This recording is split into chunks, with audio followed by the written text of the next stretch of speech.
Some images from the Orlando Police Department that they have been sharing of their officers responding to various neighborhoods. They've been really at the front lines of this. We know that first responders, paramedics, police officers, firefighters, and a lot of our utility workers, they have been working around the clock as well.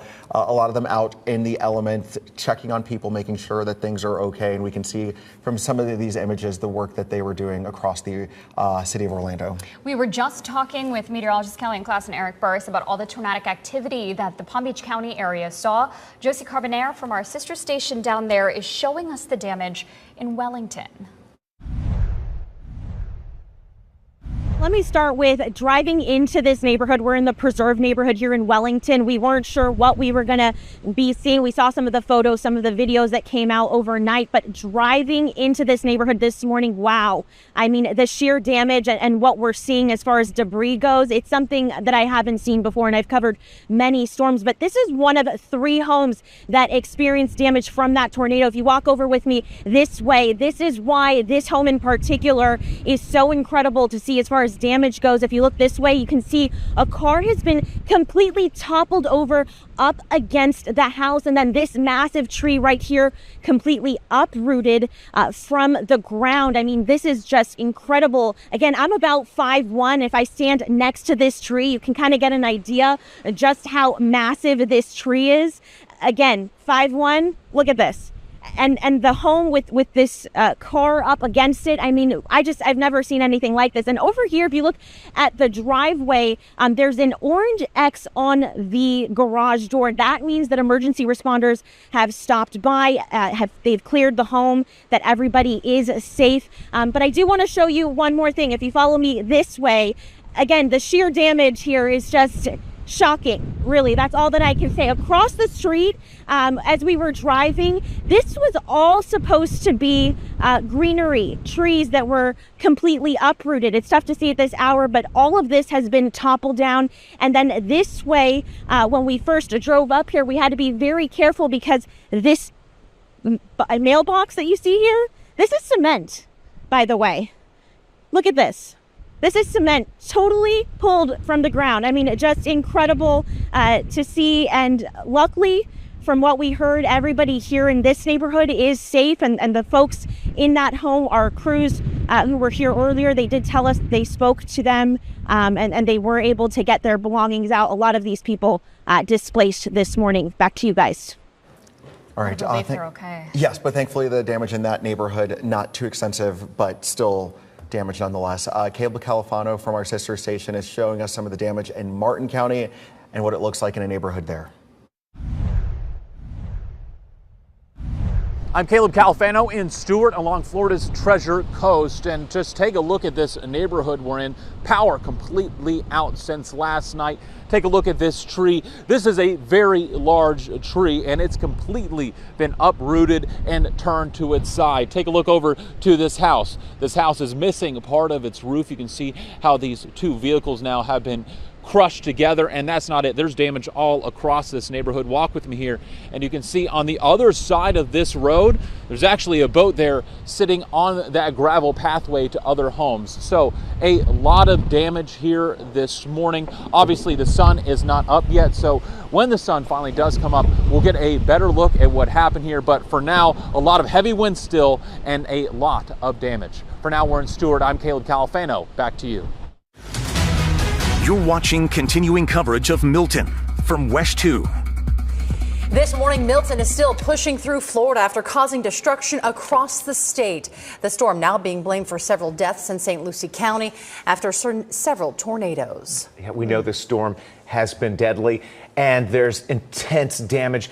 We want to show you our state's west coast. That was Tropicana Field and the roof shredded. This is an area that was staging for the first responders. Thousands and thousands of them were set to stay there to make sure they could help us, but that's not going to be a possibility with no roof there. No, then in St. Petersburg, a crane fell in a building, leaving debris everywhere. Just a huge mess. And this morning, we're beginning to learn the extent of damage left behind from Tampa to right here in Central Florida. And we've got team coverage. We have our crews spread throughout the region showing us what people are seeing this morning as they're waking up. And we do know it It was a tough night to sleep. I've been in contact with so many friends, hearing from my kids and my wife, and it was a rough night, power going on and off, some people still without electricity. We know so many in Central Florida and beyond are without power. Yeah, the state, more than 3 million people still without power. 3 million? Yeah, wow. Just the wind's so loud. Meteorologist Kelly and class Eric Burst joining us now. We know that the hurricane is now moving offshore, so good news for us. But guys, what's the big message right now? What do we still need to be focusing on? I think we still need to be focused on the flooding. That's one of the biggest things, and the wind gusts. And while the center is off the coastline now, we're still seeing very strong, almost hurricane force winds. Yeah, hurricane gusts are still happening hours and hours and hours later. And you have to understand, these gusts are powerful. They're stronger than Ian was. They're stronger than Nicole was in Central Florida, still hours later. So this is still happening across many locations. Meanwhile,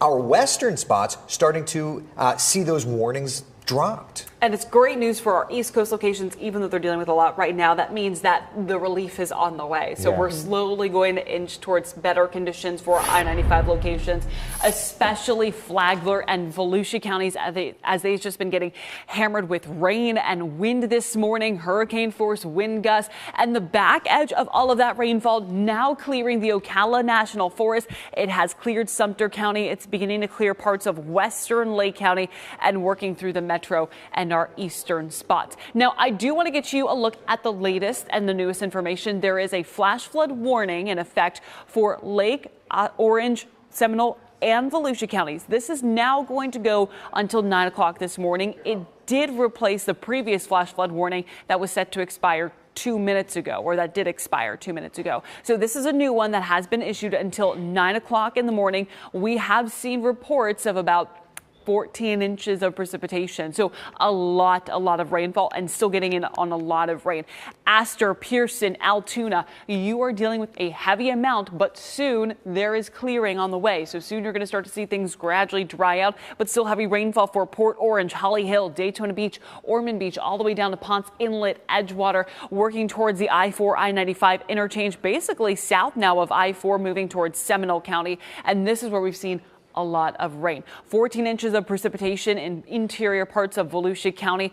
For some, around Astor, around 7 inches of rainfall. So all of this rain has prompted that flash flood warning, and still about 4 to potentially 7 more inches of precipitation can be expected in these locations. We have a flash flood warning in effect for the next 2 hours for Flagler and Marion counties. Now, western and eastern Marion counties, you're really starting to dry out, but you're still going to have that flash flood warning in effect. Good news is for the folks in Marineland, the heaviest rain now beginning to exit. That's working through Palm Coast, working from south or north to south rather, and continuing to move across parts of the I-95 corridor, but still a heavy lingering sliver of rainfall. That stretches down from Sorrento down to western Orange County, the tourist district, Kissimmee, over to the Turnpike in Osceola County, and then into Brevard County. Your rain is about to pick up as well. So here's that 5 o'clock track from the National Hurricane Center. Milton is now offshore and is going to continue to race away from us, but we'll still have some lingering showers throughout the day. And as Milton moves further away, our tropical advisories will gradually get canceled.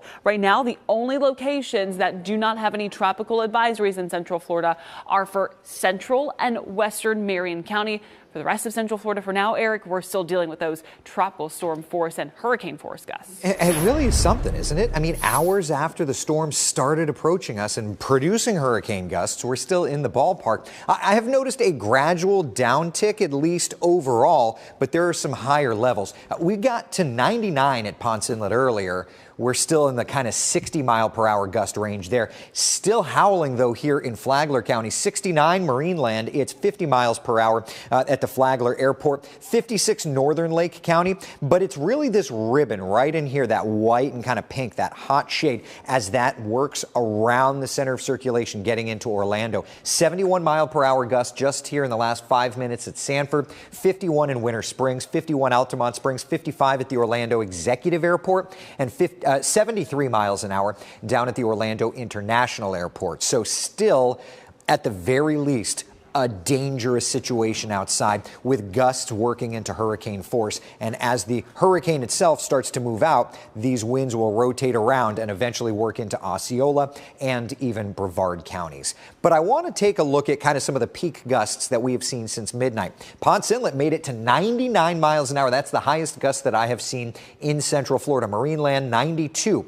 This will do damage, and I suspect as the sun comes up, if it's not for the overall speed, it's the persistence for hours, 6 hours in a very significant wind event. Daytona Beach gusted to 87. Orlando International Airport gusted to 86, which would make it the second strongest hurricane in recent memory for Orlando International Airport, second only to Hurricane Charlie. And Sanford International even gusted to 79 miles an hour. And as you would suspect, with winds like this, power outages are a significant concern. Nearly 200,000 residents in Polk County without power. That is a significant portion of the community there. 100,000 without power, Volusia and Lake County. 70,000 without here in Marion. 84,000 people without power in Brevard County.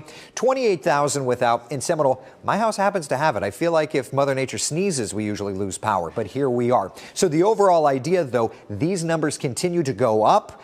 If you have power, enjoy it, because you get one wrong gust at one wrong spot and you'll add to this percentage for sure. Now, a lot of people have been asking, when does this end? We've already started to see things calming down in our western areas. Marion's western communities, Marion Oaks, back over to Rainbow Lake. Okay, you're a little bit better. You're out of the worst of it. The metro's still in the core of the winds. It's going to rotate around, I'd say, through about 10, 11, 12 o'clock. Once we hit lunchtime, though, things are going to be dramatically improving. And my friends, the sun will come out. It's going to be a beautiful afternoon. We just have to get through the rest of this, and we will. For those of us that have been here a long time, we've done it before. If you're new to town, this is not fun, but we have to deal with it, and we'll get the sun back later on today. We'll have new data for you guys coming up in just a couple of minutes. Mayor Jason. Eric, thank you. And a good message if you are new to town. As this storm moves over Central Florida and off of our coastline, a lot more power outages can continue to happen here. Now more than 3 million people in the state. But if you can't watch us on TV, WESH 2 is simulcasting on the radio right now. You can listen in on Magic 107.7. You can also listen on the iHeartRadio app by tuning in to 107.7. And WESH 2's wall-to-wall coverage here will also be streaming on the very local app on your phone. Okay, we've got a Category 1 hurricane in Milton right off the coast of Brevard County right now. It has just moved through Cocoa Beach. Yeah, Bob Hazen is there live this morning. And Bob, we know that there's been some damage too in those locations. Take us through where you are right now and what you've been seeing in the overnight hours. Yeah, we are on A1A and it is windy out here still. And of course, a little bit of rain falling, but I want to show you where we are. This is the Wells Fargo Bank. We've told you about this. This is where some of the worst damage is, at least in this general area. And you can see the roof is gone, and right here on the ground, this is one of these columns that was out here that was holding up this kind of covered area where the ATM is. This whole thing was torn down along with the shopping center next door. There's a lot of damage over there as well. A couple of businesses that had their roofs ripped off. And in fact, if you look over there, you can see that sheet metal between the two palm trees. There's basically sheet metal everywhere out here. If you look down here in this gully, there's a big piece of it sitting in the water right there. And then across the street, if you can see over there, there's also some sheet metal that's gone across there to that condo complex. So basically all over the place. We also understand that the neighborhood that's behind the shopping center has been pretty badly damaged. A lot of homes over there took this, what appears to be tornado damage. And as we've been driving around today, all the way from Melbourne here to Cocoa Beach, this is some of the worst we've seen as far as like actual physical damage to buildings from what this appears to be a tornado that came through here. Other places, you wouldn't really know that there had been these strong winds. The buildings are intact, no particular issue with power or anything like that. But of course, there are power outages throughout Brevard County. Also some flooding issues. Indian River Boulevard flooded right now and some other spots in Cocoa. So a lot of people are gonna be coming out, checking out the damage today. Again, we understand that neighborhood behind this shopping center along A1A had some pretty bad damage too. So this appears to be the worst hit of the areas here in Brevard County. Back to you guys. All right, Bob Hazen for us there in the Cocoa Beach area. We've seen the destruction from in our area with a roof getting ripped off that Wells Fargo to the stadium roof coming off at the home of the Tampa Bay Rays down in Tampa. And I think that's just going to be the case throughout the morning here as the sun comes up. We're going to be seeing much more, unfortunately, but just devastating pictures coming out throughout Central Florida and along the coastline. We want to check in now with Kristen Lago. She's been really driving around all through the overnight hours. I know you started out in Orange County, Orlando area. Now I think you're in Maitland, Kristen. So what's happening there? Yeah, we've been all over the place in these early morning hours, just trying to see what we find as the effects of the storm sort of die down in terms of the wind and the rain that we're seeing, but we're starting to see the impacts come to life right in front of us. We're here right off of Sandsboro Road in Maitland, and I want to bring you a live look at what we're seeing. I mean, this is a downed tree that's that has, fallen right in the middle of the road here. And we found it because we saw a police car right behind us that was actually cutting down and removing another tree that had fallen on that road. I think you're taking a look at that now. So that's a police car. They'd gotten the chainsaw out, and they were kind of trying to remove that tree that had completely fallen across the road there. So multiple downed trees throughout these neighborhoods. And that's just, part of what we're seeing as we've been driving throughout these early morning hours. Kristen, as we get back to you here, is there anywhere that you've noticed that you say it's really been difficult for you and your photographer to drive through? Oh my gosh, yeah. Especially when we first got out on these roads, I would say I think we left at about 2:30 in the morning, and we were trying to get on I-4, trying to drive through Apopka, and we saw things like a downed street light that sort of came out of nowhere because it is dark outside. There was power outages in that area, so we almost didn't see it, and luckily Zach was paying very close attention there. And then, of course, flooded expressway entrances as well, so standing water all over the place. So really kind of hard to drive through, and really we continue to recommend that everybody stays inside because it's just a lot of things that come out of nowhere if you're not paying close attention, if you're not going slow enough, and it's just no need to be out on these roads right now if you don't have to. We're bringing you these visuals, we're kind of letting you know what's out there, and I would say that's the safest place to be, is inside just watching rather than out here on these roads right now. And Kristen, you stay safe as well. We want to head to Tampa now. Same thing. We want to take a look at some of our crews there at WFLA. They're driving around the roads here in Tampa. Still, officials are recommending people to stay off the roads, but in the aftermath of Milton, they're taking a look to see what things have been like. Storm surge was a big concern, especially after Hurricane Helene left so much debris, and they had a record storm surge, really. So this was a huge concern going into this hurricane. This location, though, just looks to be showing, it doesn't seem as though this road is flooded, but they did see that throughout their overnight hours and their travels. So we'll continue to monitor this live shot in this location as well. And you got to think, it was 8:30. This storm, as a Category 3 hurricane, moved into Florida. It made its way in the overnight hours across the state, and now exiting Florida in Brevard County as a Category 1 hurricane as it's moved all across our area. So they're going to start drying out in the Tampa area, but conditions were very bad overnight there, and that's where we've got a crew right now. Yeah, Megan Mackey joins us live now. And Megan, take us through. It seems the rain has slowed down for you. That stopped. Have you really gotten to see the damage yet? Yeah, fortunately, guys, right now, nice and dry and just a little bit of wind, but really those conditions have significantly improved from those overnight hours. But unfortunately, we are getting a first look at some of that damage. We're live right now in downtown Tampa. This is a look here. We're along Tampa Avenue. Take a look at this building, just completely crumbled here. This is a condemned building right across from the United States Courthouse in downtown Orlando. So this is not an active business or residential building, but you can see all the bricks from the top of this building that just fell apart. You can see that street sign there as well, kind of hanging off there onto the side. We're keeping our distance because we don't know the structural damage to this building, but we've seen a couple people out here this morning taking a look at the damage. A lot of downtown Tampa was under a mandatory evacuation order, but one man I spoke to told me he decided to hunker down instead of evacuate. So you were in an evacuation zone? Mandatory evacuation zone A. But you chose to stay? Florida man, yes ma'am. Why did you choose to stay? My house is my livelihood. I've got my boat there, everything I do care about. You definitely have to take these storms seriously, but again, I just tried to make an educated decision based on the construction of my home, and I felt that I would be all right. Back here live in downtown Orlando. Obviously, it's going to take some time to clean this mess up. You can see those traffic lights. Most of them in downtown are working, but officials here are still encouraging people to stay off the roads because of hazards like this. We don't know the structural damage and a lot of mess here. This is the biggest damage we've seen in downtown Tampa. So far, no flooded roadways here. We have gotten some reports of some flooding in St. Pete, so we're hoping to make our way that way later on this morning. But the good news is, Jason, the mayor, so far this morning, no reports of injuries here in Tampa Bay. Reporting live in Tampa, I'm Megan Mackey for WESH 2 News. And thank you. Definitely want to hear that news. Just want to take a moment here. Our meteorologist joining us now. Eric, you read that email a little while ago in the last hour, just about a viewer watching saying, when is this going to end? And just some of the Facebook posts saying that, relentless wind and rain. And they were saying, we can't wait to daybreak here, but I don't know if we can hold on because the water's coming up now. Some of the streets are flooded in New Smyrna. So this is really what folks are waking up to this morning. And Kellyanne and I were here doing almost the same thing during Ian, and I remember us talking, and maybe it's a good time to do it. If you're in a situation where the water is starting to come into your house, it may be putting towels to try and stop it from coming through the door.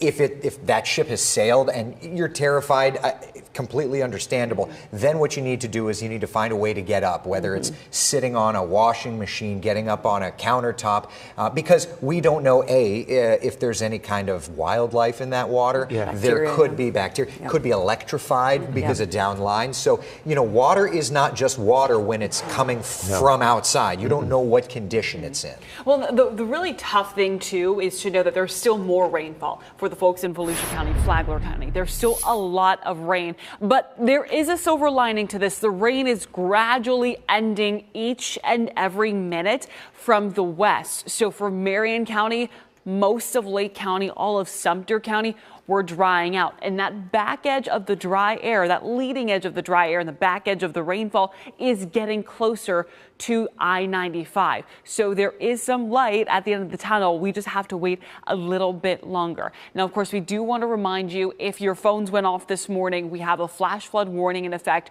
for Lake, Orange, Seminole, and Volusia counties until 9 o'clock this morning. We have seen about a foot of precipitation with locally higher amounts, and there is still rain streaming into the area. Not as heavy right now along the I-4 corridor, but still very heavy for Daytona Beach, Edgewater, New Smyrna Beach, Ponce Inlet, Samsula, all the way down to DeBary, Deltona. Another batch of heavier rainfall still stretching into Astor, Pearson, Altoona, Sorrento, but right behind that batch of heavy rain is drier air. So it is on the way. You just have to be patient, but it is on the way. For Flagler County, Marineland, you're starting to dry out. Rain exiting the Palm Coast area, Bunnell area, working down towards Flagler Beach, Beverly Beach, and southern Flagler County. But you are still under a flash flood warning until 8 o'clock. Thankfully, we're not seeing the intense rainfall like the reds, but it's still very, very heavy rainfall at the moment. As we go down into western Orange County, there's rain, but there's clearing moving on right now for Claremont. But for Kissimmee, the Turnpike, all the way over to Brevard County, your rain is picking up. Of course, we also want to have a look at the river levels and how this compares to Ian, since we were just talking about it. Thankfully, we're not at Ian levels for Little Wekiva near Altamont, but we are at major flood stage for the Little Wekiva at Altamont, and then eventually it will begin to subside, but it will take some time. So just know that. Others along the St. Johns, we are at major flood stage. For Astor, DeLand, we're at the moderate flood stage. Sanford and Lake Harney, we're at the action stage. For Astor, I know we had a lot of significant, devastating flooding during Ian. We're not at Ian levels right now. We will continue to monitor that, but we are watching for the major flooding across St. John's near Astor. That's one piece of the puzzle. Again, things will gradually improve, but we still have to get through some gusty conditions, Eric, along our coast. No doubt. I want to take you outside. This is one of the weather stem cameras that we have access to. This is over at the beach safety headquarters. The rains have definitely started to calm just a little bit. There's heavy ribbons of rain around, and you can kind of see in the winds here, the palm trees are gusting. It's still crummy outside for sure. We've been tracking gusts in this area, significant. At this moment, wow, look at that. Ponce Inlet just picked up a gust of 87 miles an hour. So it's still well into hurricane force in spots. 87 Ponce Inlet. It's gusting to 58 at the inland, Daytona Beach International Airport, beachside, it's higher. 62 there around Port Orange. It's 63 in Sanford, gusting to 56 here northern Lake County, and still right around hurricane force in Marineland at 67 miles an hour, 50 miles an hour down into Flagler Beach, and 73 at the Orlando International Airport. So there's still this ribbon that Kellyanne was just showing of very heavy rain. Now, atmospherically, it's getting pushed, but it's still producing hurricane force gusts at times. Most of it is tropical storm force winds, but it is still destructive, or can be. Right now, the worst of the weather is ending in our western areas, and that's a very reassuring thing. We've already seen the local National Weather Service office drop the hurricane warning for parts of Marion County. They will continue to shave counties off as Hurricane Milton pushes further and further away from us. I think about the Orlando area eastward, we start to improve things by about 8-ish, and then by 10-ish right along the shoreline. And the reason that it's going to take a bit longer is because you're more exposed. So logic would just state that to be the case. But look at the wide shot. And Kellyanne's right. We're going to get better as this pushes away. There was a big piece of dry air, and atmospherically, without getting into the nuts and bolts, it basically grabbed Milton and threw it at Florida. And it's continuing to push it through. So that dry air comes in real quick. So through the next few hours, we do improve.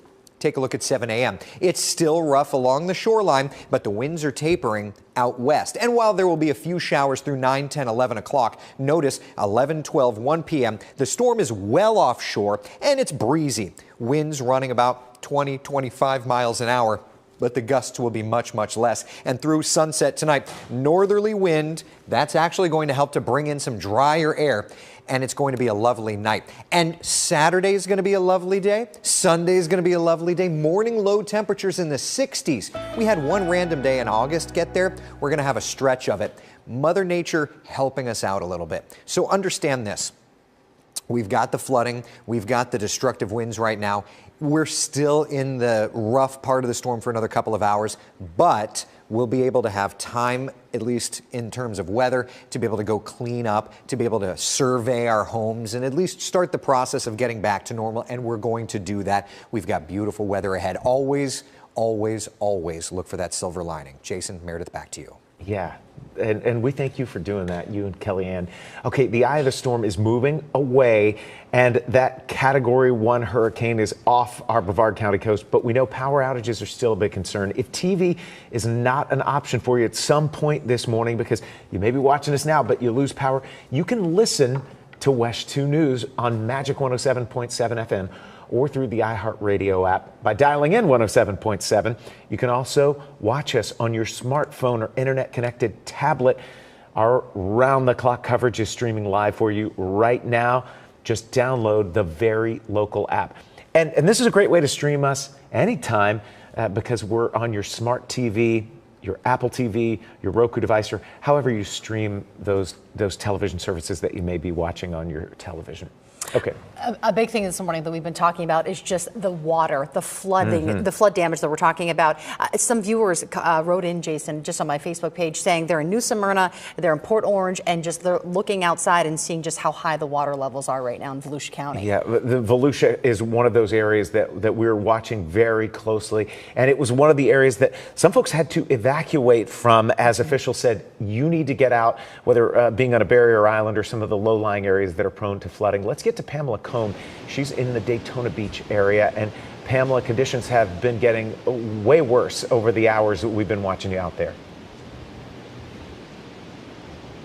Over the hours, they have gotten worse. I feel like it might actually have gotten a little bit better, but we're still seeing those heavy rains, those gusty winds, and right now flooding, as we've been talking about all morning, is the big concern. Port Orange, New Smyrna, Orange City, all of those cities have posted about flooding in their areas, even Edgewater. Right now we are in downtown Daytona Beach. It's hard to see, but this parking lot is flooded. Right now, what I can tell you is the power did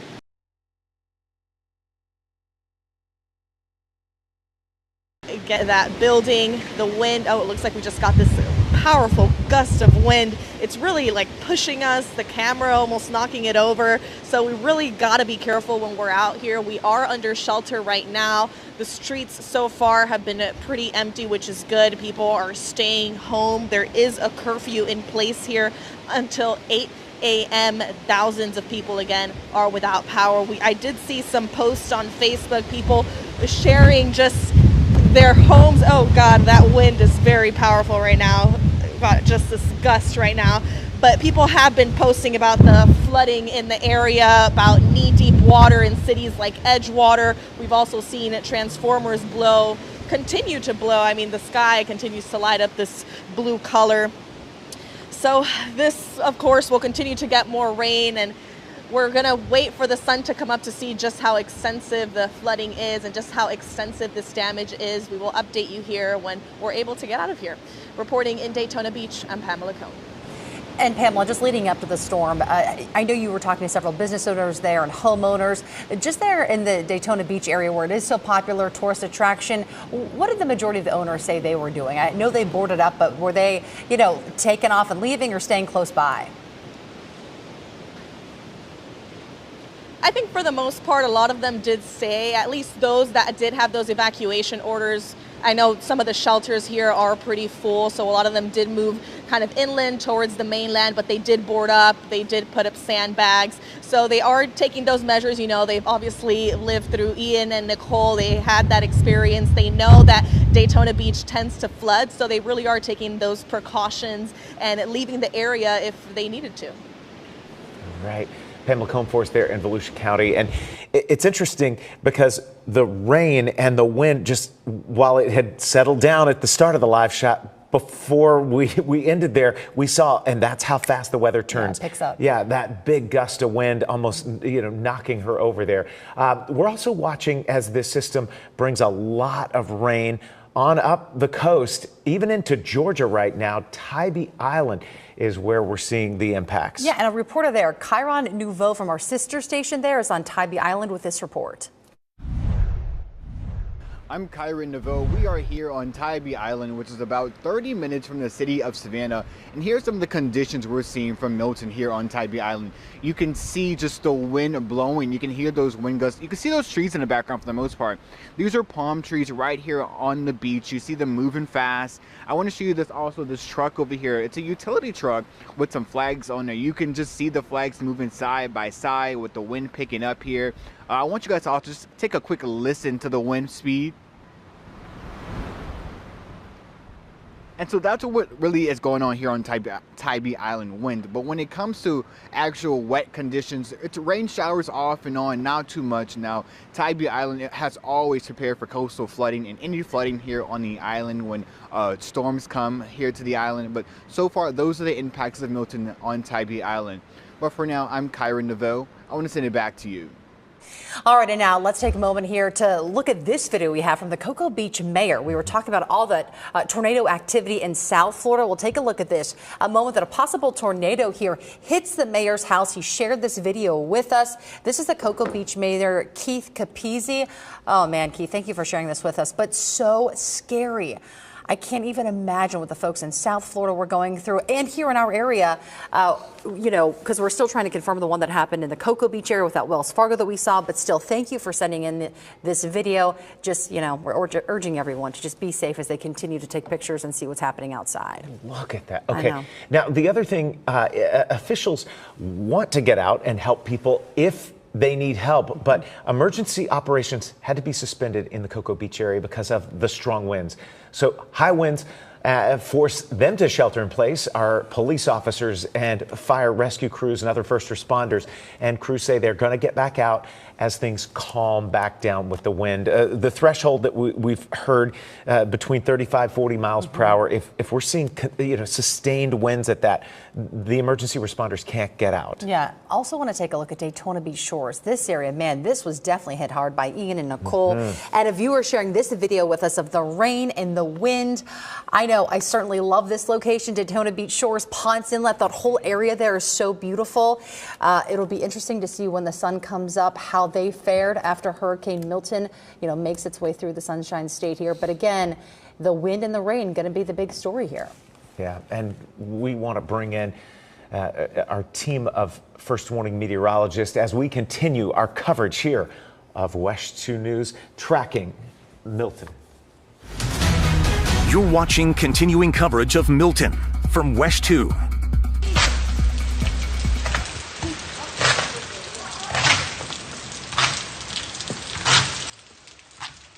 Okay, power lines here seen sparking in Ormond Beach, and this is video from Christina Walker, one of our viewers. We do thank you for sending this in, but man, just urging everyone to continue to be safe here because we are not out of the thick of it just yet. No, I'm Jason Guy alongside Meredith McDonough, and we have our first warning meteorologist, Kellyanne Klass, along with Eric Burris. And I want to speak for a lot of our viewers and just for myself as I've been listening to you guys. Thank you for the calm voice as you've helped us navigate this. We know it's not done yet, but it's just been so helpful as you've helped us understand it, and you know, just to say, hey, we're here, we're in it. Our families are something that we're all thinking about too, because we live here and we're part of this community. But kudos to you guys, and what's ahead for us in this next couple of hours as this storm really does clear out? You know, I will say there is a silver lining, and it's going to come very quick for our central locations and then eventually to our eastern spots, and that's drier conditions. We're already starting to see that along I-75, but really just watching our coastline, I-4, I-95 for some heavy rainfall. All right, let's get straight to it. First warning radar as we see a lot of heavy rain through parts of Orlando, Seminole County, Volusia County, Flagler County. But there's those drier conditions in Lake County, Sumter County, and in Marion County. So you are done with the rainfall. I-75 corridor, you're done with the rain. You're done with the hurricane force winds. But along I-4, I-95, we still have to get through the wind and rain, but it is almost over. I do want to get you the latest advisories. We have a flash flood warning in effect for Lake, Orange, Seminole, and Volusia counties.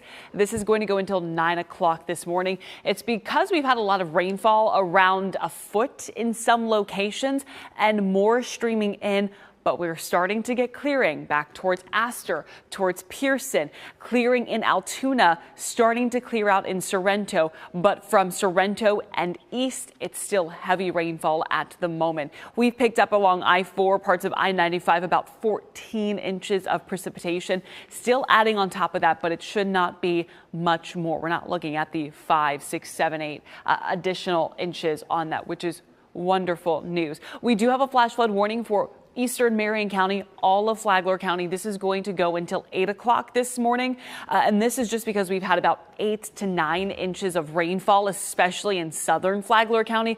But from Marineland down to Palm Coast, all the way over to Bunnell, Bimini, Salt Springs, we're finally starting to see clearing conditions. Flagler Beach, though, you still have some heavier rainfall. But yeah, we were dealing with almost 8.5 inches of precipitation in southern Flagler County. The Weather Prediction Center did a really good job highlighting where likely flooding would happen and how much rainfall we would receive, around 10 plus inches of precipitation right along the I-4 corridor. Of course, we don't like to see forecasts like this verified, but it is just a great way to show you that this really was predicted, and we were really concerned about that flooding potential, especially as Milton got closer. But along I-4, we're talking 11, 12, 13, 14 inches of precipitation. Okay, so Milton is pulling away. Now, it is still producing some gusty winds, but as it pulls away, we will gradually start to see our tropical advisories get canceled. Still, most of Central Florida in a hurricane warning, but Ocala, Central Marion County, Western Marion County, you were out of that hurricane warning. And Eric, we're still seeing gusty winds, but not for our I-75 locations. Right. Well, and I think that that's kind of an idea. Most of us are still under hurricane warning, means hurricane conditions are possible for us. Now, you can very clearly see the line of delineation out west. The gusts have been calming down. Out east, not the case at all. Just got a wind gust over at Ponce Inlet of 87 miles an hour, keeping it there. 70-mile-an-hour gust over at Daytona Beach Airport, 63 in Port Orange, still gusting to 69 here in Marineland. So it's this area right in here that's tracking the worst of the weather. Had an earlier gust at Orlando International Airport of 73. I know that there's been some communication issues there, so it may not be gusting quite as bad now. Sanford Airport gusting to 52, and did just get a gust Out in the Merritt Island National Wildlife Refuge of 75. So this is kind of the wedge of wind energy we still have. Eventually this will cross over and work off the shoreline, and once it does, we'll be in a much better space. But let's look at the peak winds from different hurricanes, okay? And going back in time, Charlie is still the big wind maker, at least in terms of hurricanes, with 105-mile-per-hour gust at the Orlando International Airport. Milton produced a 99-mile-per-hour gust over at Ponce Inlet. Irma gave us a 79-mile-per-hour gust, and Ian gave us 76. So really and truly, this is the worst hurricane Central Florida has had in 20 years, and the second worst in a generation or so. And that's not hype. I mean, that's just what we went through last night. But we went through it together, and we're going to go through these power outages together. Power outage numbers continue to climb. 92,000 without power in Orange County, nearly 200,000 without in Polk. We're at about 100 here in Lake, 150,000 without in Volusia, and 86,000 without over in Brevard. So approaching 30% of Florida residents without power from Hurricane Milton. So for the next few hours, we still have the winds. We still have the pouring rains and, of course, flooding concerns. The tornadic threat is done and over with. Thankfully, that piece was just so overwhelming yesterday. The winds for many of us overwhelming still at 6:36 in the morning. And I want you to know it's still loud. It still has the potential to knock your power out or to throw some tree limbs your direction if they fail. So just stay calm as you can. I've gotten a few emails from people that say that this has just been a nerve-wracking storm, that they've gone through it before. This just had a different flavor to it. And each storm is different. They get a name for a reason, right? So just understand we're almost done with this. You've made it this far. You'll make it through it. And look at what the forecast gives us later today. We'll have the sun shining, okay? So we'll get there. And then when it's done and we're able to get outside and survey around our house, we'll be able to do it. And I wouldn't necessarily go driving around to let the crews clean things up, but looking ahead to this weekend, we'll be in a much better space. We'll talk about the 7-day forecast and go over hour by hour when this moves out in just a couple of minutes. And Eric, as you just said here, now the eye of the storm moving away. Power outages, though, they remain a big concern. If TV is not an option for you, listen to us on Magic 107.7 FM or through the iHeartRadio app by dialing 107.7. You can also watch us on your smartphone or internet-connected tablet. Around-the-clock coverage is streaming live for you on the very local app. All right, we have followed a lot of coverage in the area where this storm made the initial landfall. It came around 8:30 last night as, just barreling in as a Cat 3 hurricane to the coast, the west coast of Florida, and quickly moved into Tampa, where there was a lot of destruction. Yeah, let's check in now with meteorologist Alina Lee, live there with our sister station. Alina, what are the conditions like? Just kind of fill us in what we've been seeing throughout the hours. Yeah, absolutely, you guys. In fact, we're just outside the front doors of WMOR, and conditions have improved greatly just within the last several hours, despite it being still fairly windy here. In fact, last check gust was probably up near 25 miles per hour. Last night, we stepped outside and made a couple of videos to show you what we experienced. The very heavy rain, strong winds, possibly winds gusting over 70 miles per hour right here in the Tampa area. And we were surprised to see a couple of folks just either walking around or even driving around in these kinds of conditions, which again were not very difficult to get around in. And just outside of these studios here, certainly saw tree limbs, branches scattered across the parking lot. The parking lot in the back of the building was actually flooded so much that it was ankle, almost thigh, or not thigh, but calf deep. So several inches of water there. Now it has receded. The tree limbs that I just saw this morning were maybe one, perhaps as big as 2 inches in diameter. Certainly those will be difficult to be cleaning up this morning because there's a lot of them, and they're scattered all over up and down the street right in front of the station here. So of course we're still battling darkness and the fact that we just don't have any street lights or any traffic signals on because of the lack of power. Once we get to daylight, though, hopefully we'll be able to have a better lay of the land and see that damage in better sight. So hopefully we'll be able to bring you those images throughout the rest of the morning. I'm meteorologist Alina Lee. Back to you.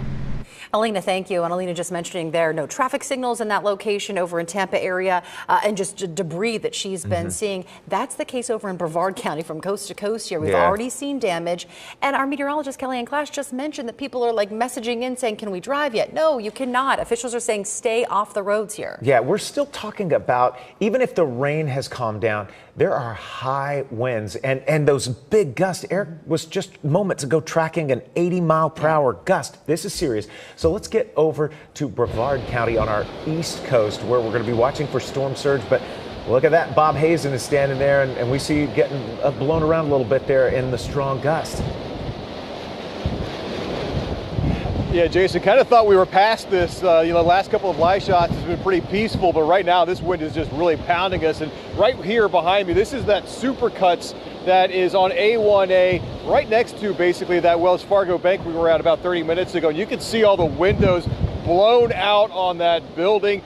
And if you look down the side, you can see the backside blown out as well. We're actually watching some of these windows because it looks like they are about to bust out too. So kind of a iffy situation for that building. And I can tell you this whole parking lot, as we just stand around and listen, you hear sheet metal, possibly from the Wells Fargo, maybe from the Supercuts as well. It's just rattling all over the place, falling across the parking lot, being blown by the wind at high speeds across the parking lot. There's also, of course, a lot of limbs down. And just to show you what the wind looks like right now, you can see that palm tree. You can see how much it's blowing in the wind up there. So this is where it looks like there was a tornado that hit both here at the Supercuts as well as the Wells Fargo next door and through the neighborhood behind here, damaging a bunch of houses back there. They still have power in this shopping center, which is pretty impressive, but yeah, a lot of damage here. The sheet metal is just everywhere, and this building obviously very, very badly damaged. Back to you guys. Bob, you've covered so many storms. What are your thoughts here and just the damage that you've been seeing? I know it's still early, but this is some serious wind. Yeah, some real serious wind, and it's kind of the difference between, a hurricane damage that you would see and the tornado damage. Obviously, the tornadoes spin up because of the hurricane, but with this, you're seeing like these kind of intense spots where the damage has happened as opposed to widespread flooding and everything knocked over. But yeah, this is when you have the tornadoes like this that come through, that's a lot more unpredictable and kind of localized to these spots. All right, Bob Hazen for us there in Brevard County with a look at that damage. And we're also going to be able to check in with Bob as the morning rolls on and we begin to see some of the storm surge and that rough surf at our coast. Yeah, let's check in although Seminole County. Dave McDaniel is there this morning. Dave, man, tell us exactly where you are in Seminole, and obviously those wind gusts, we're still seeing those, Dave. Well, that wind is still coming out of that direction. Milton is going offshore, but we're getting a very strong wind out of the north, which is, of course, sitting here on Lake Monroe. A north wind means extremely choppy water, and of course, we're still getting driving rain as well. You can see how blustery it really is. And here's Seminole Boulevard. You can see there's water in Seminole Boulevard several inches deep. In the middle of the road, it's probably 5 to 6 inches deep, and most of this is probably a combination of rainfall for the most part, but also probably wind-driven lake water over the seawall. It gets on Seminole Boulevard here, and it gets trapped. So you can see there's basically waves and current right going down Seminole Boulevard. The wind is blowing extremely hard. Melissa, I don't know if you can get over to where the seawall really is. You can see the waves breaking over the seawall because the wind is blowing so hard. That is driving that lake water out of Lake Monroe onto Seminole Boulevard. And again, it's basically creating a river here in front of this condo building. This is not unusual. When we have storms where they go offshore and we have an extreme north wind, we get a lot of lake-driven rainfall over the Riverwalk and on top of Seminole Boulevard. But then we got the heavy rain on top of it. Lake Monroe was at action stage before Milton. It's been forecasted that it's going to get up probably to moderate flood level. Lake Harney, also part of the St. John's chain, it was at action to minor flood level. It's going to be at major flood level by probably Friday or Saturday. And at Astor, it started at right on the line between minor and moderate flood stage hours ago. It's already in major stage, and it's forecasted to get within 1/10 of a foot from a record there at Astor. So certainly Milton is doing his thing. As we drove into Sanford, there were down trees, signs have been bent over, the wind is still blowing very, very hard. Milton is one stubborn character. Back to you. Wow, Dave. Wow. Yeah, stay safe there. Just seeing those winds, guys, and hearing them, clearly this is why we know that 3 million Floridians or more are without power at this hour. And we start thinking about all our friends and loved ones in Seminole County with that kind of wind. There are more trees that could go down, which means onto a power line or a house, and you may be without electricity or damage to your home and property. Well, and also think about it, because it's not just been wind in one direction. It started kind of southwest, and then it kind of crept around to the southeast, due east, and now it's twisting around to the north. So you could kind of be weakening from all elements, and then it just gives, because it's almost a 360 beating in terms of wind direction. And you know what's wild to really think about now is our western counties. They're quiet. There's no rain. There's really not any hurricane force winds. And then from Orlando and east, we're still dealing, like we just saw, with very strong winds. But I'm really happy to say that conditions are going to improve as we go towards the later morning hours. I do want to get you this shot from our tower cam network just to show the tale of what we're kind of seeing of two stories. So this is out in Marion County right now, Ocala. It is essentially quiet. There's really not much happening. But then we go to our WeatherStem network in Ponce Inlet. They're still taking a beating with a lot of rainfall and a lot of wind. It is almost over. We need to be patient, but it's almost over. Now, at least half of Central Florida, if you go from Orlando and west, completely dry, much quieter, not as gusty as what we were seeing before, but Orlando and east, we are still tracking heavy rainfall. And we're still also tracking the flash flood warning. That is in effect for Lake, Orange, Seminole, and Volusia counties until 9 o'clock this morning. Conditions are improving in northwestern Volusia County, eastern Lake County, and then eventually going to stretch into the rest of inland Volusia County, Seminole, and Orange counties. Now, we also have a flash flood warning in effect until 8 o'clock for Flagler and eastern Marion counties, but finally drier conditions for Palm Coast, Bunnell, Bimini, Marineland, over to Salt Springs and the Ocala National Forest.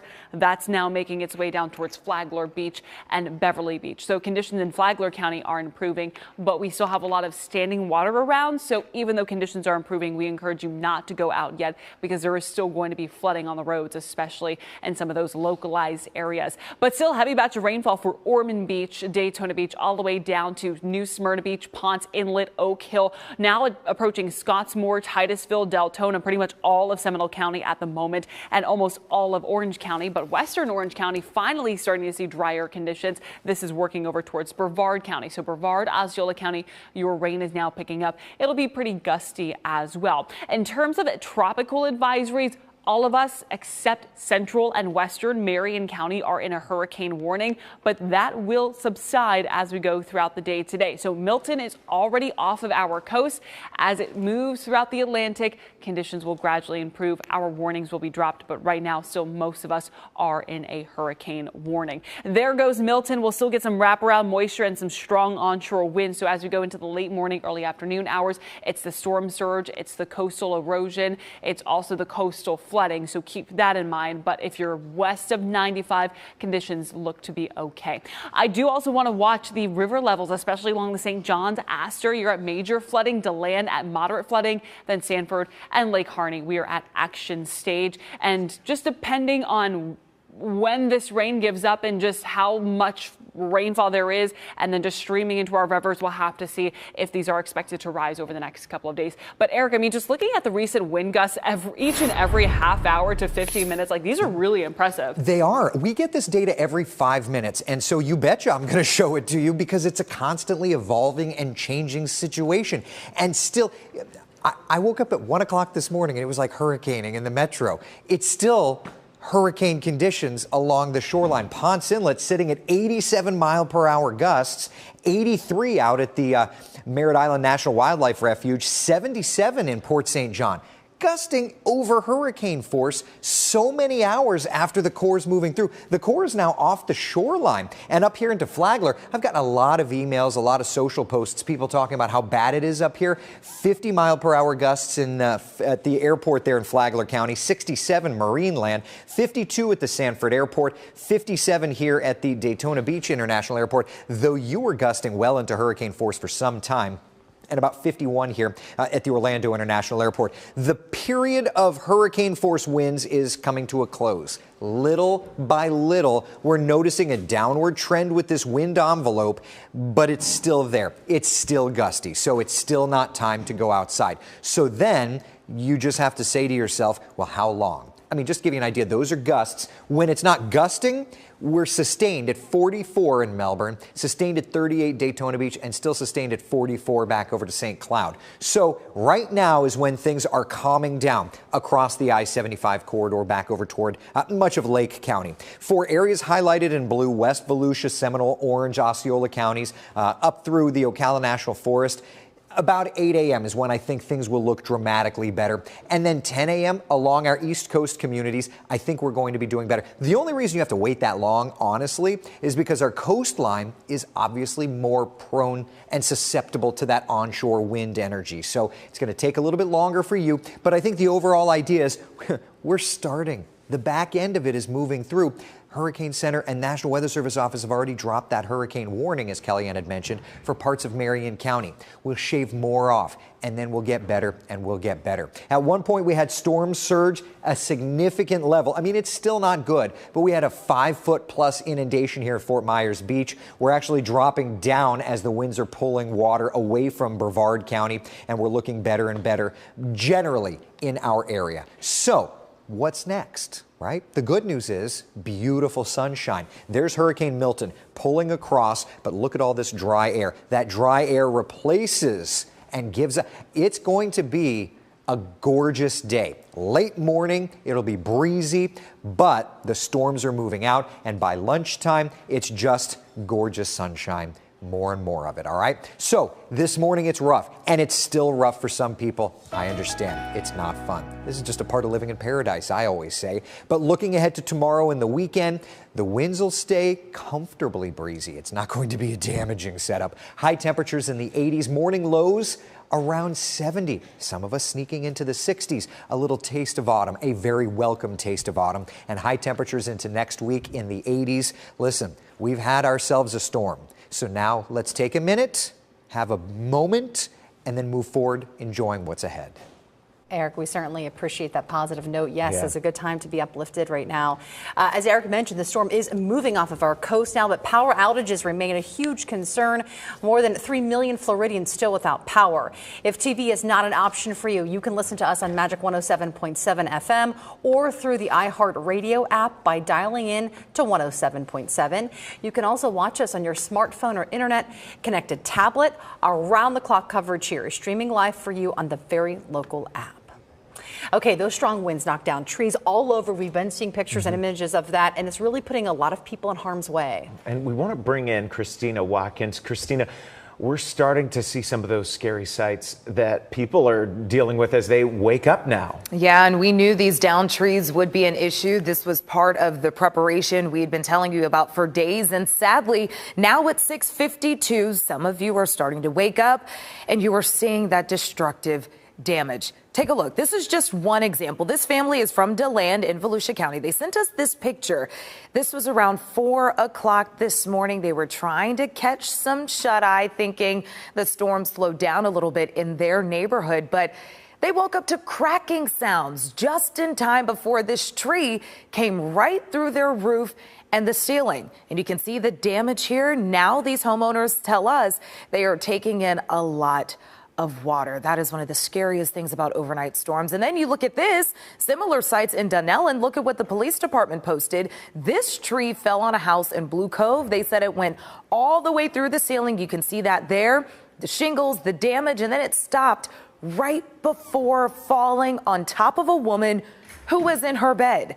Needless to say, she was very lucky. That's according to police officers. That's why they stress stay home until they give the all clear. They are going out and about right now. Now that it is safe for them to do so, let them clear the way. Evaluate that damage first before you try to do anything yourself, guys. That woman is certainly very lucky. Back to you. Yeah, that is quite a wake-up call. All right, Christina, thank you.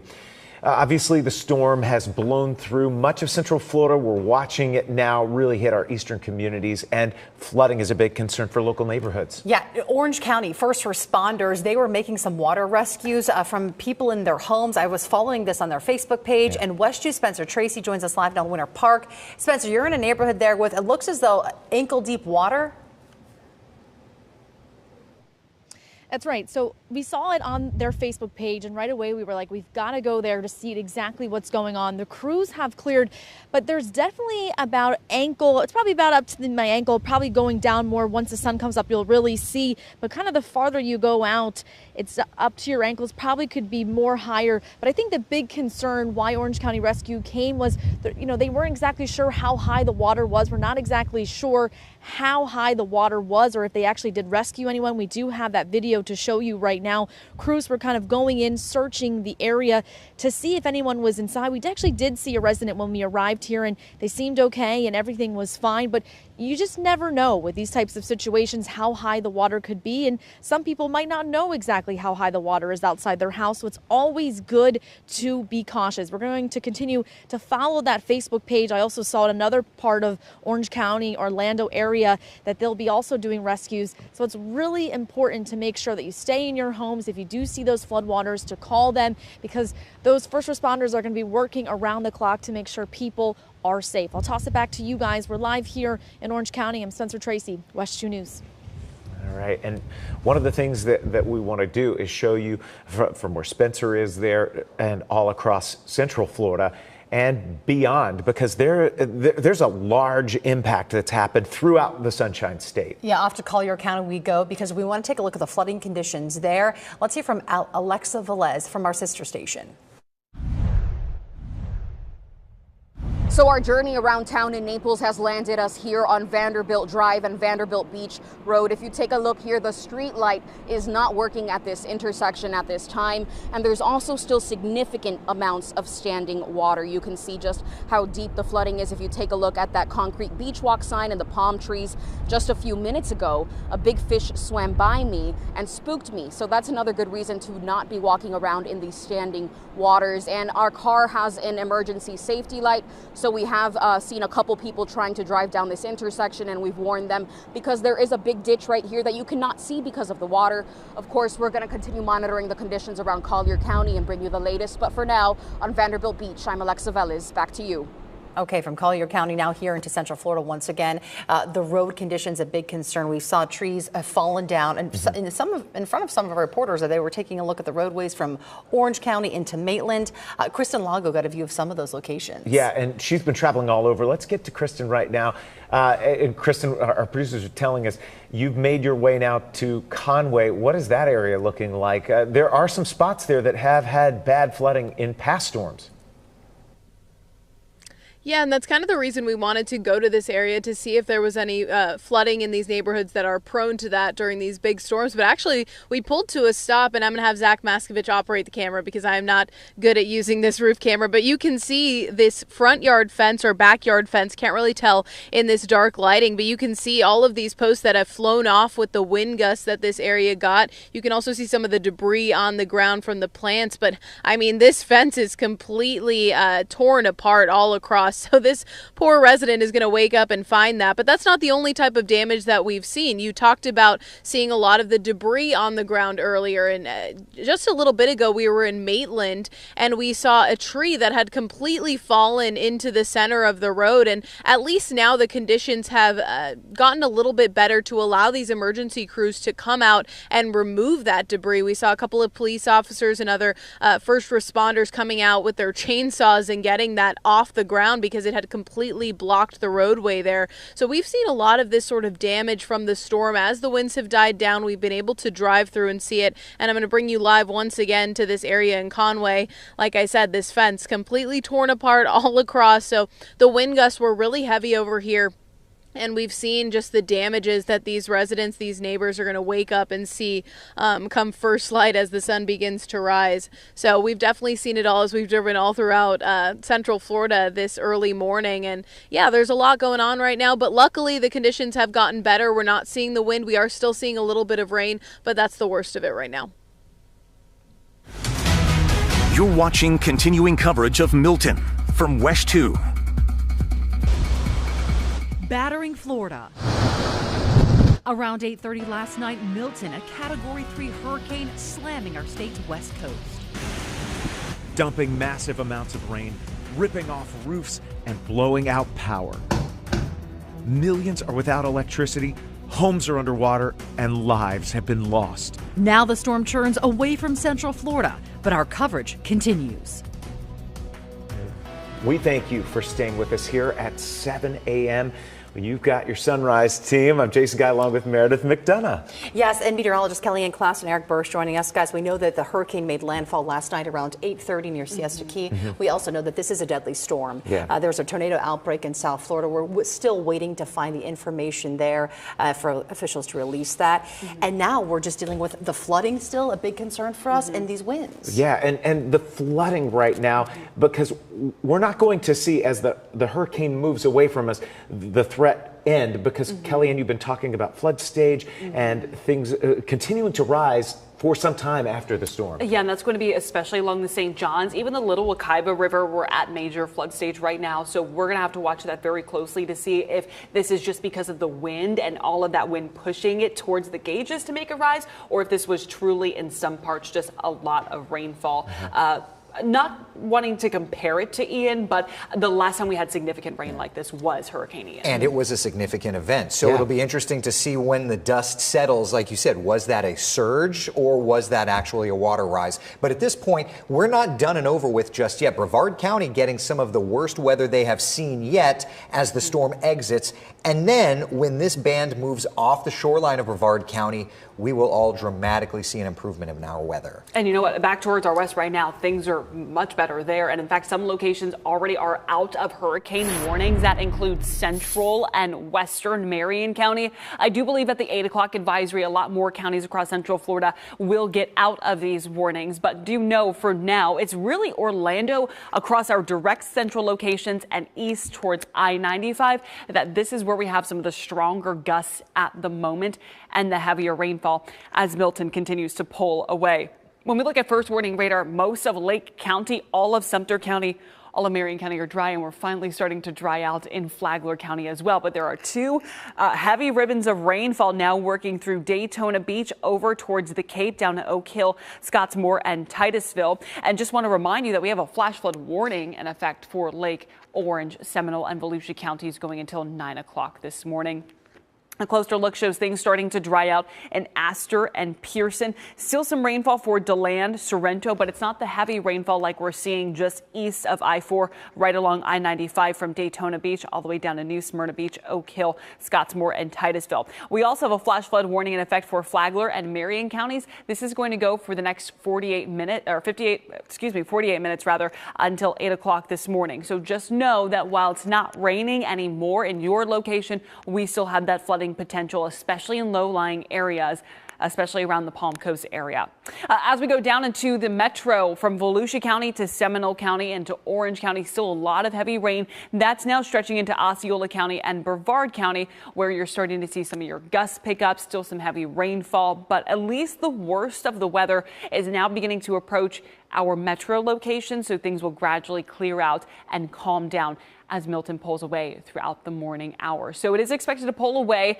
We're still, though, dealing with some gusty winds along our coastline, and that's going to be one of the stories for today, is our focus on the coast going into the late morning and afternoon. Not necessarily, Eric, because of the rainfall, but because of the strong onshore winds that could lead to some coastal problems. Absolutely. We were worried about storm surge, haven't heard of anything significant, but now as that band of energy is slowly moving away, The wind energy is at some of its highest. Melbourne gusting to 75 now, 74 up here around the Kennedy Space Center, 60 for Port St. John, 75 up in the National Wildlife Refuge, 51 mile-per-hour gust at Orlando International Airport, 52 in Sanford, the Port Orange area at 58, and Daytona Beach gusting to 69. So still almost hurricane force there, 64 in Marineland. And while it's still very, very windy, it's slowly getting better. In Marineland, we were gusting in the 80, 90 mile per hour range like 3-4 hours ago. So it's been a long road, but we're almost to the end where we take the fork in the road and we get to choose the path that leads us to sunshine, okay? Now, let's talk about some of the peak gusts we did see. Marineland was gusting to 92 earlier today. Ponce Inlet, 99. Daytona Beach gusted to 87. Orlando International Airport gusted to 86 miles an hour. And Sanford International, 79. So this was, as we expected it to be, a significant hurricane, the likes that we hadn't seen in Central Florida, in some cases, in 20 years. Now, let's look power outage wise, because these numbers are significant. And if you're watching us on TV with power, consider yourself one of the lucky ones. 92,000 people in Orange County without power, 150,000 here in Volusia, nearly 200,000 without down in Polk County, Brevard, Marion, Flagler, all with plenty of power outages. We're getting close to 30% of Florida residents without power. So gusty winds, torrential downpours for the next couple of hours, but through about lunchtime on, things will look better and better. We'll talk more about that forecast and update you on that flooding threat as we're still dealing with Hurricane Milton in just a couple of minutes. All right, Eric. Here at 7:05, we do know the eye of the storm, as our team has been saying, is moving away from us. Power outages are going to still be a big concern because we've got a lot of wind. And if the TV is not an option for you, you can still listen to our coverage on Magic 107.7 FM or through the iHeartRadio app by dialing in Magic 107.7. You can also use your smartphone or internet-connected tablet to watch our around-the-clock coverage. It's streaming for you live.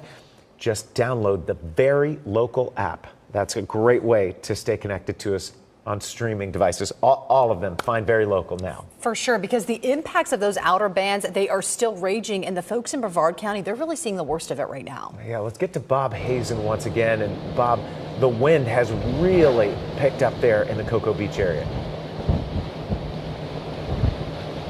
Yeah, the rear end of this storm really hitting us pretty hard right now. And I can tell you the wind is extremely strong. It's, in fact, pushing the truck around, our live truck that we were sitting in just a second ago. And the lights are on here right now, but I can tell you they've been flickering on and off. In fact, just kind of everything went black a short time ago after a real big gust of wind. And we have seen a lot of transformers blowing in the sky as well. So power outages are still going to be a thing that keep increasing. And right now we're in front of this Supercuts at this little shopping center here in Cocoa Beach, and it was absolutely wrecked in this storm. This is right next to, or at least across the street from, a Wells Fargo bank that also got really bad damage. The roof was ripped off of that, and there is sheet metal all over the place out here, even across A1A where those condo complexes are. We're also watching these glass windows here because it looks like they are kind of buckling in the wind as well, and we're a little worried that those might bust and go shooting at it as well. But yeah, right here is kind of a lot of the localized damage from that tornado that came through here. We had all of those tornado warnings that were hitting around 4 or 5 o'clock yesterday in Brevard County, and a lot of that in this area as well. So we do know that this is where some of the most severe damage is, including in the neighborhood that's behind here. So a lot of people are going to be getting out this morning and trying to clean up some of this mess. Back to you guys. All right, Bob, definitely rough conditions still there this morning. Really the worst of it, folks are seeing in Brevard County. But those heavy winds, the rain that was moving through our area, central into our eastern part, that's really the worst of it they're seeing now. Yeah, but the flash flooding warning is still in place for several local counties, and that will continue until 9 o'clock this morning. That includes Seminole County, and WESH 2's Dave McDaniel has been watching things right there at Lake Monroe. And Dave, we're thinking about our friends who live nearby, the Central Florida Zoo that's not too far from there, even all that historic part of Sanford. Well, that's right. So we drove in here on Seminole Boulevard. They actually have some of those tiger dams over by Lake Monroe Hospital. That is an area that's a very low area. They had those tiger dams that worked well to protect the hospital during Ian. They're in place again, and we saw that there was water right up against those. We saw some trees down and some signs down. But this is Seminole Boulevard in Sanford. This runs parallel with the Riverwalk and parallel with the river's edge. We've had some wind-driven rain and lake water basically come up onto Seminole Boulevard, and now it's trapped up here. There's a few inches of water, and of course, unfortunately, a few people will come blasting through here in their cars, and it'll send water flying everywhere up close to these condominiums. But again, this water is here. It's been driven over the seawall by the high wind. The last time we were talking, the wind was much more significant than it is now. The rain has let up somewhat, and so we're starting to see that pattern where we're starting to wind down just a little bit. But certainly Lake Monroe is going to be coming up to moderate flood stage. That's the forecast.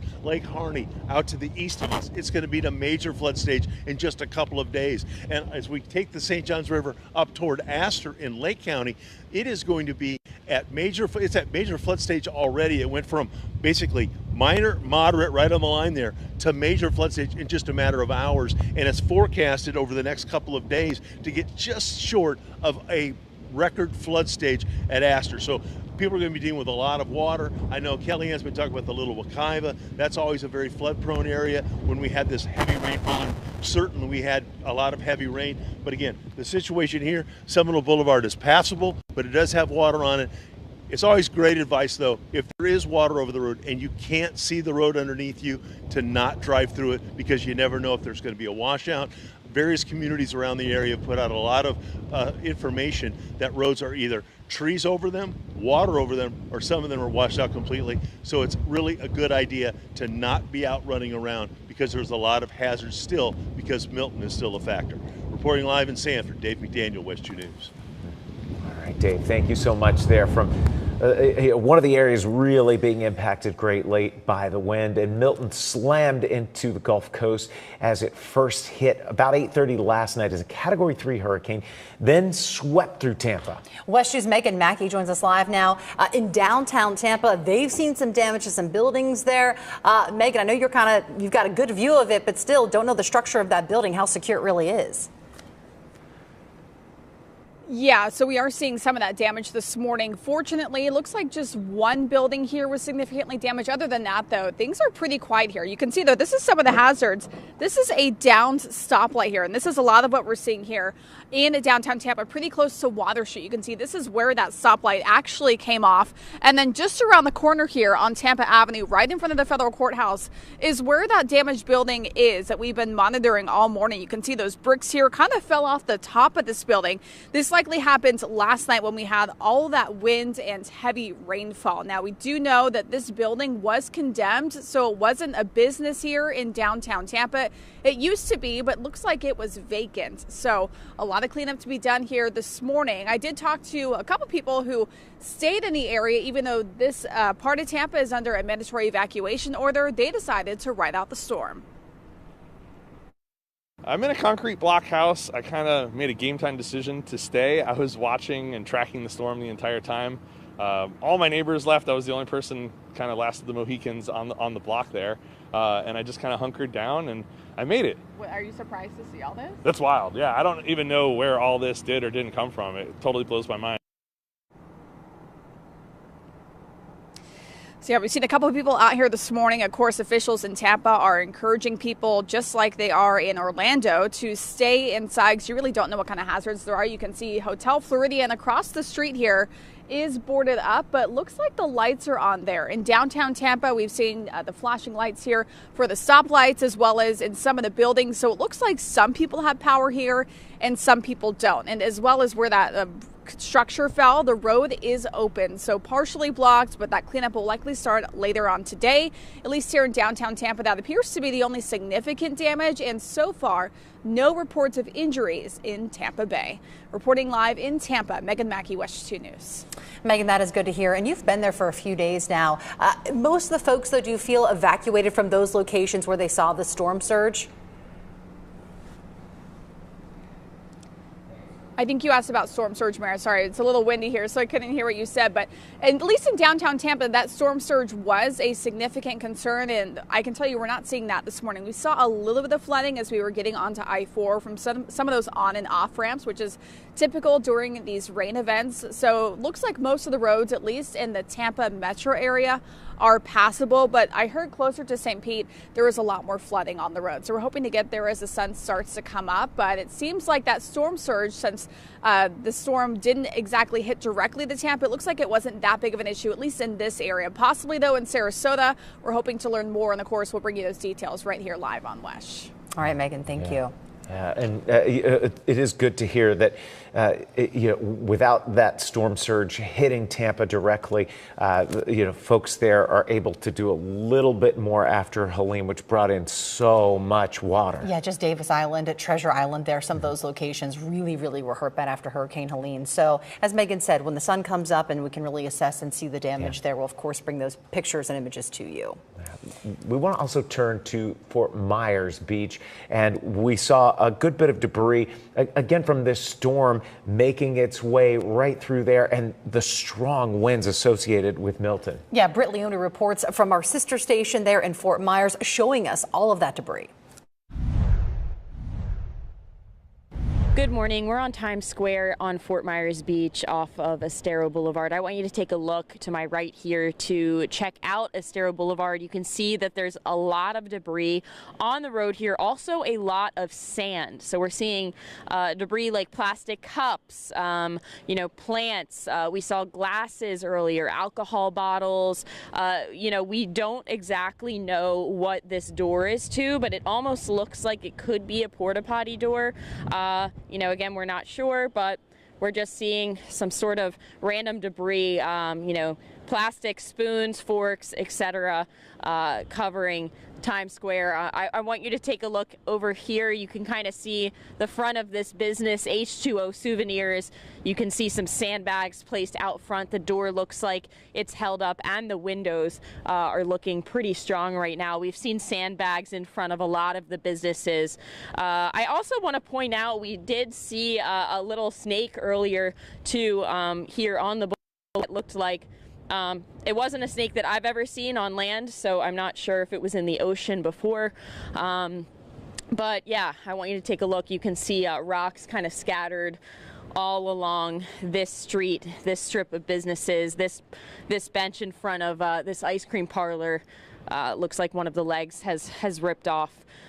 So there is going to be a lot of cleanup. The mayor has shared with us this morning. He's out here this morning cleaning up, and he's encouraging you to not drive onto the island. It's just going to slow down cleanup. So we're going to keep you updated as far as weather goes and just the aftermath of the storm here on Fort Myers Beach. Right now it's just a little bit windy. The hurricane has passed at this point. Local on Fort Myers Beach, Britt Leone, back to you guys. Okay, so that's what's happening in Fort Myers. Here in Central Florida, the storm also moving off our coast. Brevard County folks, they're really seeing the worst of it. We've been hearing from viewers in Volusia County saying that they've got water in their driveways, approaching some of their homes. Eric, you were mentioning that too. Yeah, I just was chatting with the wife, and she's from Volusia County. A lot of her friends are talking about flooding and water. And my in-laws that are over in Ponce Inlet, they say that some shingles came off the house, a fence around them blew apart, and there's even a leak in the house. So, this was an impactful storm. And I think that it's worth noting that I have been getting emails from people, and I know you have too, for hours in those Volusia Flagler communities talking about how bad it was. This storm made landfall in Sarasota, which is why we can't just focus on a spot. They're such big, impactful systems. Well, around 4:30 this morning, there was a wind gust reported in Daytona Beach of 87 miles per hour. So that was still hurricane force winds. Things are gradually improving, not necessarily in Daytona Beach yet, but it is coming. So we know everyone wants to have this cleared out, move out of the direction, but it is on the way. Just be patient. I want to take you outside to Volusia County right now. This just says it all of what we're experiencing in Daytona Beach, in New Smyrna Beach, Ponce Inlet, all of Volusia County at the moment. The wind is really howling, and it's still being hammered by all of this wind and rainfall. This, again, will eventually subside We're though starting to finally see some clearing in parts of Volusia County. There's one last ribbon of heavy rain working through. The rain will then subside. Winds will gradually subside as well. Milton is so far out of our radar range that we can't even pick up the center of circulation anymore, which is wonderful news. For most of Central Florida, especially all of the I-75 corridor, we do not have to worry about any sort of hurricane gusts or heavy rainfall. Again, it's really just for Daytona Beach, Edgewater, New Smyrna Beach, Oak Hill, now approaching Scottsmore through Titusville, parts of the Cape where they started to see their winds pick up, and parts of Brevard County as well. Now, I do want to remind you, even though our northwestern spots in Volusia County are starting to dry out, we still have a flash flood warning in effect until 9 o'clock this morning, because we're still seeing about 14 inches of precipitation. Not so much rainfall in our northwestern locations, but we still have standing water in our northwestern locations, and it's going to take some time for that water to recede. Same thing in Flagler County and eastern Marion County. We still have a flash flood warning until 8 o'clock. It's not raining anymore, but we still have that flood potential and all of that standing water. For the metro, it's scattered rainfall, still breezy conditions, but the gustiest winds are right along I-95, right along the Cape through coastal Volusia County. Pockets of heavier rainfall still for Seminole County and Orange County, but that heaviest stuff is now working through the Cape and Brevard County. Plenty of light to moderate showers for Osceola County, moving into Brevard County, where Brevard County, your winds are quickly picking up. Now, do you want to look at some of our local storm reports? There has been reports of flooding in Pellicer, the Pellicer Creek area. A flood has been reported here, so watching that. And then also a flood near Crescent City, where there's ongoing flooding, major flooding on Haw Creek in Flagler County near Crescent City. So we're dealing with that, even though the rains are over. And as the day goes on, I imagine more storm reports will come out as that sun slowly rises, conditions go back to normal.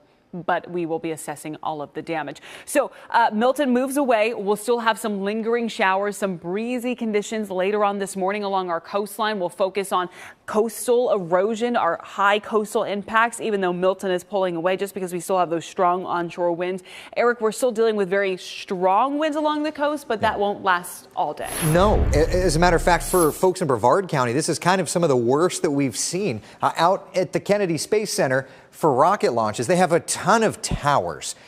Those are reporting winds at like 90, 100 miles an hour, but they're really, really tall. So I'm just using the data points we have that are down to the surface, but we're still 77 and 81 miles an hour out over the National Wildlife Refuge and over the Kennedy Space Center. Down toward Melbourne, 67 mile per hour winds, 57 miles per hour a little further to the north, about 52 here in Sanford, 60 at Daytona Beach, and it's still gusting to 72 at Ponce Inlet. But let's just take a minute. The sun is coming up. It's not quite as windy here in downtown.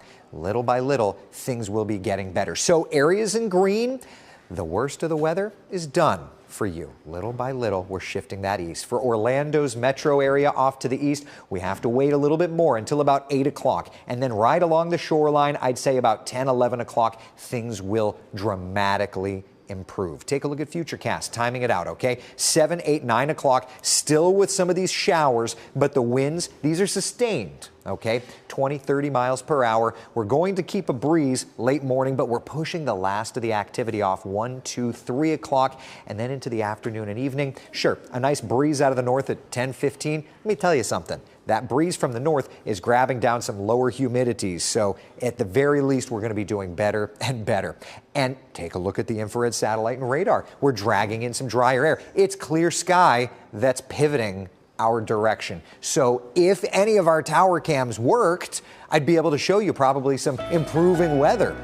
Little by little, you'll see it, though, right outside your window. So for this morning, it's still rough, especially in our East Coast communities, but we're going to clear that out and look at what we have ahead. Bright sunshine, temperatures in the 80s, morning lows in the 60s. We have some really nice weather. My in-laws have some minor things to deal with. Some will be more fortunate, some will be less fortunate, but the next couple of days, we're going to come together as a community in the sunshine, and we're going to help each other out. That way, this storm is nothing but a distant memory in a very short order.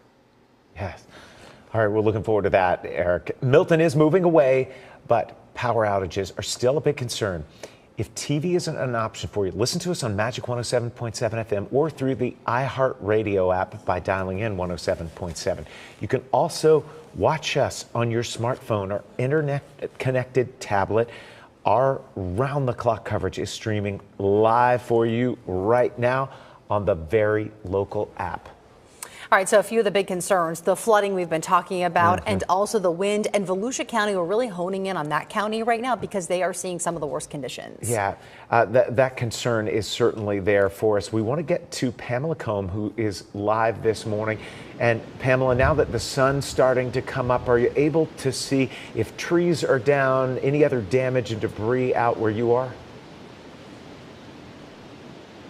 The sun is finally up and we are able to have a better look. We have seen some downed tree limbs, but really the biggest thing we're keeping an eye on is the flooding. We're finally able to get a better look at this parking garage that we just saw water and wind just blowing on there all morning. That corner does have a bunch of standing water on it, and you can see right above just how powerful that wind is too. I mean, those trees are kind of tilted over to the side. But I want you guys to take a look at the flooding on this side on Palmetto Avenue. This is downtown Daytona Beach. Earlier, the wind is blowing really hard. It kind of looked like just rapids. But right now, this is a road. It looks like a lake, a river. It is completely flooded. That business a little further down that you see right there, it does have sandbags right in front of it, but I believe the water is reaching the door, so it might have water inside of the business. And several other cities, DeLand, New Smyrna, Port Orange, Edgewater, all of those cities are also seeing water flooding. Some of them are reporting knee-deep water. But I want you guys to take a look at this video that the Volusia County Sheriff's Office shared with us. The sheriff made some early rounds this morning. He already had some high water rescues in the area. He says, again, a lot of streets are flooded, but they do have FWC, deputies, rescue swimmers stationed across the county, and they are ready to respond with those high water rescue vehicles. So I know we are supposed to be getting more rain in just a little bit, so we'll be bracing for those conditions, staying under cover.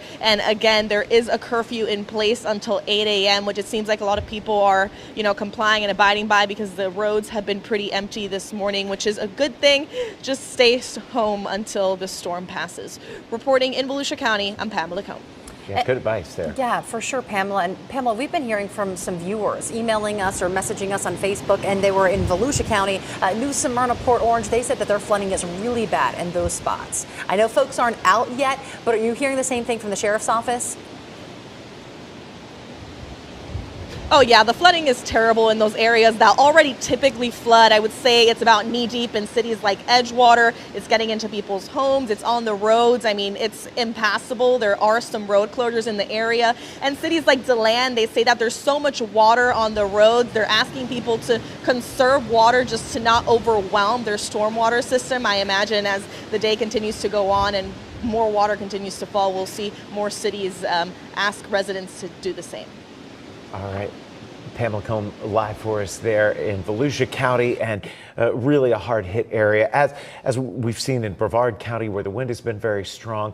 And when we move outside of Central Florida, we're looking at some of the areas that got hit as the storm first moved into the Sunshine State. Yeah, leading to several tornado outbreaks yesterday. We want to check in now with our sister station, WPBF, and Taylor Hernandez, and hear her report, because at this point there were fatalities, but we don't know yet how many people were killed. I'm Taylor Hernandez in St. Lucie County, Florida. Behind me, you can see all of the siding from buildings here. This is the Spanish Lakes neighborhood in Fort Pierce. There have been multiple reported fatalities here in this neighborhood, all related to a reported tornado. Of course, this spawning from Hurricane Milton. We do not know exactly how many people were killed in this neighborhood, but you can see roofs ripped off of homes. There's siding in the streets, downed trees. This entire neighborhood this morning without power. More than 60,000 people in St. Lucie County waking up in the dark. Again, we do not know exactly how many people died here in St. Lucie County, but we did speak with the sheriff last night about this devastation. From what the Dopplers are showing, we got hit the hardest, the quickest. Again, we say this wasn't expected. We prepare for things, but you can't expect or do anything when we have multiple tornadoes touch down in in such a short period of time in our community. It's devastating. There's no words could describe it. Again, this is in Fort Pierce, Florida, where there were multiple reported fatalities. Driving through the Spanish Lakes neighborhood, it's unrecognizable. It's hard to see exactly how much damage has been done, though, because of just how dark it is. This entire neighborhood without power, more than 60,000 people waking up in the dark here in St. Lucie County. But I can tell you there were trees in the roadways. There are roofs in the roadways, siding in the roadways, roofs completely ripped off of homes here. We're going to get a better look at all of this damage as the sun starts to come up. For now, I'm Taylor Hernandez in Fort Pierce. Back to you. Taylor, thank you. Just conditions terrible there in South Florida after those tornadoes and after the outbreak. Take a look at this here. Down power lines, wires here on trees. This is Forest Avenue in Altamont Springs. Also seeing flooding in the roadway there. But talk about scary stuff. This is why, folks, stay indoors, especially if your county's under a curfew or your area where you live. Do not venture out into these kinds of conditions because things are not looking good. Yeah. And to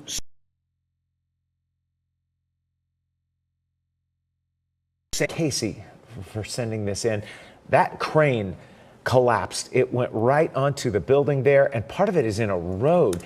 And this was all from construction happening on a luxury building site.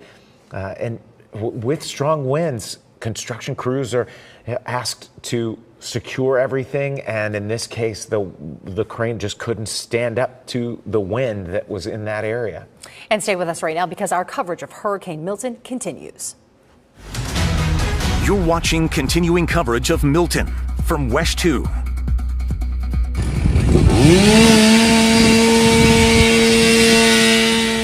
The cleanup is already underway this morning in parts of Central Florida as Milton moves offshore.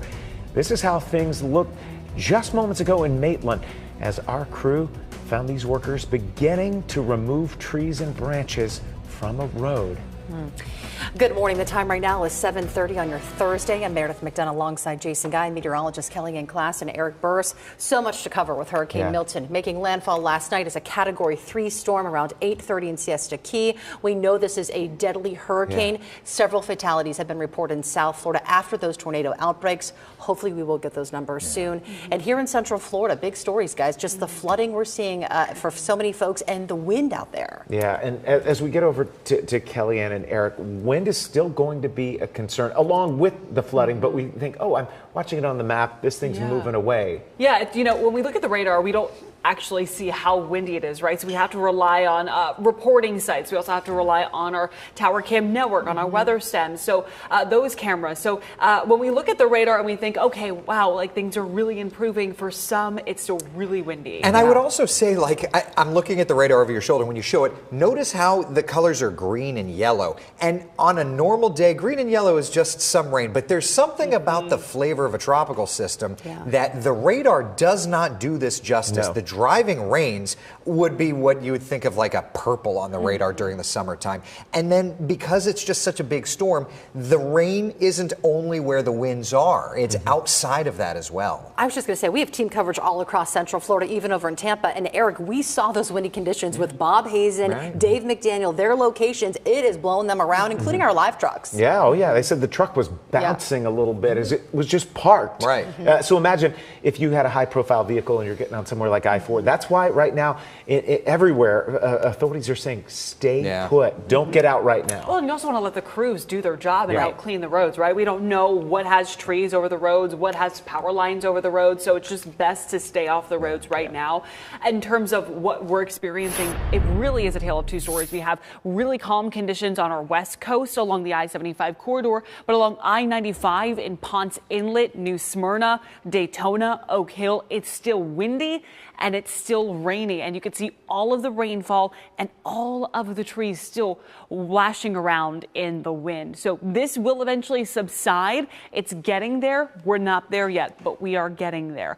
As we take a look at first warning radar, we are dry for the I-75 corridor. Still some rainfall for parts of I-4. Not as heavy as it was earlier. It's really just this ribbon now of rainfall that's lingering just south of New Smyrna Beach, right around Edgewater, Oak Hill, now moving down towards the Cape in Brevard County, Scottsmore, Titusville, Mims, Port St. John. Heavy tropical rainfall for you, along with those gusty conditions. Here in the metro, Seminole County, Orange County, we have pockets of heavier rainfall, but for most, it's just a steady tropical rain at the moment, with winds gradually beginning to subside.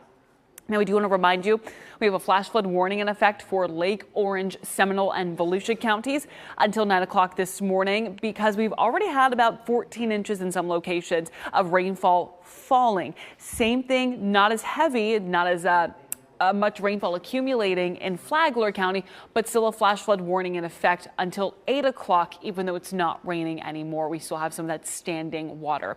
Down in Osceola County, Brevard County, gusty rain, just whipping around like we saw that shot out in Ponce Inlet. Now, we, just as expected, had this set up right over the I-4 corridor for heavy rainfall. Some of us receiving about 14.5 inches of rain, a lot of us between 10 and 12 inches of precipitation along I-4, and it's a really sharp cutoff between I-4 and the heavy rainfall and barely any accumulation, especially if you go to North Florida. In Denellen, western parts of Marion County, 5 inches of rainfall. Same thing in St. Cloud, almost 3 inches of precipitation in the Grand Valcaria area. So really seeing a lot of those flooding conditions along the I-4 corridor, but really, Eric, a good chunk of Central Florida. And that's the rain piece. Then there's the winds. Even though the center of circulation of this hurricane is well off the shoreline, we're still gusting to about hurricane force in spots. 72-mile-per-hour gusts still being reported over at Ponce Inlet, 58 at Port Orange,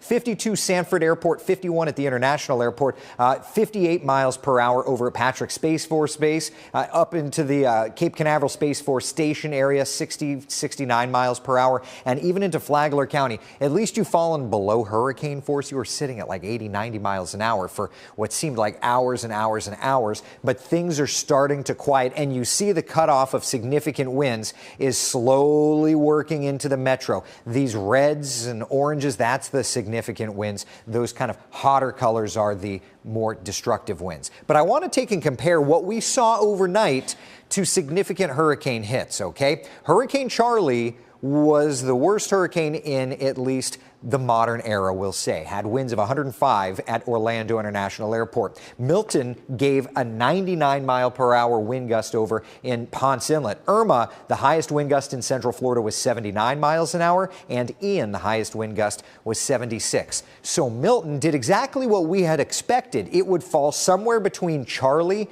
and Irma in Central Florida. My friends, we went through it last night, and power outages reflect that now we've got some work to do to get back to normal. Take a look. 200,000 people without power in Polk County, 170,000 without power in Volusia County, and there are reports coming in now of some significant flooding in spots. So certainly our news crews are going to go gather that information. 100,000 without power in Lake County and many other counties kind of in that ballpark. So for today, we have to deal with, yes, the kind of cleanup effort. The good news is, as this radar starts to clear out, things are going to be looking better and better. And I would say the sun comes out in just a couple of hours.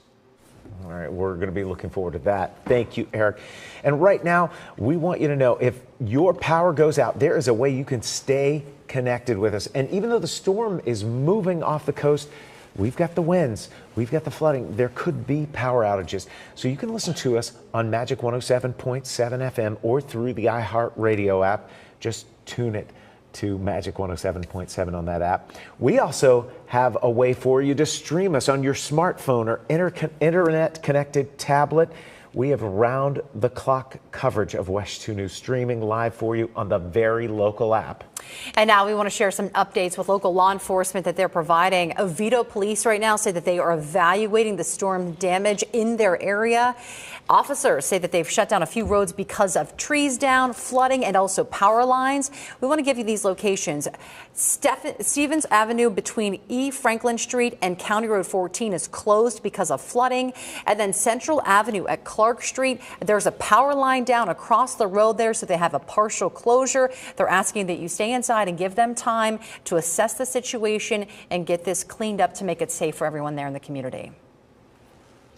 Okay, let's turn our attention to Tampa. Things have begun to calm down, but that is an area that saw the brunt of this system as it moved here into the Sunshine State, still at Category 3 status. Yeah, and still trying to get over Hurricane Helene just a few weeks ago. Let's check in with Alina Lee, the meteorologist over there from our sister station.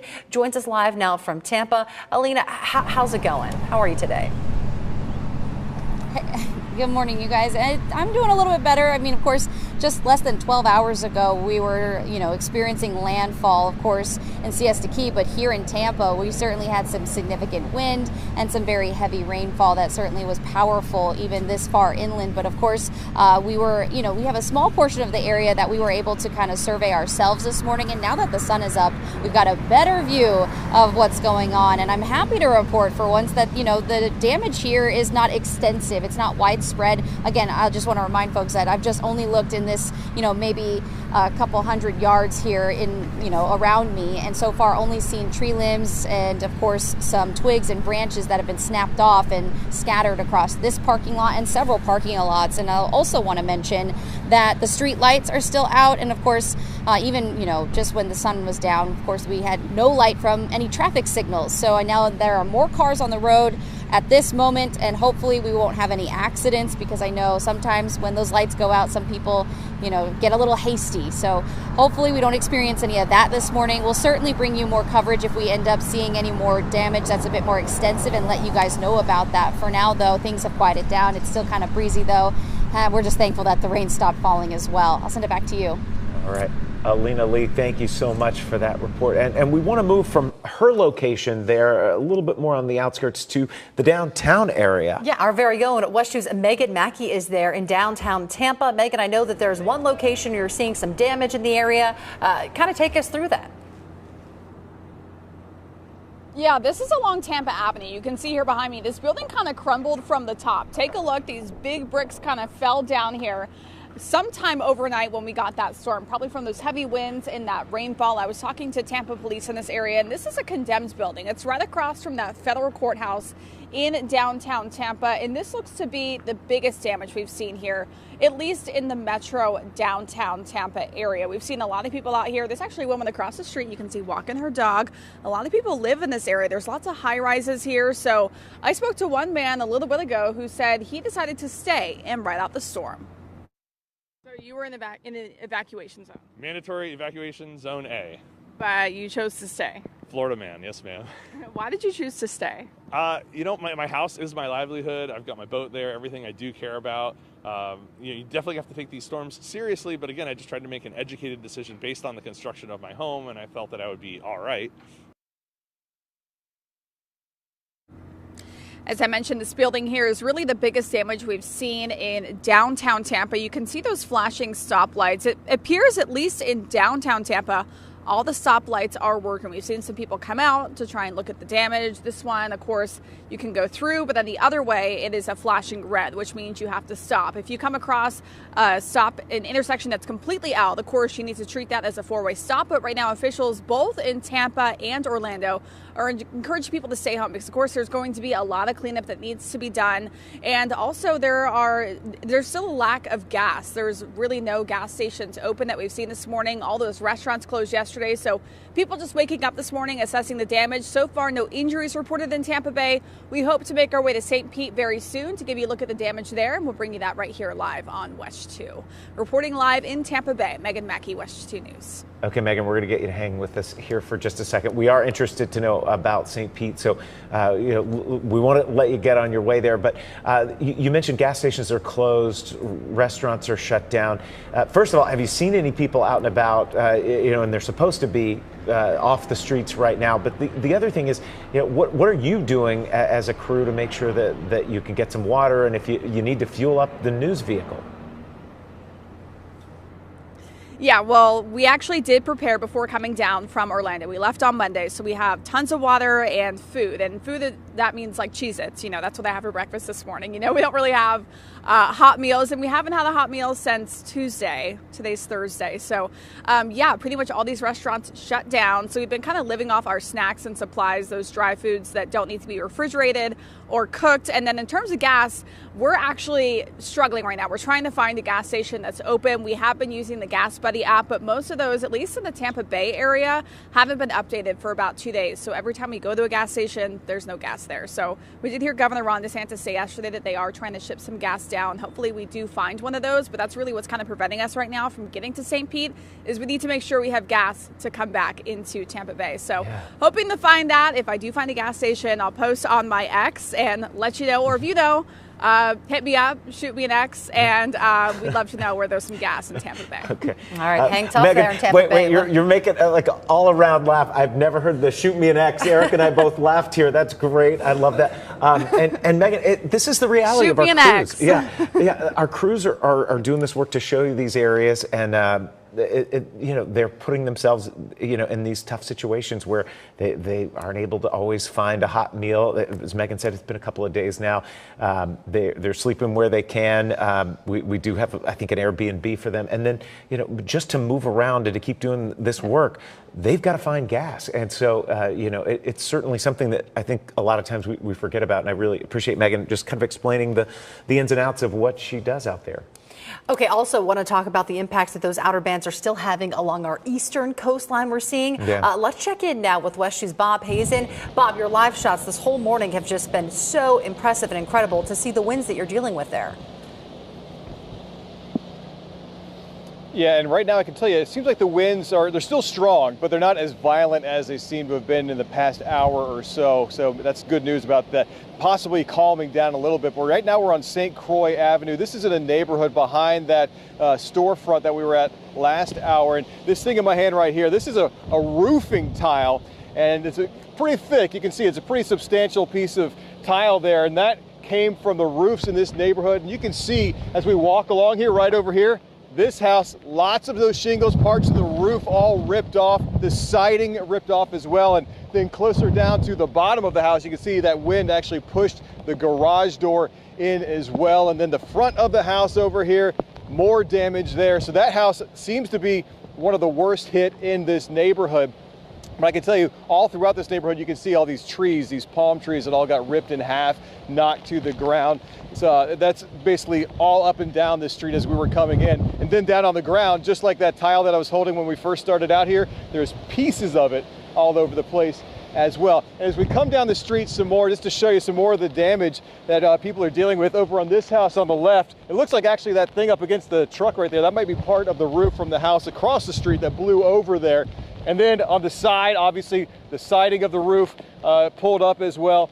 A lot of houses dealing with shingle damage. The house on the very end here, I know it's gonna be hard with the rain hitting the camera, but the house on the very end there, lots of the shingles on the top taken off. And then also the one next to it, a lot of damage as well. This is a very high-end neighborhood, as you can imagine, right on the Indian River. A lot of these houses have boats behind them that we can see kind of like bobbing in the water. This looks like it's possibly the hardest hit that we've seen so far. And you can see some people coming out this morning to kind of check on the damage, see what's how bad their houses were hit.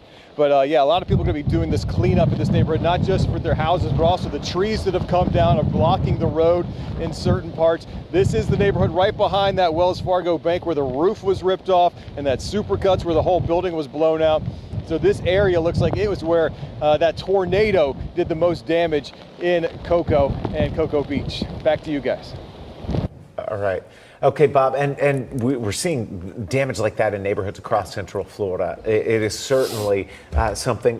When you start talking about a tile roof breaking and what had to hit that, and so many limbs flying around there. The garage door was damaged. That was an intense area where a burst came through. Yeah, that neighborhood is on the Indian River. That's in Cocoa. So that's a look at the damage there. And guys, we've been talking about this. That's kind of the area where the storm is. It's leaving us, but that's the location, including Volusia County. Those two spots that we're really seeing the flooding and the wind. It took a while for the wind to pick up, but it finally followed. And now we're seeing those really strong winds across Brevard County. But soon it will exit. It's just, it took a little bit. This is Milton's last stand. So the winds are calming little bit by little bit across our area, but it's still kind of that coastal community that's dealing with it. But over the next few hours' time, the sun will come out. And once it does, the breeze slowly subsides and we'll be able to survey our homes, help our neighbors. And it's always important to always look for the helpers. I always tell my kids in these little moments of being frightened, now that the winds are calming, remember, the helpers are going to be out there doing the help. You make me think of the Mr. Rogers quote. That's it. That's where it came from. And I have to tell you that the helpers, but Eric and I have been covering storms since '07 together, and there was a tropical system, and I was in trouble, and he said, "Get in shelter right now." I will never forget that. A tornado touched down not too far, and it blew the barn off and windows out. Very scary stuff. So, you know, just our hearts go out to all the folks right now that are dealing with these conditions. We're here for you. We're in this together. Yeah. It's almost done too, which is what we always like to, you know, give a little silver lining to, right? Like, we're still dealing with some of those conditions, but the end is almost here. As Milton continues to pull away. And so when we look at our live radar, it doesn't look that impressive. You're thinking, okay, it's just rain. We're not seeing any gusty conditions, but our tower cam networks really sell the picture. And in fact, let's go to our weather stem camera out in Ponce Inlet in Volusia County. And this is the picture right now. We're still seeing the winds battering the trees. So even though it doesn't look that impressive on our radar, it still is very gusty outside, especially for our I-95 spots. One final ribbon of heavy tropical rain working through parts of Oak Hill, Titusville, along the Cape. And then following that is just some spotty showers with some pockets of heavier rainfall. But this is working down into Brevard County. It's pesky showers, very gusty winds, still hurricane force winds at times, tropical storm force wind gusts as well. In the metro from Orange County up to Seminole County, light passing showers with pockets of tropical downpours and some spotty showers around Sorrento, Paisley, DeLand, all the way up to Pearson. But the heavy rainfall, the heavy lasting rainfall is now beginning to end, which is wonderful news. Just want to remind you, we have a flash flood warning for Lake, Orange, Seminole, and Volusia counties going until 9 o'clock this morning. And while we're not dealing with widespread rainfall, we could still pick up an additional 1 to maybe 2 inches of rainfall and some of those pockets of tropical downpours embedded in that light rainfall. For Flagler and eastern Marion County, we have a flood warning going until 8 o'clock. So that's going to end very soon. We also want to remind you of some freshwater flooding. Right now, the Little Wekiva River at 30.08 feet. It is in major flood stage. I've been checking all of our stages and gauges across the St. Johns River, the Little Wekiva River. Things have been pretty steady. We'll have to see if things change as we go throughout the afternoon once things calm down. But right now we are in major flooding stage for Little Wekiva River near Altamont. But happy to say, again, the heaviest rain there is now over, so things should start to steady out there. We'll continue to watch the gauges along the St. Johns, but Eric, we are closely watching those gusts. 58-mile-per-hour gusts in Brevard. Yeah, this is still damaging wind potential here, okay? 62 over at the Ponce Inlet, but you were at 99 a little bit ago. The center of circulation of Milton is pulling away. 65-mile-per-hour gusts in Marineland, 53 right now in Flagler Beach, 53 Daytona Beach, Sanford 52, Orlando 51, and across our Brevard stations, Patrick Space Force Base gusting to 58. It's 53 over at the Kennedy Space Center and 54 at the National Wildlife Refuge. So little by little, if you notice this kind of orangish shade, reds and browns, the browns are the destructive winds, and that's kind of pushing away. We just don't have any sensors south of Melbourne, so that's the struggle. We're not able to measure it, but we're able to model it, okay? But you see those oranges, those are the real strong winds. It's exiting the metro, and it should be right on time. We said around 8 a.m., the worst of the weather would be clearing Orlando, and we're getting there. We're still going to have some tropical storm force winds, but little by little, things are improving. So watch on Futurecast through time. 9 a.m., still breezy, sustained winds, 20, 30 miles an hour, gusting higher than that. Still a little rough along the coastal communities. By 11, 12 o'clock, though, we push Milton far enough away, and notice there's some clearing on here. By about 2, 3 o'clock, breezy for sure. A few coastal showers, but overwhelmingly, we're going to take this dry air and sweep it right in. And you're already starting to see some clearing. I'd be willing to bet that if Megan Mackey looked up, she'd probably on her western horizon looking toward the Gulf of Mexico, probably be able to see a little peak of blue sky through some cloud cover. So this morning, we're still in the rough weather for just a little bit longer. Just a little bit longer. Then we'll be able to go back to normal, at least weather-wise, and start looking around, see how our homes fared and what shape they're in. If our neighbors need some help, let's lend a helping hand there. Let's not go looky-looing though, okay? Because crews are doing what they need to do. They're picking up the pieces, allowing and opening up those road arteries, and of course putting power back on. We've not seen the power numbers dropping just yet. That means that the crews haven't started yet, so give them space to do that. That way we can all get back to normal. This weekend's forecast, though, looking really, really nice, guys. All right, Eric. We know the storm's moving away. Power outages are going to still be a big concern. If TV isn't an option for you, you can listen to us on Magic 107.7 FM or through the iHeartRadio app by dialing 107.7. You can also watch us on your smartphone or internet-connected tablet. Our round-the-clock coverage is streaming live for you on the very local app. And this is great for your smart TV, of course, on your phone or your tablet. But if you've got a streaming service, think a Netflix, a Hulu, whatever it is, wherever you watch those streaming services, download the very local app and stream us. Now we want to get to some breaking news here. Our team of producers working so hard to confirm some information. They have confirmed at least 4 people have died in the tornado outbreaks that happened in St. Lucie County yesterday. So this is some video from those scenes. The possible tornado barrels through St. Lucie County on Wednesday. This footage shows the tornado over the area, also a tree getting swept away by these intense winds.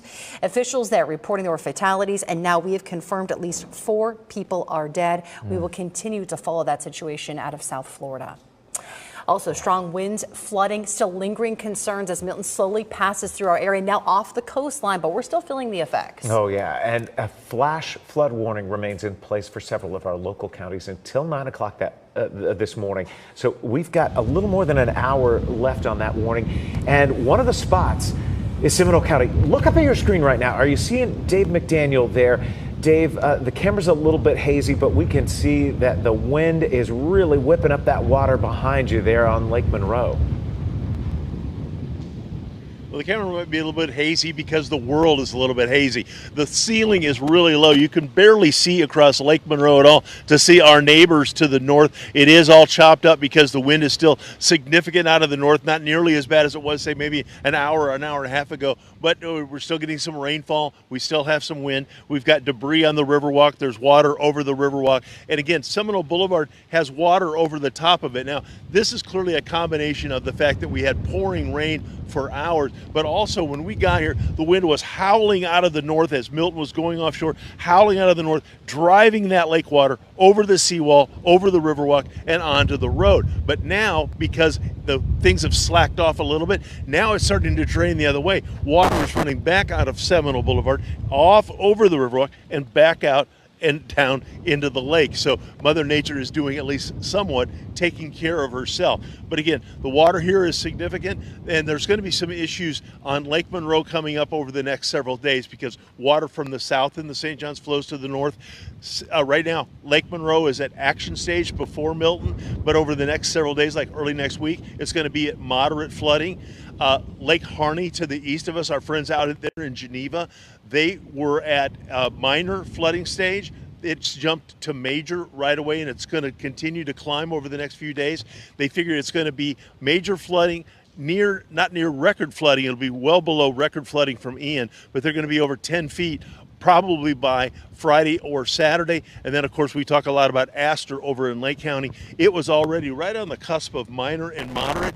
It jumped to major flooding in just a matter of hours, and it's forecasted to get just below 1/10 of 1 foot below record levels at Astor. And again, this is all water that eventually has to get into the St. Johns River and get out into the Atlantic Ocean, but it's going to take a while because there's so much of it. And of course, there's so many people who have flooded yards, trees down, and all of that.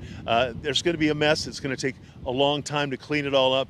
Milton has left its mark as one of the most powerful hurricanes to hit Florida, and of course, its impact on Central Florida, significant. Reporting live in Sanford, Dave McDaniel, WESH 2 News. Sure is.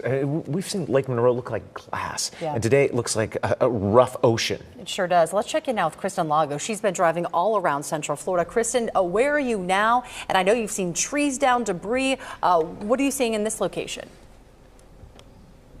Yeah, we came back to Orange County as we were kind of making our way back to the station area. We decided to drive down Orlando Avenue, and then Zach Maskovich, I don't know how he spotted this as we were driving by, but this tree completely came down in front of this home right here. We're going to bring you a look, and I think you can see it a little bit better now that the daylight hours have come. But I mean, we're looking at it right now, and it looks like it came just inches from the home. It doesn't look like it actually crashed into the home itself, but it definitely fell right in front of it. So this is just a smidge of what we've seen as we've driven all throughout the night throughout Central Florida. I mean, we've seen a couple trees come down. We were in Maitland just a little bit ago, and crews were out there working on clearing the streets from another tree that had fallen the opposite direction. So it had fallen right into the middle of the road. So they were working to clear that. And then we drove to Conway to check on potential flooding, and we didn't find anything there that was flooding, but we did find a fence that had been completely ripped apart. So as all of our crews have been saying, this storm's impacts have been felt all throughout Central Florida and all throughout the morning. We're going to continue to see that. I mean, the trees have been especially prominent, especially now in the daylight hours that we can kind of look around and see. But there are people coming out of their homes. They're noticing the damage, and we've seen some people coming out and trying to clean up the streets right now. Reporting in Orange County, Kristen Lago, WESH 2 News. Kristen, thank you so much, and stay safe out there. Take a look at this. It's a viewer picture from Daytona Beach Golf Condominiums showing us measuring tape there. That's showing about 13.5 inches of rain, just to give you another look at all the flooding we've been seeing. Oh. And our coverage now of Hurricane Milton continues with Sonica Donke and Sheldon Dutez. You're watching continuing coverage of Milton from WESH 2. Well, this morning, this is one of the most gripping images of destruction that was left behind from Hurricane Milton. The roof there at Tropicana Field was left shredded. That stadium was being used at a staging location for first responders. And it's not just on the state's west coast where we've been seeing a lot of damage. Our own Bob Hazen found quite a bit of damage in Brevard County. Right now we're in front of this Supercuts at this little shopping center here in Cocoa Beach, and it was absolutely wrecked in this storm. We have been seeing some wild images come out. It's now 8 o'clock and the sun is starting to rise, and Milton is finally pulling away. We'll certainly get a better idea of the damage that is left behind, but we want to begin this hour with meteorologist Kellyanne Klass and Marquise Mita joining us. Give us the latest on Milton. Where is it now? Milton is out in the Atlantic. What's interesting is the 8 o'clock advisory, the wind speeds have never changed, but we're verifying that on our coastline. And usually in tropical systems, our winds are highest at the center of the storm, but in this case, they've really spread out across the area. Yeah, still super breezy. I think we were looking at recent wind gusts like a moment ago. We still had gusts up to 60+ miles per hour across the coastline. So that's going to increase the storm surge, in which we do have storm surge warnings on our Atlantic coast right now. Okay. Things are going to gradually increase in terms of the conditions of getting better, right? Okay. So we're not going to thankfully see a lot of gusty winds over the next couple of hours for our west, but for our east coast, we're still going to be watching that. There's a lot to get to. Let's at least get to the 8 o'clock advisory. Again, winds around 85 miles per hour. It is still a hurricane at this moment, but it is pulling away from Florida, and as it continues to quickly pull away, things will quickly get better. Now, when we look at first warning radar, it doesn't look that impressive, but we're still dealing with rainfall across the area and plenty of cloud cover, but there is some sunshine on the horizon back in the Gulf of Mexico as Milton continues to pull away. For now, the heaviest rainfall is still along parts of the Atlantic through the Cape, but in terms of the heavy rainfall now for Daytona Beach, New Smyrna Beach, Oak Hill, all the way down to Titusville, conditions are improving. We still have a steady rainfall, and we still have pockets of heavier rain for I-4 and the metro counties, but overall the stream of heavy rainfall is pretty much done, and still plenty of showers for Brevard County, Osceola, Orange, Seminole County, even parts of Lake County around the Sorrento area. So just want to remind you of a flash flood warning in effect for Lake, Orange, Seminole, and Volusia counties. This is going to go until 9 o'clock in the morning. So even though it's not pouring anymore and it's not a consistent pour, we're still going to be seeing for the next 59 minutes, that flash flood warning in effect. We've had this big ribbon of rainfall set up across I-4, which has really been helping to increase those rainfalls. I do want to go county by county and show you what recent totals we've had now that things are gradually beginning to dry out. Shell Bluff, about 4.6 inches of precipitation, but look at just west of Palm Coast, west of I-95, 7.2. So it was a fine cutoff between 4 to 5 inches of rainfall to 7 to 8, even 9 inches of precipitation, especially around the Ormond Beach area. And that really set up around Daytona Beach, Edgewater, Holly Hill, New Smyrna Beach, where we've had reports of flooding in knee-deep water, as well as 14, 15 inches of rainfall. And then as you go into Brevard County, it's also a quick cutoff from Scottsmore all the way down to Titusville, reporting about 5 to 3 inches of precipitation. But in Seminole County, reporting 11.5 to almost 12 inches of rainfall. We'll continue to go county by county with more of those rainfall totals, but it is certainly still very gusty out in Brevard, Marquise. Yeah, unfortunately, we're still not out of Milton's grip quite yet. We're seeing these winds continue to whip around our coastal communities. Take a look at this recent wind gusts above 50 to 60 plus miles per hour. Now, typically you have the fastest winds, Kellyanne, as you mentioned, closer to that center of circulation, but even miles away, we're still showing the breeze coming in from the north and the east. And that's why we have these storm surge warnings in place. So we've got a gust of 65 in Volusia County, Flagler County, excuse me, further to the south, 62 in Volusia, just off the shoreline of New Smyrna Beach. And as we continue to head further south, you're still well away from the storm, but it's still super breezy across parts of Brevard County, 54 mile per hour gusts of 58 even further to the south, just east of I-95. So we see, although Milton is pulling away, we are still dealing with those strong gusty conditions. Now, we had gusts with previous storms. Charlie back in 2004, 105 miles per hour. That's the fastest wind that we've seen from any hurricane here in Central Florida. But Milton, you guys are number 2 on the list right now with the strongest gust of 99 miles per hour. So just a hair below 100, and that just illustrates Milton's damage and destruction. I think this illustrates it better. Widespread across the state of Florida, over 3 million customers are without power. Now, one of the heaviest counties hit, that's to your south in Polk County, and that's closer to where Milton made that initial landfall, right? We have 200,000 customers without power across Polk County. Those numbers at 170,000 in Volusia County, where we're still experiencing those strong and gusty conditions. And we'll be able to assess the damage from those gusts coming up in just a moment when the sun is coming up and we can go outside and look at the damage. I know it's still going to be dangerous outdoors, but 28% of the state of Florida is without power currently. And I know that power companies are going to be working hard to get those lights back on, but we're still not out of the storm's way. We mentioned it's breezy all across the coast, and we do have those storm surge warnings in place as well as flash flood advisories. So we're not out of Milton's grasp quite yet, but the sun is coming up and we could assess the damage in the next few hours, guys. All right, Marquise, thank you. It's because of the 3.2 million people without power that, was a concern we knew was coming, that we have partnered with our radio station, Magic 107.7, our radio partners, where we're simulcasting all of this information. You can also watch us on the very local app. So if you do end up losing power, or if a loved one lost power, friends or family, pass this information along to them, because we can continue to keep them updated even while they await those power crews to come in and right things. All right, a great resource for people in our community and outside of the Orlando area that are tuning in. We've been talking about the risk of flooding connected to the storm. We're starting to see that flooding happening in parts of Orange County, especially in the eastern part of the county, which tends to flood during heavy rain events. Let's get you over to WESH 2's Spencer Tracy, who is joining us live in Orlando. This is right by UCF, and we can see the high water levels just behind you there. How high are we talking? Yeah, so I'm just at the beginning of it. I mean, I'm already up to probably my calf. I don't want to go much farther because I did see on the Orange County Rescue that they said the water was up to their chest. And you can just see, because there's mailboxes. I don't know if you really can see, but all the way out there, that looks like a trash can. But the water is completely all the way up to the mailboxes. And a couple neighbors just around the area told me that there's a lot of trailer homes as well as other homes in this area. And we know that Orange County Rescue was here trying to see if anyone needed rescue. And we did see on their Facebook page that they say that everyone was good. So that is good news here.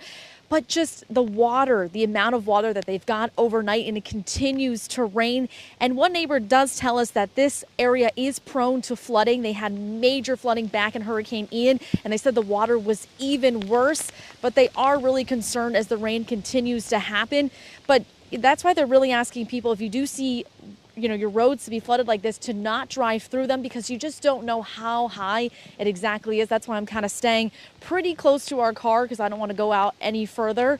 But this area is definitely seeing a lot of the flooding areas here. For now, I'll toss it back to you guys in the studio. I'm live in Orange County. I'm Spencer Tracy, WESH 2 News. Okay. Spencer, quick question for you. I know that earlier in the day you were reporting in the Orla Vista neighborhood. That's an area that also tends to flood during severe weather. What did you see there before you guys moved over towards UCF? Yeah, so definitely nothing like it was a couple years ago. I know I wasn't here for that, but I've covered that neighborhood before, and they had extreme water rescues. Nothing like that, which is good news. That means that construction in that area is definitely working. I saw some minor flooding and some power outages, but nothing like it was a couple years ago. Great perspective, and I feel relieved for everybody who lives in Orla Vista, because it has been a problem area for flooding in the past. Spencer, thank you. We appreciate it. Unfortunately for the residents who live off of the street where she's standing right now, they're going to have some harsh realities to wake up to this morning. Looks like she's standing on the banks of a river. But you see where the mailboxes were? Those were those little colored objects bobbing there in the water. So your mailbox is usually chest high for most people. So if it's that tall, presumably is in people's homes as well. Yeah, so hopefully we'll get an update on some of the residents who live in that area. But we do want to show you some damage from Holly Hill over in Volusia County. We know they've been peltered with wind and rain. Take a look at this. It looks like there was a lot of debris from outside that made its way in. It looks like a ceiling collapsed. There we go. And it just opened up to the skies. You could see a little bit of the skies there in that picture, just letting all of that rain pour in. Awful to see, and not a unique situation. I want to take you to Altamont Springs now and show you what we saw in Seminole County.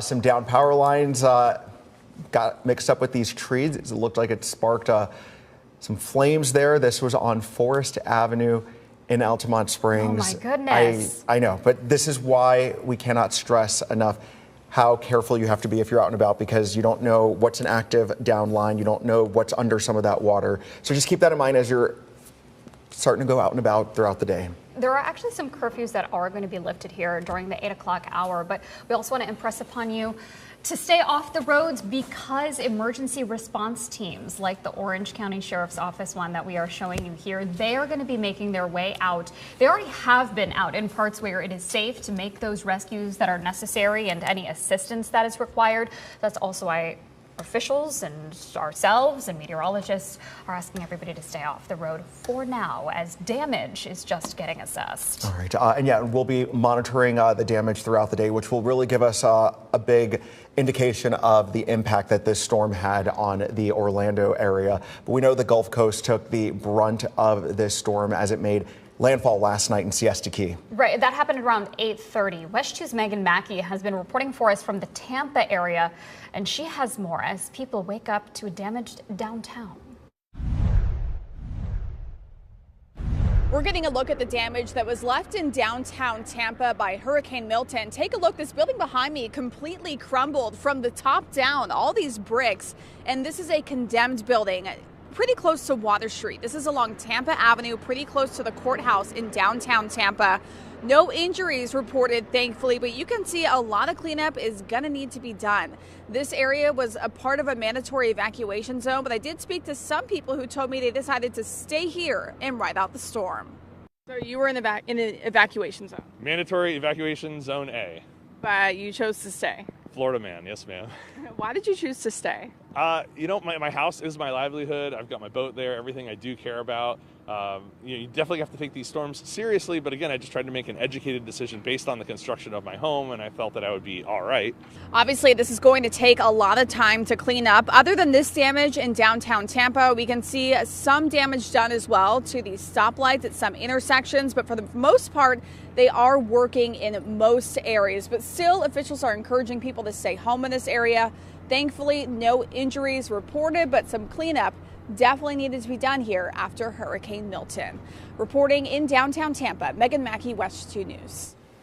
All right, we've been reporting all morning long that the eastern part of Central Florida along the coast is going to be the last area to kind of feel the impacts of this storm as it was making its way out to the Atlantic Ocean. And we're seeing also the impacts from the storm in that region as well, and some tornadoes that spawned off, possible tornadoes, I should say. We're still waiting to get those confirmed. But there was some type of activity in that area that caused a lot of damage. WESH 2's Bob Hazen is joining us now from Cocoa Beach. And I know over the last hour, 90 minutes, we've really been seeing the high impact of winds. You have been out and about looking at all kinds of damage. Yeah, and it does look like most of this would be from a tornado that hit here. And, you know, we're in a neighborhood behind A1A. This is St. Croix Avenue, and you can see this house right here had some of the worst damage. The shingles obviously ripped off there. Also, some of the siding, parts of the roof damaged, torn off, in fact, especially in the back of the house. And actually, the neighbor just came by and told me that the people who live in this house had to evacuate because they believe there might be structural damage to the house. But this street has pretty widespread damage. Almost every house along the way has some amount of damage, whether it's to the garage or the roof or the walls being punched in. And I talked to a bunch of people who live on this street. They say that this was the worst storm that they've ever had, at least when we're talking about hurricanes.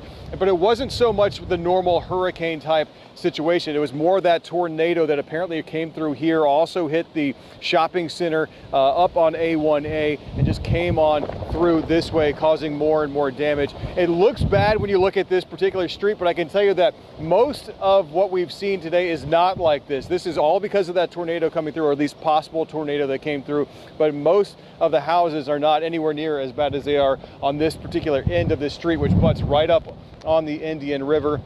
The water behind these houses also is up very high, not into the houses necessarily, but the river itself is up a lot higher than it normally would be. And in fact, some people said their boats floated away. Some people said that their jet skis floated away. And right here on the side of this house, you can see the roof pulled up there, the underside exposed. And if you look at this truck that's in the driveway, there's some roofing there. And a man who lives in this street told me that that piece of roofing actually is from the bank. I don't know how far, but maybe a few hundred yards away, that flew over the houses and landed up here in this particular neighborhood. So again, a lot of people out here coming out, checking out their houses. We have been told that there were no injuries to anyone who lives on this street. So at least that's a little bit of good news for the people who do live right here. Reporting live in Cocoa Beach, Bob Hazen, WESH 2 News.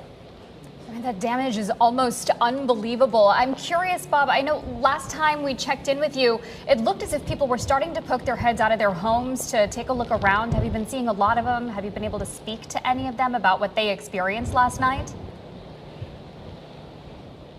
Yeah, I talked to a number of them. In fact, the mayor of Cocoa Beach lives on this street, or at least a street over, and some other folks who do live out here as well. And they say that pretty much all of the houses have some amount of damage. Some of it's just shingles that have been ripped off. These are expensive shingles. We're talking about, tile kind of roofing that would go on there. Expensive, and actually at this point hard to find as well. There's a back order, so they're going to have an issue trying to get those tiles put back onto their roof. Again, the big thing that came out of this was no one was hurt, but there are a lot of houses that do have holes punctured into the roof and the side of them. So that's going to be the big thing that they're going to have to work on trying to get fixed.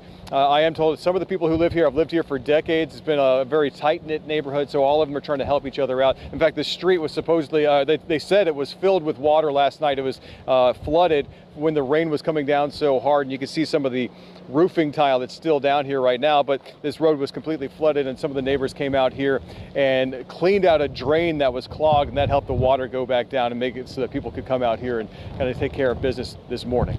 Back to you guys. Bob, glad to hear that people there are coming together to help each other out.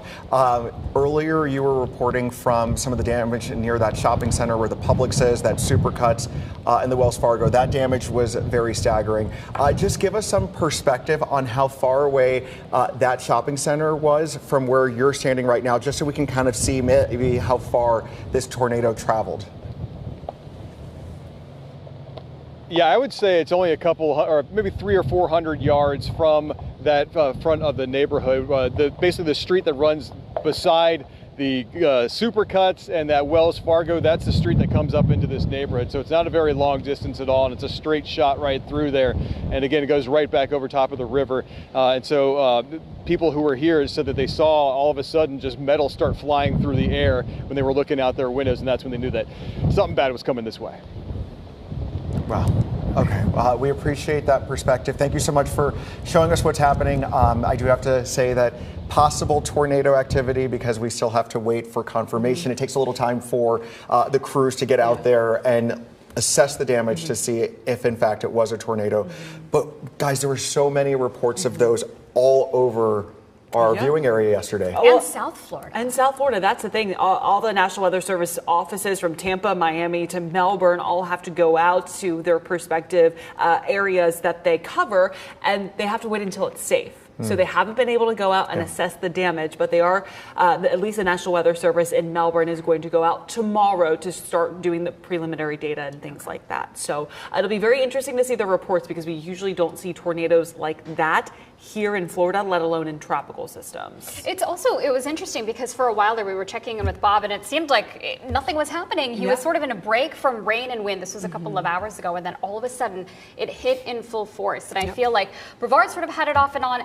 Volusia County, though, nonstop. Nonstop. So that's the thing about tornado watches and warnings. You can go from a watch to a warning like that in a matter of moments. You can have a tornado come down from the sky. So as you were saying about Bob, it seemed like all was calm, all was good, and then he was under that warning. We saw the images from the Wells Fargo where the roof was completely ripped off. The before and the after were staggering images to look at. Well, talk to us now about where Milton is at this moment. It was really trying to hang on to the edge of the coast there. Where is it now, and when are people going to start seeing some relief on that side? So the last push of wind, the last push of rainfall is working through Brevard, Volusia right now. I do want to get you the latest advisories. This is from the 8 o'clock advisory. We now have all of Marion and all of Sumter counties out of advisories. No hurricane warning, no tropical storm warning. But the hurricane warning that we had in Flagler County, Lake, Seminole, Orange, and Osceola County have been replaced with a tropical storm warning. So we're still dealing with breezy conditions. It doesn't mean that we're going to get another round of rainfall. It just means that we still have tropical storm force winds in these locations.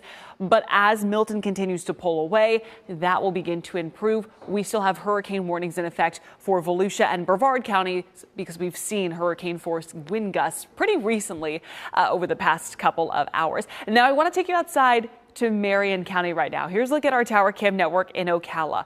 All is calm, all is quiet, really not gusty at all.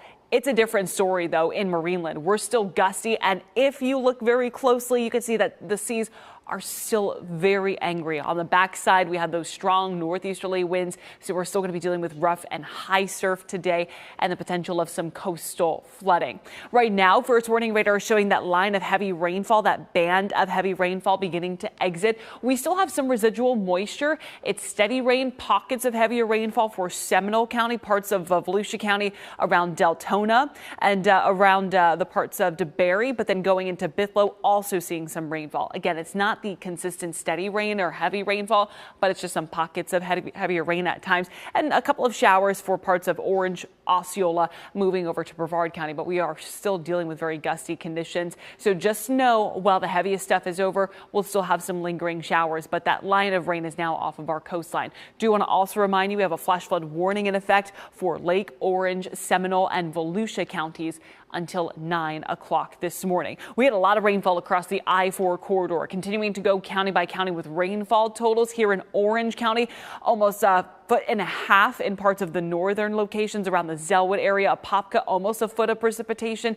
even around the Ocoee area. And then as you go into eastern Orange County, we've really seen things kind of let up. Lake Hart, almost 6 inches of precipitation, so almost double north and west of Lake Hart in Orange County. And then in Sanford, 11 inches, Geneva, about 11.2 inches, Chuliota, almost 9.5 inches of precipitation, and just west of I-4 around Wekiva Springs, around 10 to almost 11 inches of precipitation. Now we're still dealing with major flooding along the Little Wekiva River. That is at a major flood stage, but looking at the data over the past couple of hours, looks like it has peaked at 30.08 feet. Now, flood stage is 29.50, so we're still at major flood stage. However, conditions look to gradually improve as we go throughout the week for the Little Wekiva River. For more on the very gusty conditions, let's head over to meteorologist Marquise Mita. Yeah, Kellyanne, Milton was one of the strongest storms wind-wise that we've seen on record here in Central Florida. In fact, the strongest gust that we've had so far was across the Ponce Inlet of 99 miles per hour. That's second to Charlie back in 2004, but we had breezy conditions nearly everywhere. Across Marineland, you just showed that tower cam, 92 mile per hour gusts, and that's why we still have those rough seas, because it is still super blustery out that direction. Daytona Beach, 87 mile per hour winds. Here in the metro, 86 mile per hour conditions, and that's across the airport, which we did close yesterday. Taking a look at the storm surge advisories, we still have a storm surge warning across Flagler, Volusia, and Brevard County, where the seas could be anywhere between 3 to 5 feet. That's the storm surge currently, and the reason why is that we still have yet to see these winds subside. Here's a look at the recent gusts between 50 and 70 miles per hour, so nearly Category 1 strength. 65 mile per hour gusts is the fastest that we've had recently across parts of Flagler County. As you head further south, the gusts are barely even subsiding. 62 mile per hour conditions just off the shores of New Smyrna Beach. And as we continue to head south into Brevard County, we had a recent gust of 58 miles per hour. So we see the center of circulation is well offshore now, but we're still dealing with a Category 1 hurricane here. I just wanted to show you this Marineland tower cam once again as the seas are super rough. We see them crashing onto the shoreline. This is one of our only tower cams that's working across the Atlantic right now. The rest are black, and you see why. It's still very breezy as the tower cam continues to shake. So we'll play out future casts and time out when the rain is going to push offshore and when the winds will begin to start to subside. Right now it's a northerly breeze all across I-95, in which we see those gusts could be up to 40 plus miles per hour in parts of Palm Coast. Hour by hour, though, we're slowly watching the winds begin to taper away, but it looks like we're still holding on to tropical storm force speeds across parts of Brevard County up until 11, 12 o'clock. Then we start to go below 35 miles per hour. Still not quite yet done with the rain. We can see some showers across Daytona and New Smyrna Beach if you are in Volusia County. And then in the afternoon, that's when conditions finally start to taper away. You could still see some gusts at between 10 and maybe 20 miles per hour. Inland, 20 to 25 across the coastline. But here's a last look at Milton, still continuing to push towards the north and the east. Right now is a Category 1 hurricane, in which we see the winds and the rain across parts of our coastal communities. So throughout the rest of the morning, we're going to be dealing with the aftermath of Milton tapering off. But as we continue throughout the work week on Friday, we finally gradually clear. Mostly sunny skies are back, and that's what we carry into the weekend, with highs returning to the middle of the 80s. The aftermath of this storm deals with power outages, and a lot of folks across our area are dealing with those power outages this morning. Just want to let you know that you can listen to us on Magic 107.7. That's our radio partner. You'll get all the updates from our First Warning team of meteorologists. You'll also be able to hear the reports from our colleagues who are out in the neighborhoods right now. They are our eyes and ears as we are working to learn more about the damage that's happening across town. Very local. This is our app. We are streaming our coverage of Milton there as well. So if you've got your phone, your iPad, your whatever device that you're using, you'll be able to watch us there as well. And we just got an image. Kellyanne just shared it with us internally here in the newsroom of some of the flooding in South Daytona. We're working to share that with all of you in just a little bit, but we know Volusia County, it was unrelenting with the wind and the rain for hours. Yeah, WESH 2's Pamela Combe has been there all morning, and we're seeing some of those rising floodwaters behind you. It looks like, though, at least you're getting a bit of a break from the rain that was coming down for hours.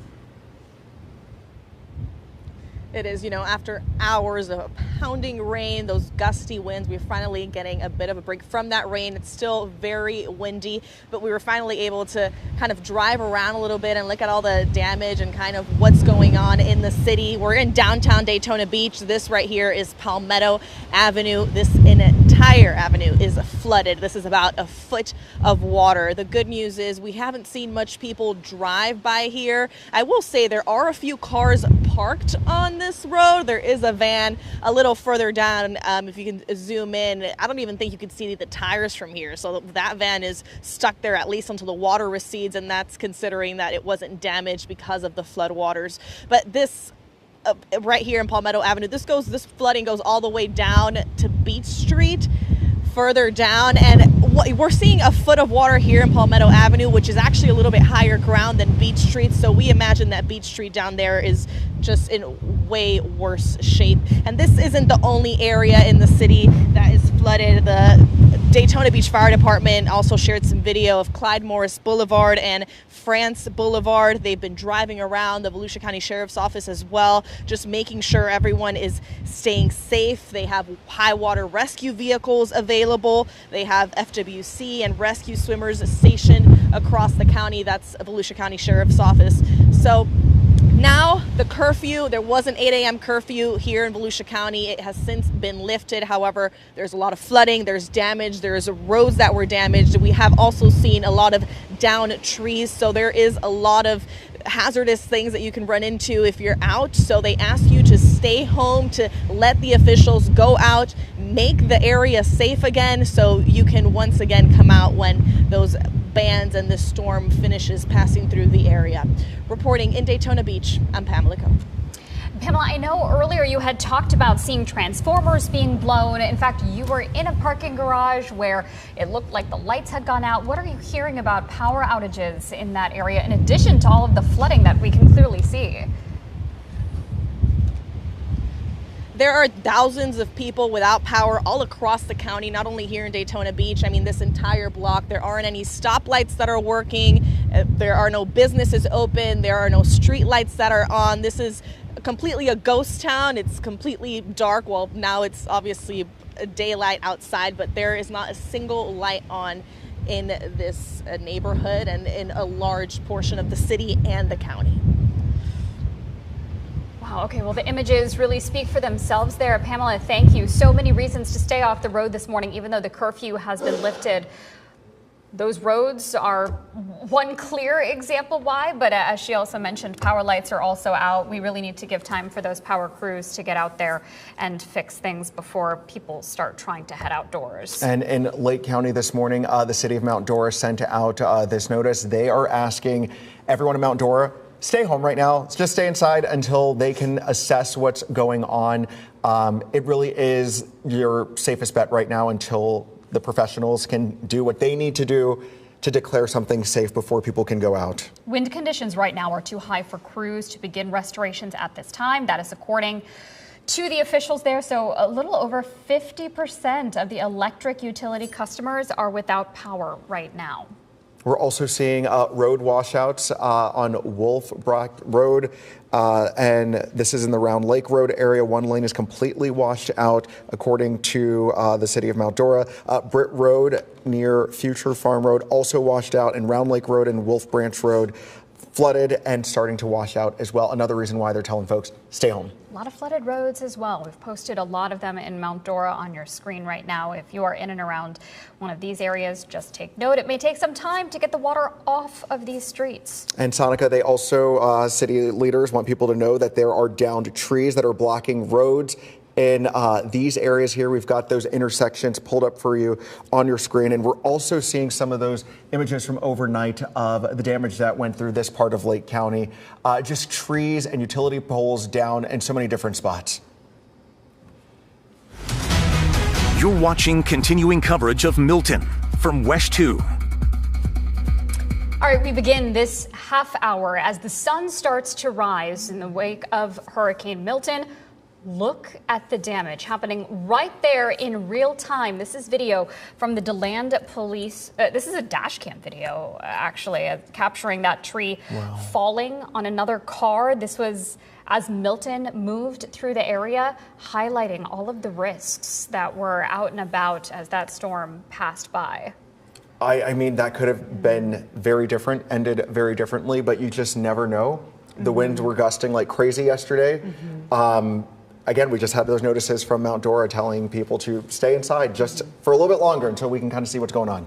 But there is some good news during this half hour. As the sun starts to rise, we also know that Milton is finally leaving our coast. Yeah, and you know, it's images like that that really just put it all into perspective. We have so much rainfall over the past Sorry, few days. Kellyanne, not to cut you off. The governor is speaking for the first time since Milton passed through, so we want to take a listen to what he has to say. Flooding occurred on the west and east coast, and strong winds lashed the state, especially in Pinellas, Hillsborough, Manatee, and Sarasota counties.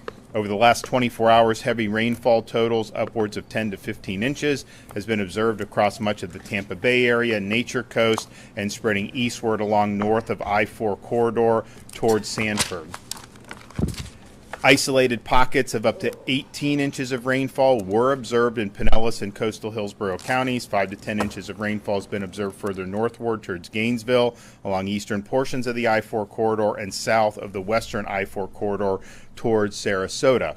Several rivers reached major flood stage, and major flooding continues along portions of the Hillsborough River, St. Johns River, and Little Wekiva River. Water levels are forecast to continue rising along northeast and west central Florida rivers and waterways, with many forecasts to remain within or reach moderate to flood stage over the next day or so.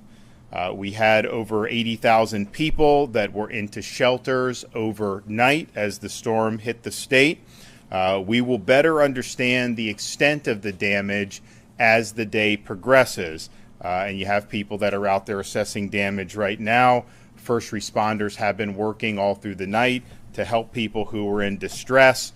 And what we can say is the storm was significant, but thankfully this was not the worst case scenario. The storm did weaken before landfall, and the storm surge, as initially reported, has not been as significant overall as what was observed for Hurricane Helene. Right now, it looks like Sarasota County had the most significant storm surge, likely somewhere between 8 to 10 feet. And remember, with Helene, we had 15 to 20 feet up in Taylor County.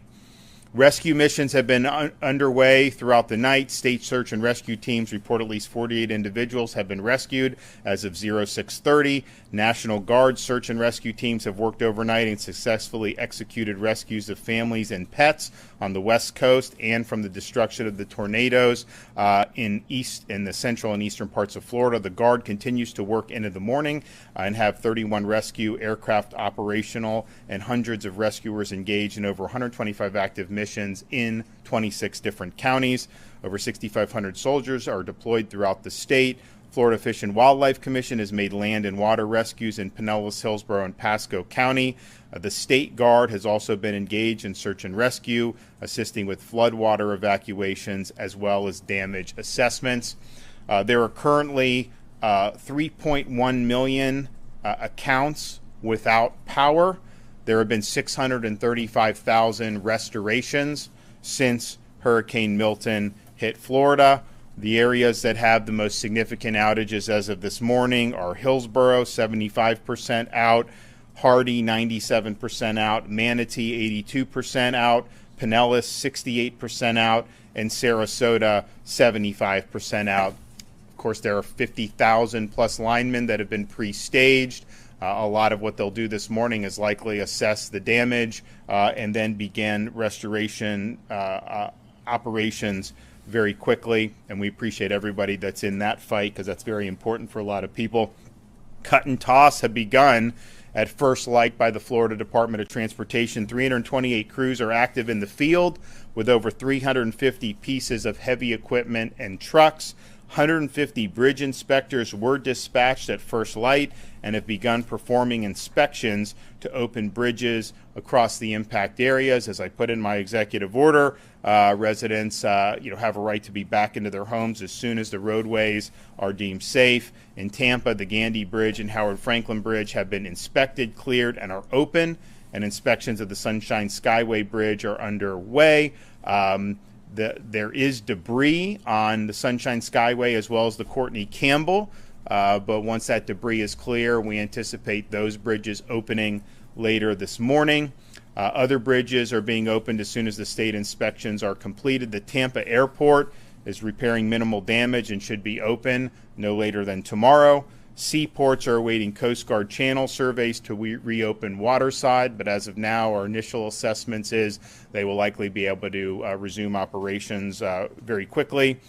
We still have a lot of school closures for today. I think Floridians should just keep in contact with their local officials about what that's going to be. I would imagine a lot of the schools that were not necessarily in the direct path of the storm will be open tomorrow.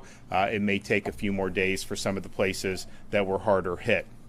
Now, as you survey damage and clean up, please be cautious of hazards. We have post-storm fatalities almost every storm, and a lot of these fatalities are avoidable. So please be cautious of downed power lines. Don't touch them. Don't remove tree debris that may be entangled with downed power lines. Standing water can conceal downed power lines and other hazards, so please be mindful and never walk through storm waters. Standing storm waters can also carry a bacteria that can lead to fatal infections. This type of infection was responsible for a fatality following Hurricane Helene, so please avoid wading through standing water. Please use proper ladder safety. Please use proper generator safety. Do not operate the generator inside your home. It must be outside, a safe distance from doors and windows. Visit Florida's emergency accommodation modules on Expedia and Priceline will remain available for those who are returning to their homes which were evacuated during the storm and sustained damage or in need of other type of shelter. So these models will continue to provide real-time hotel availability and lodging resources, making the experience easier for users. If traffic lights are out in your area, please drive with caution and treat each light as you would a four-way stop. And also remember, if you're going to use a chainsaw, be very careful with that. We have mishaps on that after every storm. We are extending the Hope Florida line for another 2 weeks at 24 hours, 7 days a week. So if you need assistance or resources post-storm, you can call 1-833-GET-HOPE, 1-833-GET-HOPE. Hope Florida's disaster arm, Activate Hope, is a program designed to help people find help following a disaster such as a hurricane. So you can call the Hope line. You can also visit the Hope bus, which will be in some of these areas very soon, and there'll be announcements about that. Florida Commerce and the State Emergency Response Team activated the Business Damage Assessment Survey in response to Hurricane Milton. Business owners can self-report physical and economic damage caused by the storm. Businesses can complete the survey online at floridadisaster.biz, floridadisaster.biz. Florida Commerce has also activated the Small Business Emergency Bridge Loan Program. We have $50 million available to Florida small businesses, and it's a zero interest loan, very flexible repayment options. You can apply for loans of up to $50,000 through the program. Loans of up to $100,000 are available for agriculture and aquaculture small businesses, and loans of $150,000 are available for citrus and cattle operations. Again, these are short-term zero-interest loan. You get the cash in your hand. The repayment terms are very flexible. You can apply at www.floridajobs.org/EBL, floridajobs.org/EBL. We've also activated the Florida Disaster Fund for those who want to make tax-deductible charitable contributions that will be used to be able to help Floridians who are in need. And you can go to floridadisasterfund.org, floridadisasterfund.org, if you have any questions.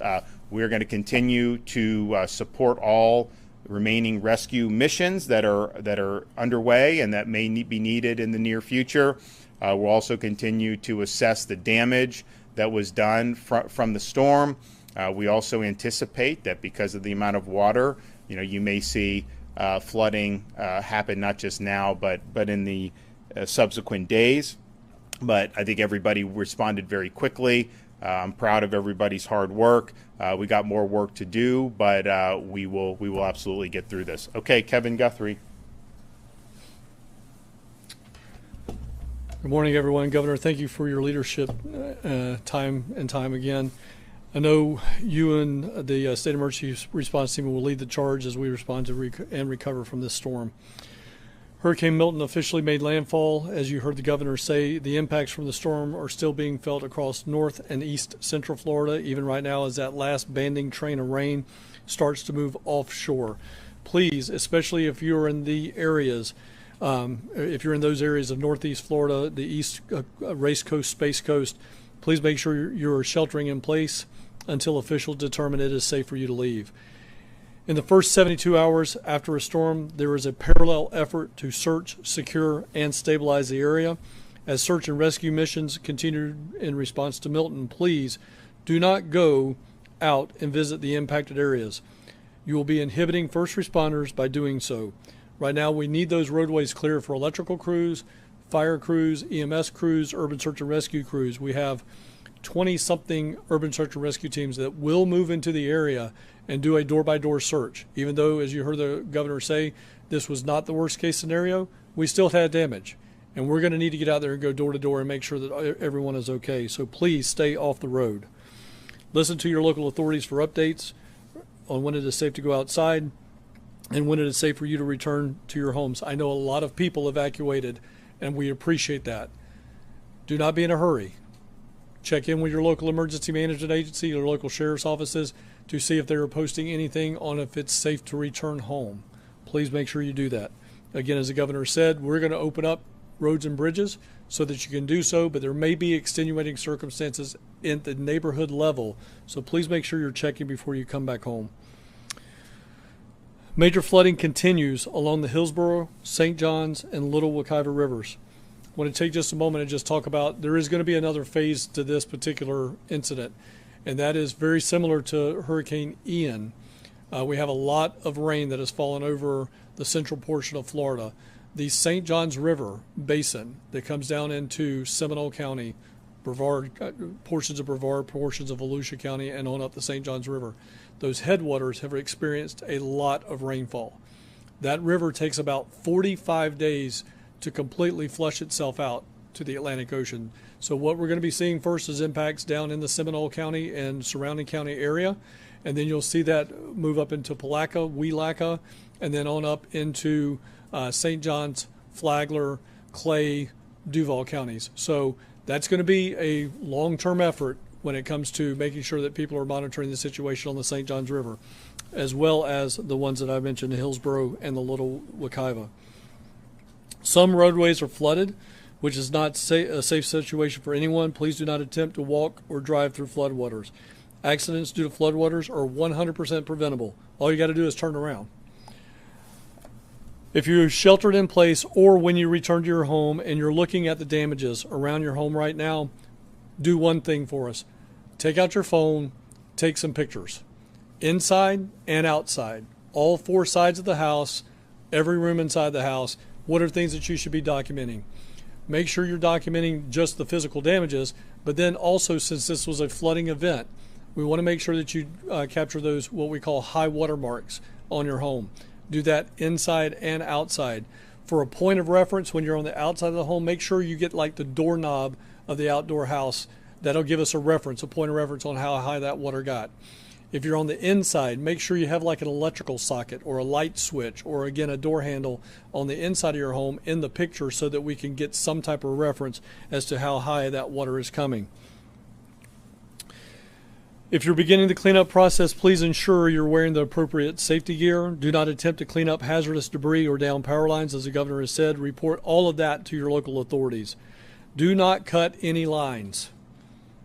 Again, we do not need Florida man and Florida woman out there cutting random lines as they go. You don't know what is a cable line. You don't know what is an electrical line. And probably more importantly these days is you don't know what is a fiber optic line. Most of our 911 lines run across fiber optic. We do not want anybody cutting lines. Let the professionals come in here and identify what it is before it's cut. Remember, again, some roads are still dangerous due to flooding, debris, and potential downlines. Do not risk it. Let our crews get out there and get everything back up and running. For assistance after the storm, call State Assistance Information Line. Again, that's information only, 1-800-342-3557. Help is available in English, Spanish, and Haitian Creole. FloridaDisaster.org/updates for information on the web. And then, of course, follow us at FLSERT on X and Instagram, and Facebook at FDEM. That is the most trusted and fastest source that we have. We have several people helping us out on posting on social media, so that is going to be the best place and the fastest place to get stuff from us. Thank you, Governor DeSantis, again, as together we will overcome this storm. Thanks. Roger. Morning, ladies and gentlemen, and thank you, Governor DeSantis, for reestablishing and resourcing this state guard so we can deliver critical emergency response capabilities right to the point of need. Working alongside Director Guthrie's, General Haas, and Director Young's and the rest of his state agencies, personnel moving rapidly in order to save lives, rescue our citizens, and minimize human suffering. Throughout the night and this morning, our Special Missions Unit with search and rescue, K-9, paramedic, and swiftwater rescue teams moved throughout the most severely impacted areas between Pasco and Sarasota counties, working with local authorities to provide on-water and overland search and rescue and route assessment capabilities.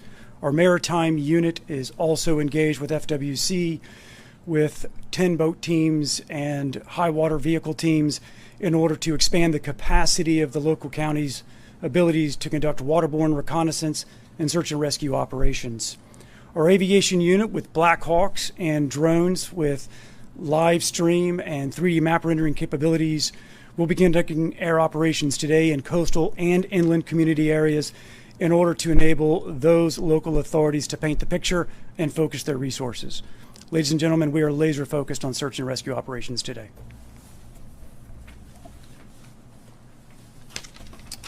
Good morning, everyone, and I'd like to also thank Governor DeSantis for his unwavering support during these times of critical need. We are fortunate and blessed to live in a state where the governor has such support for state agencies that put Floridians first.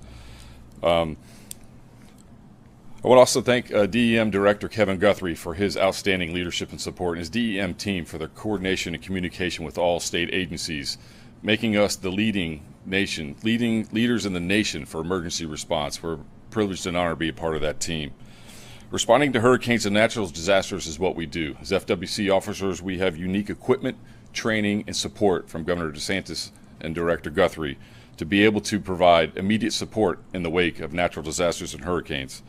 This is through the use of specialized equipment like shallow draft boats, airboats, swamp buggies, and other equipment to provide high water rescues. And that's exactly what we're doing right now.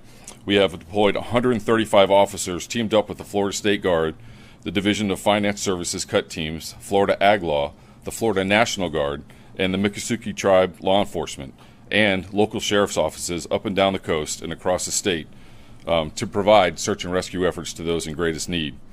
Teams with these specialized equipment for search and rescue across the state are hard at work right now. Our search and rescue efforts are ongoing, and so far this morning we've reported over 42 rescues in several counties. In Pinellas County, we've had so far 7 land rescues, 3 water rescues, several welfare checks. There were 2 arrested for looting for battery on LEO with our teams in the Pinellas County Sheriff's Office, and 21 rescued from an apartment building. These rescues started yesterday in the wake of the tornadoes. We had 7 local FWC officers respond to a tornado event where they rescued 6 and evacuated 4, or evacuated by 4x4 vehicles, and also conducted 30 welfare checks. In Pasco County, operations are ongoing, responding to multiple intersections, clearing trees and debris, allowing emergency vehicles to access storm-damaged areas, and responding to calls for service. In Hillsborough County, there are several people assisted from a vehicle in a ditch, one pulled from a flooded vehicle, 3 individuals removed from a flooded apartment, and then there was another 100 evacuated at an assisted living facility, and another 20 evacuated from a senior list facility in Tampa. So again, these efforts are ongoing. They're ongoing across the state. Like Director Guthrie said, there is going to be flooding events across the state in central and northern Florida. So please be aware, if you're in a flood-prone area, be aware of this. Our teams will be able to respond and alert all through the state throughout this time. So again, I want to thank Governor DeSantis for his leadership and support, and FWC is here to work with our partners to make sure that the Floridians are safe during this event. Thank you. So we'll continue with the rescue operations as needed. There's a lot of damage assessments that are going to be going on today, and we're very obviously supportive of the power restoration operations. We're glad that all those folks were staged, and then also just ensuring that fuel is flowing. Hopefully we get our gas stations and big box stores and everything open very quickly. I'd imagine that will likely happen, and just get people back on their feet, and that's going to be our focus. Okay, any questions? About Pinellas County, it's my understanding that deputies there are restricting access into the area. I don't know if you have any insight into that, or I don't. I mean, we're going to open the bridges. I know a couple of them are open. The other 2, there's going to be debris that are going to be removed, and those bridges will be open for traffic, and Floridians can use those as they see fit. Yep. Fatalities, has there been a tally yet as to whether not yet. I mean, I know there have been reports. We have not confirmed any. That does not mean there has not been any. There's a process where this happens with the state. I know with the tornadoes, it seems very likely that there were some with the tornadoes. That's the only reports we've received. No confirmations. I imagine there's going to be some confirmations, but it's too soon to tell with respect to the West Coast and the storm surge and everything. So stay tuned on that. Storm, some Wall Street analysts predicted that Milton's losses could exceed $50 billion. Does the state have any sort of... How the hell would a Wall Street analyst be able to know? It's been dark all day. What, you just going to know that you're going to do? I mean, like, give me a break on some of this stuff. They're doing damage assessments now. They always say this or that or whatever. I mean, what I would say is what I said in the original talkers. We had certain worst case scenarios in terms of going into Tampa Bay. A lot of places in Pinellas County, they had negative storm surge because it sucked the water out of the bay. So in terms of all that, where you'd see the entire Tampa Bay area underwater, that did not happen. The storm surge, it was most acute in Sarasota. And I think it was a little bit more than Sarasota got for Helene, but it wasn't like so much more. I think it was 8 to 10 feet. Helene, of course, got almost to 20 in Taylor County. And then I think the fact that the storm weakened, I think I'm not saying there's not going to be damage. There will be. It cut across the state in a way that Helene did not. But in terms of just right now, the morning after, if I think back to like Hurricane Ian, I don't think that you're looking at similar amount of damage to Ian. And then with Helene, there may end up being more overall damage. There may not. I don't know. But definitely the surge did not reach Helene levels. I mean, Helene was producing major surge all across the west coast of Florida, and then in the Big Bend, it was just biblical. That was not necessarily what we happened here. Anything north of the storm had minimal surge on the west coast, and it was really kind of that Sarasota, Charlotte Harbor, down into Lee, Collier, but compared to what they had with Hurricane Ian, that is not on the same level. So we'll see. There'll be a lot more that'll need to be done to assess the extent of the damage. But what I think we can say is, we have a lot of resources in play here in Florida to be able to mitigate and get people back on their feet and get the state moving again. I think that's what people want. They want to get back in their homes. They want to see the roads clear. They want to see the bridges reopen. And so that's what our sole focus, so that we get people back. Areas, Tropicana Field had its roof shattered. It's my understanding that they were relocated on Wednesday, according to you. Yeah, they were relocated. So, I mean, the Tropicana Field is a routine staging area for these things. The roof on that is not rated for, I think it's rated for 110 miles an hour.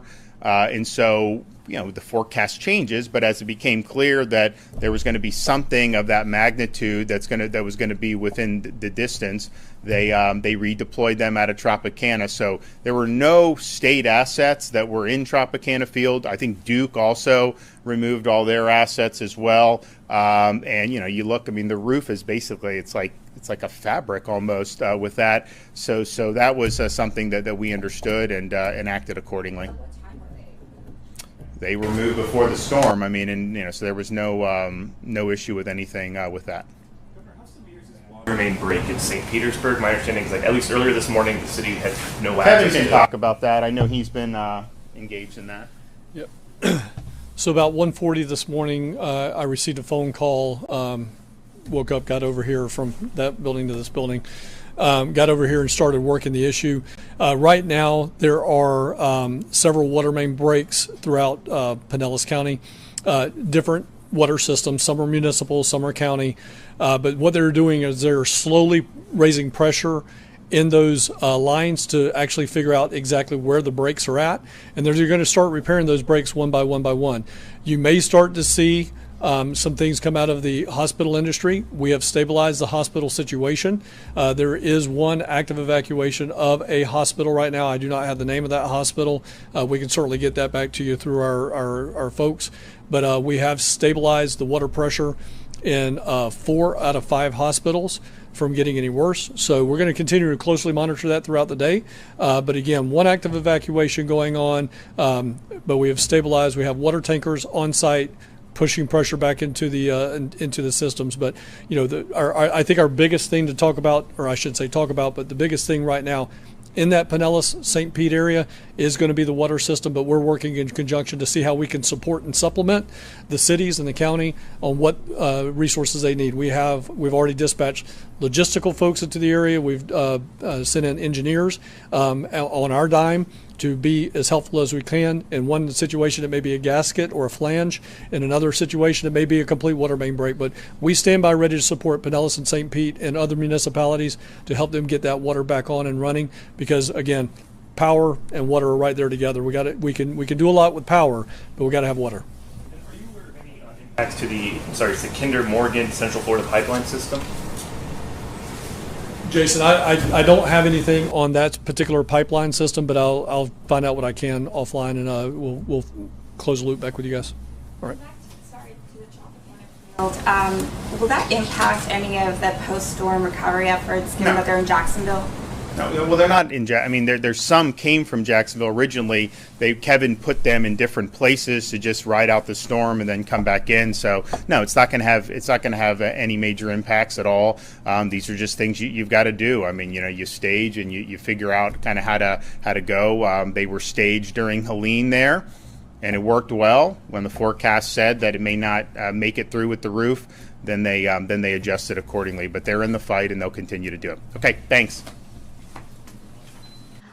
All right, you have been listening to Governor DeSantis and Kevin Guthrie there, the executive director of the Florida Division of Emergency Management, update the situation on Milton. And keep in mind, the sun is only just starting to rise. So you heard Governor DeSantis there sort of vehemently impress upon the reporters that there was no way to get an accurate assessment just now of just the extent of damage that is out there. But we do know of the 3.3 million power outages that we had been reporting to you all morning. 635,000 power restorations are already underway. Bridge inspections are underway as well in that Tampa area. And he said that the Tampa airport, although assessing some minor damage to the facility, should be reopening as early as tomorrow. So some good news there. Also, he pointed out that what they thought was going to happen, the extent of damage, did not happen in terms of storm surge in the Tampa Bay area, which is also a huge relief, I think, to the people there. Yes, he said it was significant, but this was not the worst case scenario that they'd expected. They also drove home the important fact that to be careful after this storm. That's usually when there are a lot of preventable deaths with down power lines and generators, just practicing the safety as you're moving about this morning to assess the damage. All right, stay with us. Our coverage continues. You're watching continuing coverage of Milton from WESH 2. Milton is moving off, and now the cleanup begins.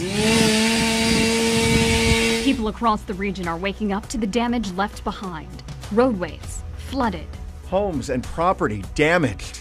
At this little shopping center here in Cocoa Beach, and it was absolutely wrecked in this storm. And people in the dark. Now it's all about recovery.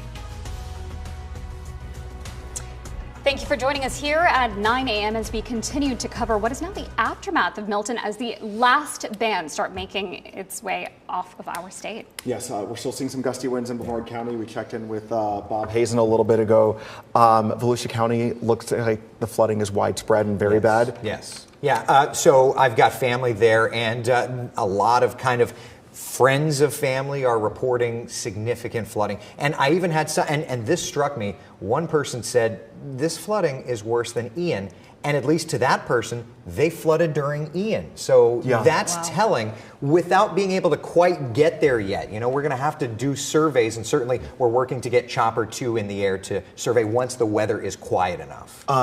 It brings up an interesting point. I mean, Volusia County looks like took the brunt of the flooding this time. I was just texting with some friends who live in the Conway area in Orange County. They got 8 to 10 inches in their neighborhood, but they said because it was intermittent, the drains had time to kind of work through it. But we saw in Volusia County, every time we checked in with Pamela Combe this morning, it was raining for hours. Right. And then in addition to that, we also had not only a significant wind event, but Marquise, it was hours and hours and hours. There were emails and emails of people talking about when is this going to end because it was so bad for so long. It's just super continuous, right? I think you pointed that out, in which the rain showers didn't stop in Volusia County. That's why we still have waist-high waters, maybe even above that. We were checking out emails, people sending in photos from their window, of course, because they can't get outside, because the second you step outside, you're stepping into those flooding conditions.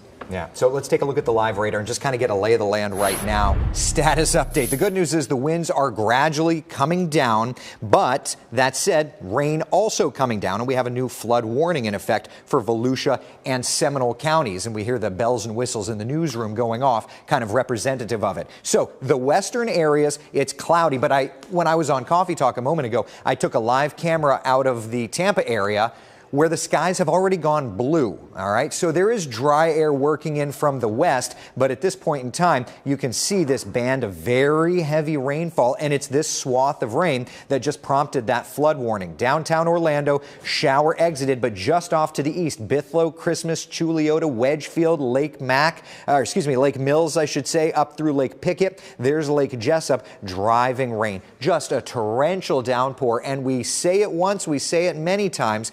The problem with this is that radar during tropical systems, I feel like, undersells what is actually happening. But it's wave after wave of rain here in Deltona, DeLand, pouring rains, and it seems like this is that last bit, so it's just trying to squeeze out all the available moisture in the atmosphere. See how it's just kind of coming to fruition right in there, and that all works down toward DeLand. So we do have a flood warning just posted. It's for 1.5 million people. It's replacing a flash flood warning that was in effect, but it's this entire area, Volusia, Seminole, Orange, parts of Lake County, that goes until lunchtime because this pocket of rain is just training over the exact same spots. And as long as this happens, we are going to add and add and add to the rainfall numbers, which, by the way, we're working on tallying up for you. So in just a couple of moments' time, we'll get those to get an idea of just how much has fallen. But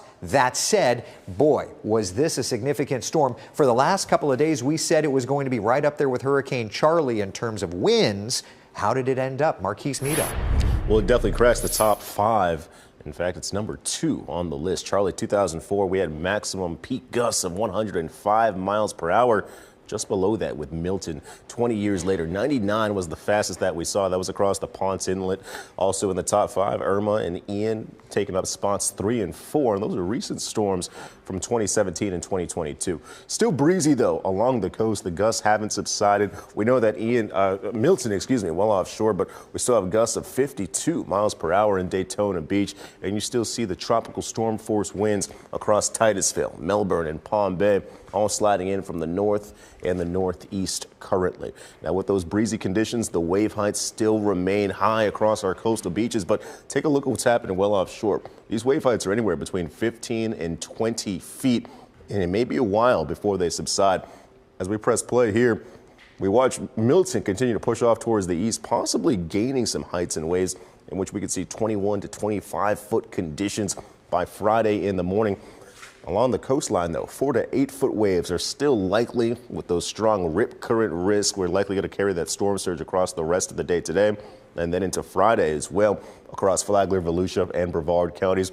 Waves actually don't really subside or come back to their average until the start of the work week. That's when waves begin to fall back to that 1 to 3 foot zone by Monday. Taking a look at the current wind speeds, though, across the region, we still have sustained winds from the north and the west surging across the I-4 corridor, anywhere between 20, maybe even 25 miles per hour. 20 for Kissimmee, 21 for St. Cloud and Bithlo, and you're a little bit quicker as you're closer to the storm along the coastline. We mentioned that there's 3 million customers still without power across the state of Florida. Take a look at some of the heaviest hit counties when it comes to power outages. Polk County, over 200,000 customers without power. Those numbers just below that. In Volusia County, where we're still experiencing those heavy rain showers, training, as Eric did mention, 180,000 customers are without the lights turned on, and widespread across the state. That's 28% of the entirety of the state of Florida that still has yet to turn on the lights. Out the door, what you're stepping out to right now, if you're in Volusia County, we talked about those high flood conditions, and you should still show temperatures in the upper 60s, 70s. Going to still be dealing with the aftermath of Milton for the next hour or so. That's why we carry the first warning icon through 9 and 10 o'clock. But as we push towards the lunchtime hour, that's when we gradually begin to clear out. We'll see temperatures return to the lower 80s, a cooler day for us after Milton, but the sunshine does eventually return, in which we can go outside and assess the damage. All right, Marquise, thank you. We know there are a lot of power outages in our state, but the good news is his efforts are already underway to restore power. We know 50,000 linemen from as far as California are in our state right now, moving right behind that storm, trying to restore efforts. In fact, I just got a text from some of my friends in Osceola County. But we want to remind you that if you do not have power, we always simulcast whenever we go into wall-to-wall coverage with our radio partner, Magic 107.7, and you can always stream our newscast through the very local app. A relief to hear that some people are already getting power restored who lost it overnight. And as we are following the impacts of the storm, we are seeing the devastation in other parts of our state. We do want to check in with Alexia Seropoulos from one of our stations. She's down in the Fort Myers area to show us what's happening down there. We're on Fort Myers Beach in between two restaurants here. We have Nervous Nelly's and Snug Harbor, very popular restaurants. Something that isn't popular is having a boat right beside your dining table. This unfortunately came in during Hurricane Milton. The scariest part of all is we don't know how it got here. We just finished talking with the mayor. He said he knows the owner and it came from a marina down the way. So I want to show you the damage that is with this boat coming through here. Luckily, the restaurant is okay. I will say that. They just have some damage here, just some aesthetic things, I guess. You have this little bit of scratching right here on the walls. Again, here in this storm drain, you have some bending here. So this would sadly have to be replaced. But the good news is the building itself is okay, and it looks like the boat's okay too. So this is one of the biggest things we've seen so far that's out of place here on Fort Myers Beach. I'm Alexia Seropoulos. Back to you guys. We're going to be seeing so many more images like that, but it just goes to show the power that the storm carried with it as it moved across our state. Yeah, it also damaged some roads in Volusia County. We were showing you guys earlier some of the flooded out streets, and that's having a direct impact on people getting around. Well, and we don't want anybody to get out and around this morning. WESH 2's Christina Watkins is joining us now. Where are we seeing some of the worst damages there? Yeah, things are pretty bad in Orange City. The fire department said several roads completely washed out or flooded out. You got to look at this for yourself. So this major road is gone. This is 1792 by the West Volusia Dream Center. You see the road just caved in and left this gaping hole, which is so dangerous for anyone, even our first responders. About 5 minutes away from this, firefighters spotted another road that washed out. Check this out. This is on Threadgill Place, right by Lowe's. If you're familiar with this area, you know exactly what I'm talking about. But you see the stretch of the road is gone. Those are just two examples of why our first responders beg you to please stay inside until they can assess the damage for themselves. If you look at this picture, this gives you another example. This is pretty bad. This is on Tremont Drive behind Big Lots, less than 10 minutes away from Threadgill. You see the water there, the debris. and the major damage on this road. And then as we give you another view here of 1792 just south of Enterprise Road, this really shows you just how bad the road buckled during Milton. It is terrible. Orange City firefighters and police officers are out right now making those critical evaluations. That stretch of 1792 on Tremont, both north and southbounds, are now closed until they can fix that road. They want everyone to stay inside until they can clean things up. Guys, back to you. My goodness, Volusia County just took such a beating there, and it was relentless for a while.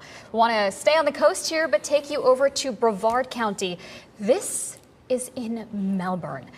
Look at the damage at these apartments here. A tree is down, and no, it doesn't look like it's inside of the building. It's almost just snapped in front of it. Yes. Had to peer into the screen. Our monitors are a little bit small here, but unbelievable. That is a thick trunk there. It just split it right in half. And we want to take you to some video that NOAA captured showing this storm and just how intense the waves were as it was getting closer and closer to Florida. Hurricane Milton created waves more than 28 feet in height, along with very powerful wind gusts.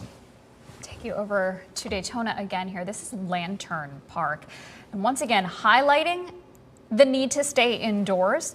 This is absolutely flooded out. And unfortunately, even where Pamela Combe was in downtown Daytona, all of those locations that Christina just walked us through, showing us immense damage from rising waters. Just up to mailboxes in some of these neighborhoods and windowsills. Look at the security camera video from a restaurant in Fort Myers Beach. It captured the impact of Milton's storm surge in that region. We just got an update from the governor.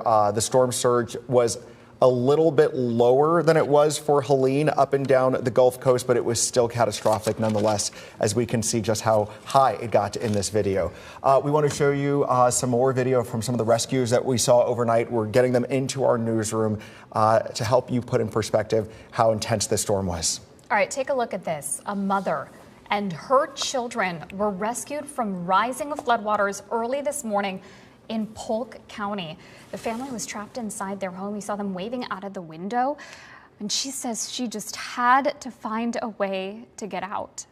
So when it got up when it got up all the way up the window, it got up the window and it started coming in the house from the window, and the refrigerator started floating. I turned out the power. Me and my children hopped on the oven. And once we hopped on the oven, I called my mom and told my mom, I think me and my children are about to drown to death. So we have a house that's in front of our house. I literally broke into the neighbor's house and got for higher ground. Me and my children, it was knee deep, but it wasn't waist deep. But I had to literally break into the neighbor's house to get higher level.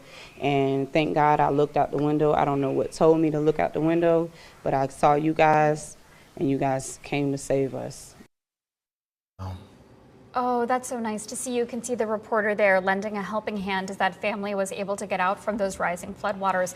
Such a scary situation, but thankfully that mom just stayed level-headed, cool-headed in times of crisis, and that family is safe. In fact, at a shelter right now, recovering. The flooding in Polk County has affected multiple homes like this complex, with longtime residents saying that they have really seen nothing quite like this. You feel bad for all these families, and just knowing that they're not alone. It's been happening to dozens of people across the state. Look at this video of Tampa police. They rescued 15 people, including multiple kids, after a tree fell on a home in that city as they're trying to get people to higher ground and rescue them. Again, we're so grateful for all of the first responders, the paramedics, the police officers, firefighters who have been out and about all across the Gulf Coast region and all across our area as well, responding to calls. Volusia County's curfew has been lifted, but officials want people to stay home for a little bit longer. There's a reason why, as we've been showing you all morning. WESH 2's Pamela Combe is joining us from South Daytona now, where we have been showing you scenes of intense flooding. And Pamela, this is something you just got to see to believe.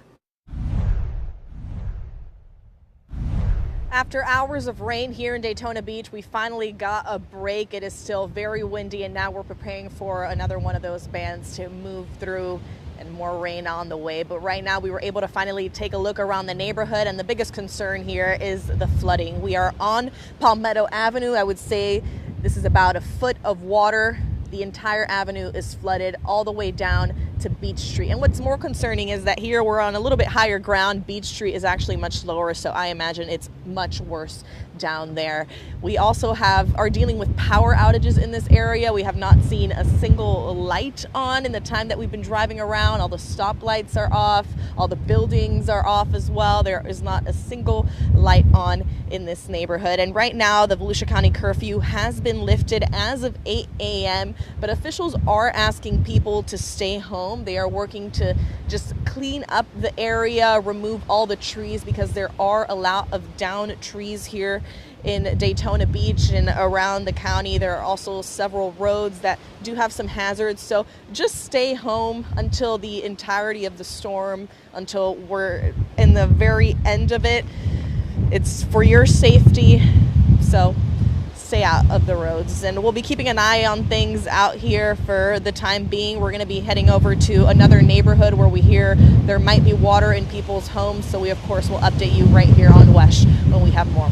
Reporting in Daytona Beach, Pamela Combe, WESH 2 News. Okay, and quick clarification here. We were told she was joining us from South Daytona. That is very clearly downtown. She's heading to South Daytona. Yes. Yeah. But that was a look at the downtown area there, which it's hard to put into words, Eric and Marquise, what we're seeing in some parts of Volusia. The problem is these tropical systems, by their very nature, are just so moist. And it seems like for the last couple of years, we've had one every 2 years that just wants to put a significant amount of rainfall down. It was Ian a couple of years ago, and then here we are with Milton. The difference between Ian and Milton is that Milton threw in a longer and higher amount of wind too. Yeah, we weren't necessarily too windy. I don't know. I'd say this one still had some significant wind, actually. We had some fast-moving winds across the Ponce Inlet, right? But when it made landfall, I'd say Category 3. What was Milton when it made landfall? Milton made landfall as a Category 3. What was Ian when it made landfall? Hurricane Ian made landfall, I believe, as a 4, if memory serves, but it was further south. It was borderline 4 and 5 in Southwest Florida. So it was a further south trek up the peninsula. So question for you guys to kind of put things in perspective, because, we're hearing from folks in Orange County. They're grateful that, water has receded already, or it wasn't too bad in their neighborhood. But then, the same system that was passed across the state just kind of dumped all that rain on Volusia. They never really got a chance to take a break. So how could the same system have different impacts on so many different aspects of our viewing area? Well, first off, it's spinning, right? So if you find a pocket of energy, it's going to spin around. So it may miss one spot, but rotate around and hit you. And I made this analogy earlier, and maybe it's a terrible analogy, but as the storm came in, it was like an ice cream cone. You had your stacked ice cream, but as it's weakening, it starts melting. Think of that as the wind field, tight and powerful, but as it's moving in, it's melting. It's broadening out in size, but it's not as powerful. So it changes as it moves across the peninsula. And here we are just looking at some of these rain numbers. Now, Doppler radar is showing spots with even higher amounts, but along the Flagler-Volusia border, we got almost 15 inches of rain in Lake Mary, Seminole County, 13.5+ inches of rain. Orange City, West Volusia County, 13 inches of rain, and just under a foot here in Ponce Inlet. So yeah, it was a significant rainmaker, and very clearly there's a little corridor there through Volusia and even into Seminole counties. At this hour, Hurricane Milton, still a hurricane. Now, looking at the satellite presentation, Florida certainly took its toll. Winds are down to 85. 74 is a minimal hurricane. So it's still a Category 1. Pressure's up. It's accelerating its forward motion, which is great for us. Get out of Dodge. There's the actual location now. By 2 o'clock this afternoon, expect it to be just a bit further out. And then it actually loses tropical characteristics overnight tonight. And as it pulls away further, it will continue to rough up our surf, but it pulls away and it lets us return back to normal here in Central Florida. And while we're gradually getting there, here's a live look outside on one of our cameras. This is a weather stem camera. This is Daytona Beach out near the beach safety building, if you're familiar, and you can see the palm trees are they're swaying, but earlier they were really bending as we were getting those 80, 90 mile per hour winds. At this point, it's gusty, but our damaging wind threat is certainly coming down here across our area, which is certainly great news. I mean, it's definitely still a crummy day, no doubt about it. That said, though, it was a significant hurricane. We said that this was going to be, and it in fact was, the strongest winds from a hurricane Central Florida has gotten in 20 years. Here's meteorologist Marquise Mita with some of those numbers. Milton has broken records all across its path. It was one of the fastest intensifying hurricanes that we saw. Also one of the breeziest that we've seen here in Central Florida as well.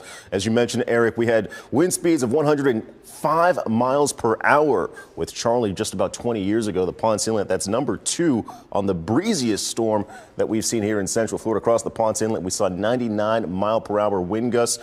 Marineland, you were just shy of that 92. I think we have a tower cam from Marineland coming up. Daytona Beach, where we're still showing those flooding conditions across Volusia County, 87 mile per hour winds, and just below that was the Orlando International Airport in Sanford as well. Still ongoing across our coastal communities, we do have a storm surge warning in place. That's across Flagler, Volusia, and parts of Brevard counties, where that storm surge could still be between 3 and 5 feet.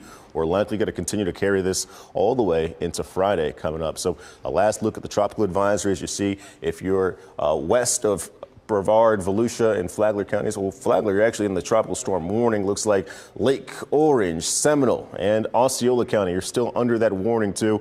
New advisories are going to be out at 11 o'clock, and we'll see what's taken off of the list. But for the moment, still under a hurricane warning across Volusia and Brevard counties as Milton does pull continuously into the Atlantic. What is pulling back across the coastline, though, still breezy conditions. Here's a look at some of the recent wind gusts that we've seen. Still tropical storm force winds all the way from Palm Coast down to Palm Bay, with gusts between 35 and 45 miles per hour. So we're trying to get away from the breeze, but you see our tower cam at Marineland is still shaking left and right.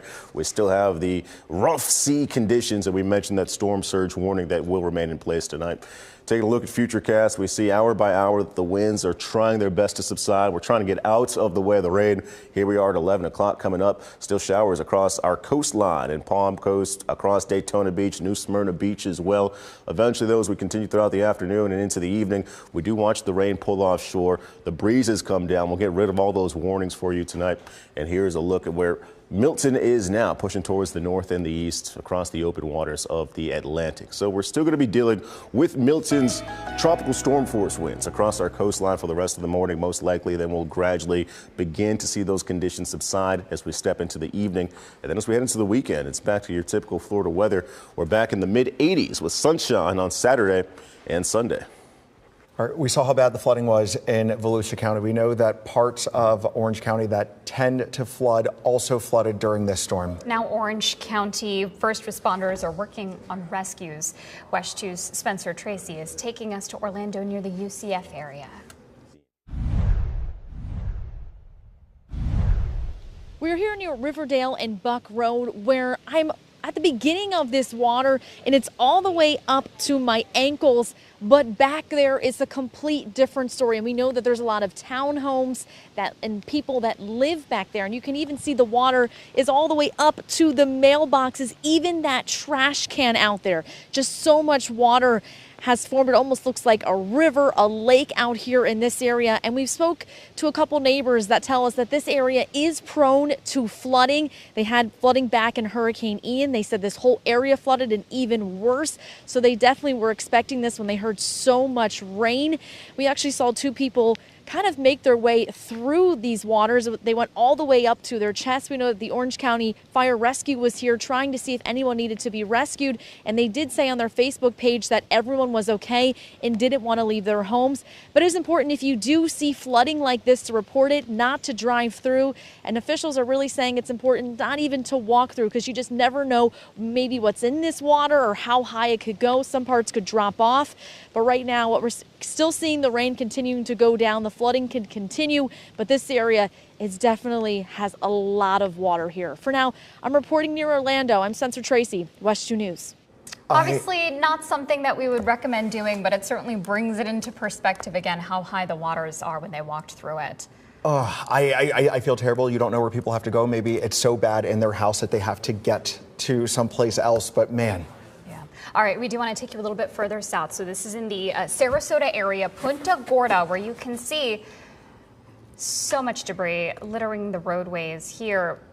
But again, as we're talking about storm surge, it looks like whatever happened to breach a seawall in this area was not enough to flood the roadways here. And looking at this video, Sonica, it looks like some of that water has already retreated because some of the steps of that building. Right. You can see just how high up it went because you can see some of the branches and the debris there. All right, let's go to Hillsborough County now, where this massive sinkhole opened up in the middle of this neighborhood. They've got it roped off with all that yellow police tape. You can see the neighbors checking out the damage that was done there.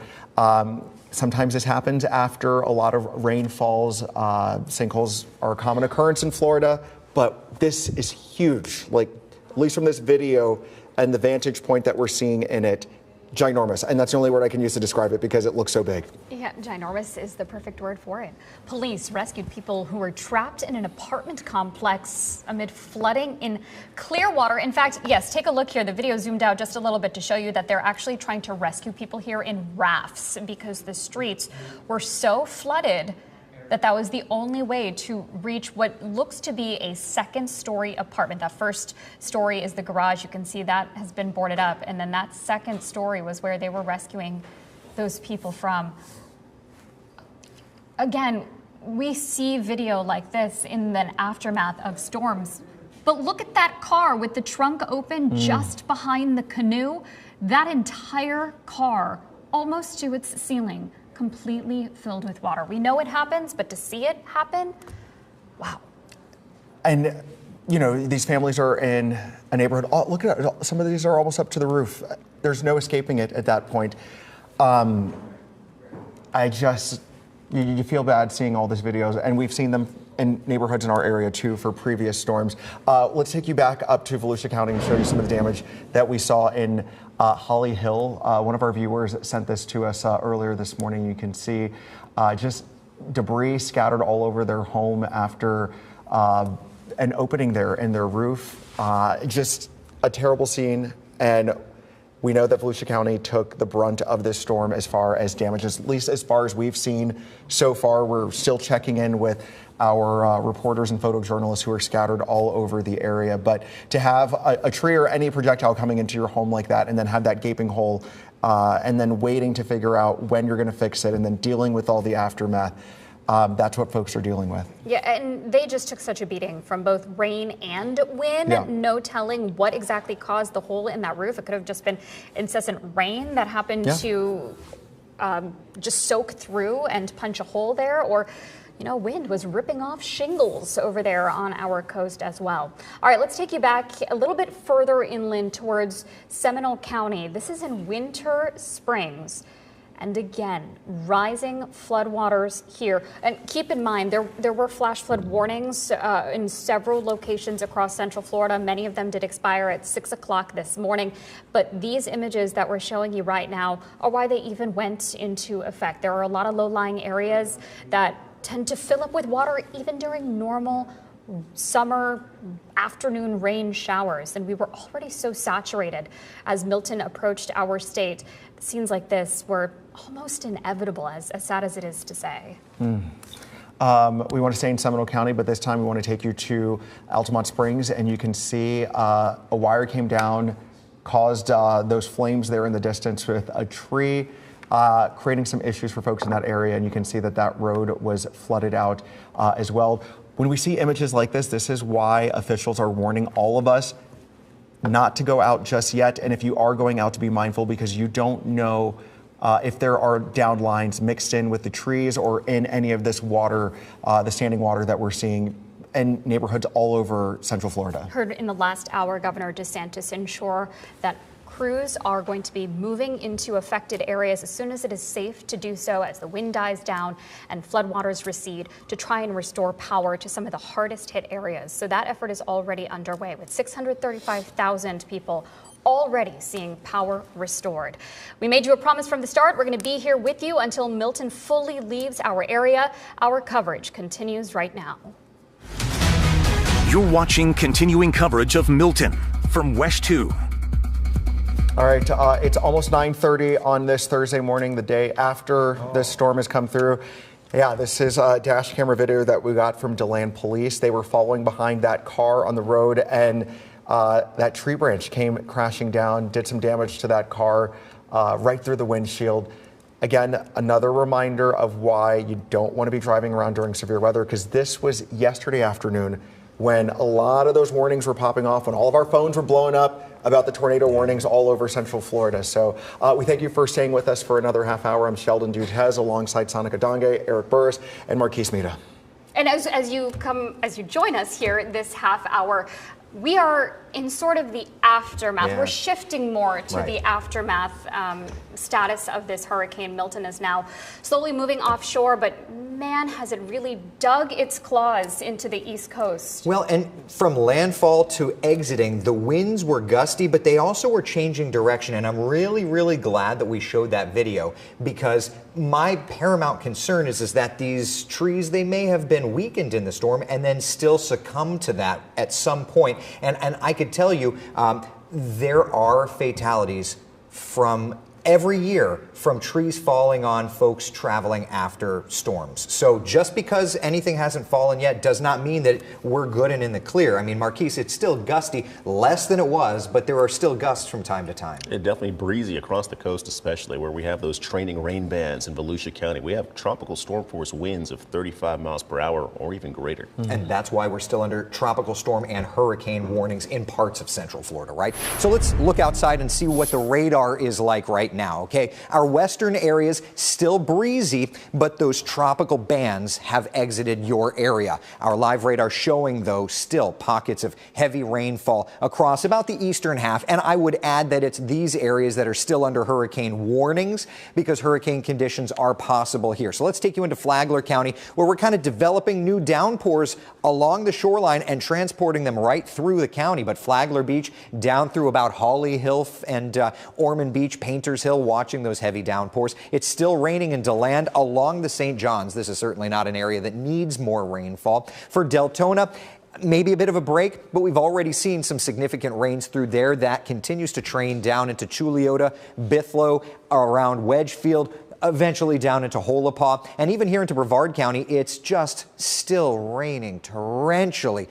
Even though it's green, and during any other day, green would just be like a nice downpour, but tropical rains are a whole other flavor of things. We still have a flood warning in effect. It includes 1.5 million people. This goes until lunchtime, essentially for Brevard, Orange, Seminole, and Volusia counties. It's this area here because creeks and little tributaries and estuaries, all little bodies of water, they're backing up. They're taking all of this water that we've had and they're piling up. So because of that, we're already seeing road closures and all of the like. Look at how much rain. I mean, just by looking at our wide view, these purples and whites, that's the corridor of significant rainfall. Daytona Beach, Doppler radar indicating about 11 inches, a foot or so around South Daytona, where we are hearing of flooding. But look along 415 out near Lake Ashby, Osteen, Samsula area, 13, 14 inches of rain here, 10 inches around DeLand. Look into Seminole County, 10, 11 inches of rain there, nearly a foot in Apopka. Claremont about 10 inches and about 1/2 foot back over toward the Villages. So it has been a very, very significant rain event across Central Florida, but it's also been a very gusty one too. And you combine all of this together, and unfortunately, so many of us are without power. Here's meteorologist Marquise Mita. Thank you, Rick. I think out of the 11.5 million customers surveyed widespread across the state of Florida, we have over 3 million customers without power. So across the state, 29% of us are still without the lights on. Now, some of the heaviest communities that were hit here in Central Florida are where we saw those first few tornado warnings yesterday. We're talking about Polk County. 200,000 customers still have yet to turn on the lights after Milton has passed by, and those numbers are just below that in Volusia County. 180,000 customers are still without power at the moment. So 3 million across the state, and it's been the combination of the rain, as Eric mentioned, and these breezy winds. Still showing tropical storm force force gusts above 35 miles per hour in parts of Flagler County, 39 mile per hour conditions across Palm Coast, Daytona Beach, your fastest winds in recent time, 41 mile per hour conditions, and we just moved above that tropical storm force gust in Titusville and Melbourne, 35 and 36 mile per hour winds from the north and the west, still super breezy, and that's why we have these wave heights as high as they are. Offshore, 20 feet conditions right now.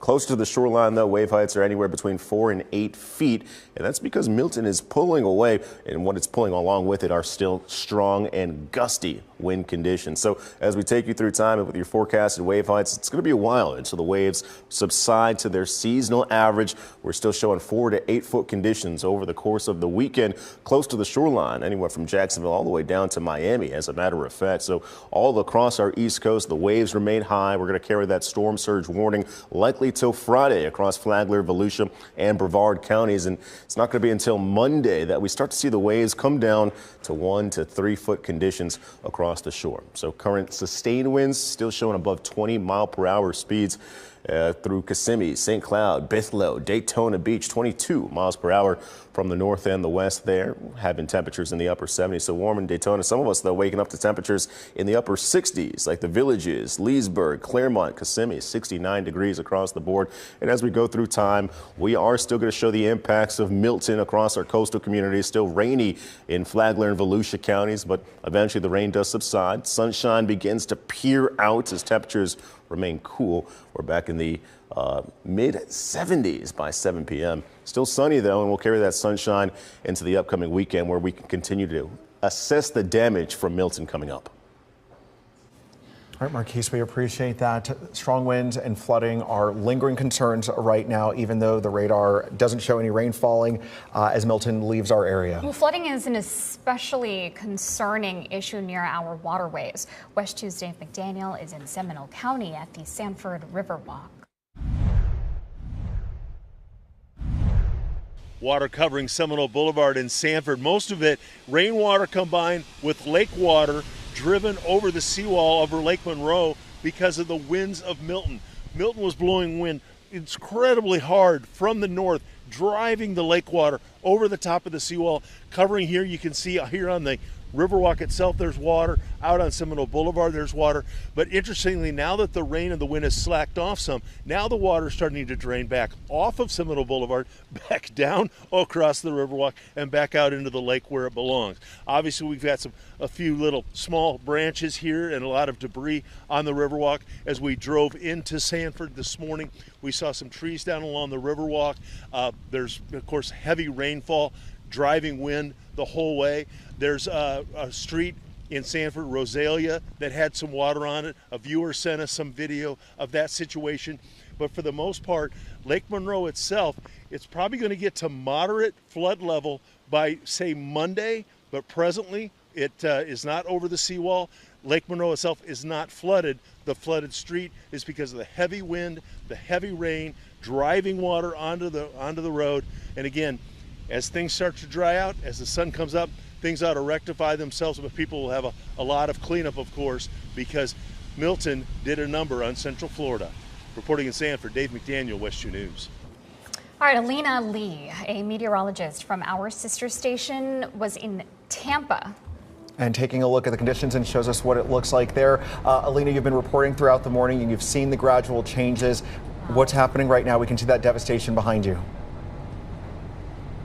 Yeah, absolutely, you guys. Right now, we're in front of the historic Crest building in downtown Tampa. So if you guys are familiar with the company here, you know, of course, this is a building from the 20s. And all of this brick and, of course, concrete and even the metal came from the top of this building. As my photographer pans upwards, you can see where all of the brick kind of just crumbled off the very top edge of it. And it almost looks like it won't take more than maybe a 30-40 mile per hour gust to even probably take off even some more bricks here. So this could be a dangerous place to be if we were expecting some stronger winds. Thankfully, those have died down. And I just want to give you a visual here. Like this brick, maybe only 3-4 pounds, but There are hundreds of these just scattered all over the area, and thick concrete along with the metal that you might notice here that has been bent around the base of this tree, with those tree limbs that have been broken and snapped off because of all the brick kind of coming down from strong winds from Milton last night. So this is certainly going to be one of the harder hit spots that I've seen so far this morning. I know earlier when we spoke,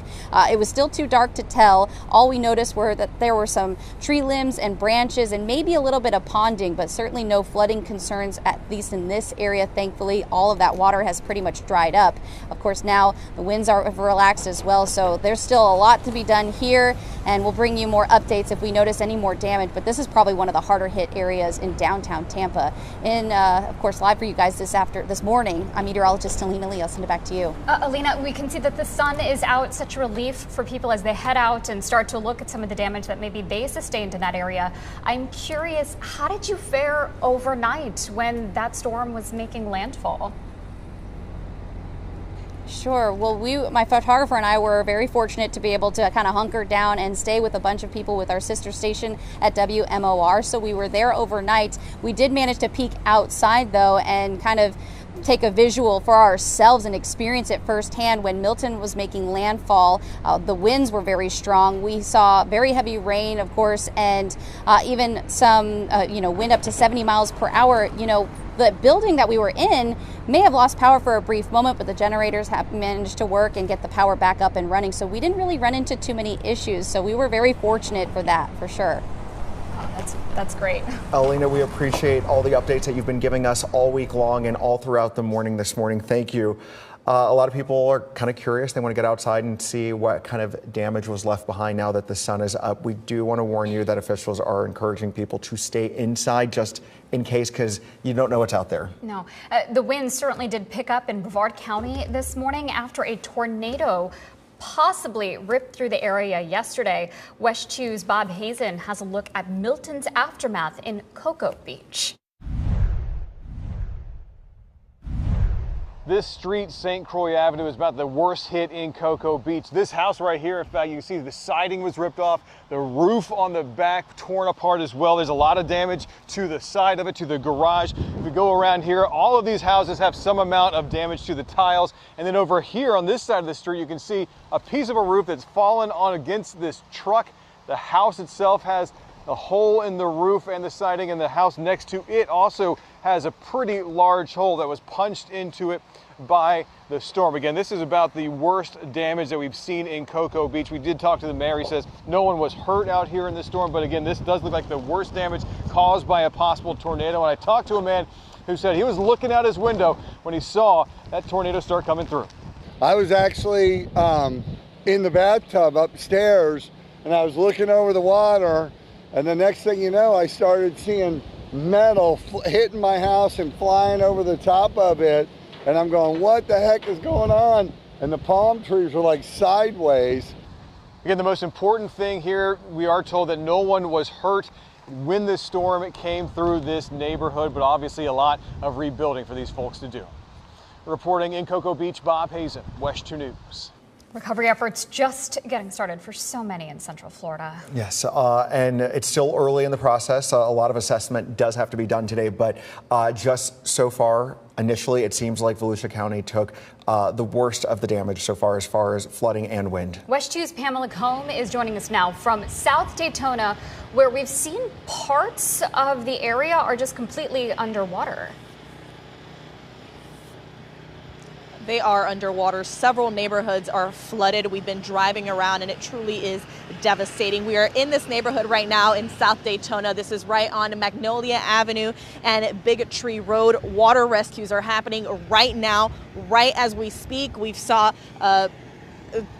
water rescue vehicles go in, safety deputies, police. They're all trying to pull these people out of these homes. They tell us the calls started coming in. This is according to South Daytona Police at 4 a.m. this morning, but operations were grounded, so they couldn't get to these homes until 7:30 a.m. And now they have about 16 homes that they're trying to get to right now.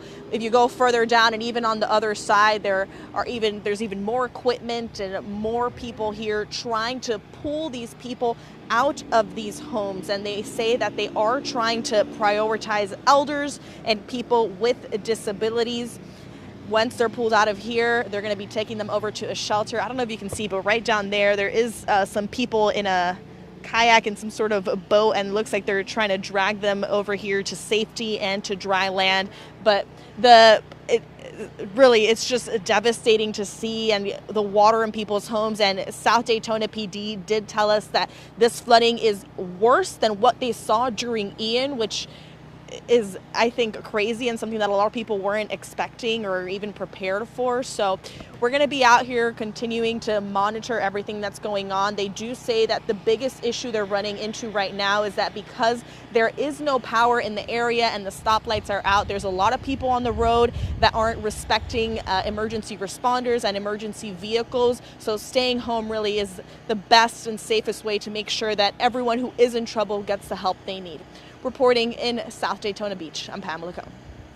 Pamela, I have to ask you, we had been checking in with you all morning, and every time we checked in with you, it just kept raining and raining and raining, and we've been getting a lot of viewer emails from people who are in Volusia County as well, describing how incessant, how emotionally exhausting it was. Can you kind of give us your perspective?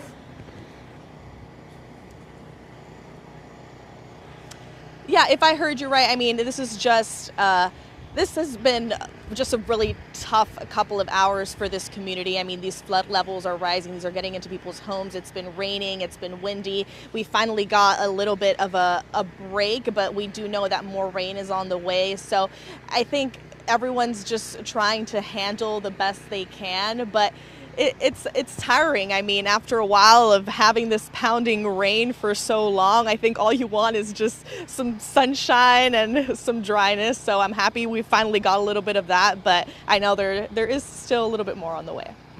And it looks like people are pulling out the boats there in Volusia County. Wow. To try to get around. But I mean, some of these neighborhoods are that flooded that that's the only way to get around. Beats wading around and it like up to your hips. Because you don't know. I mean, water moccasins, alligators. Down power lines. Not to mention any bacterial things that could be in the water. The governor did point that out. They said there could be deadly bacteria in some of that water. So. And that's not a joke. Like, seriously, these become petri dishes real quick. So you don't need to go out and...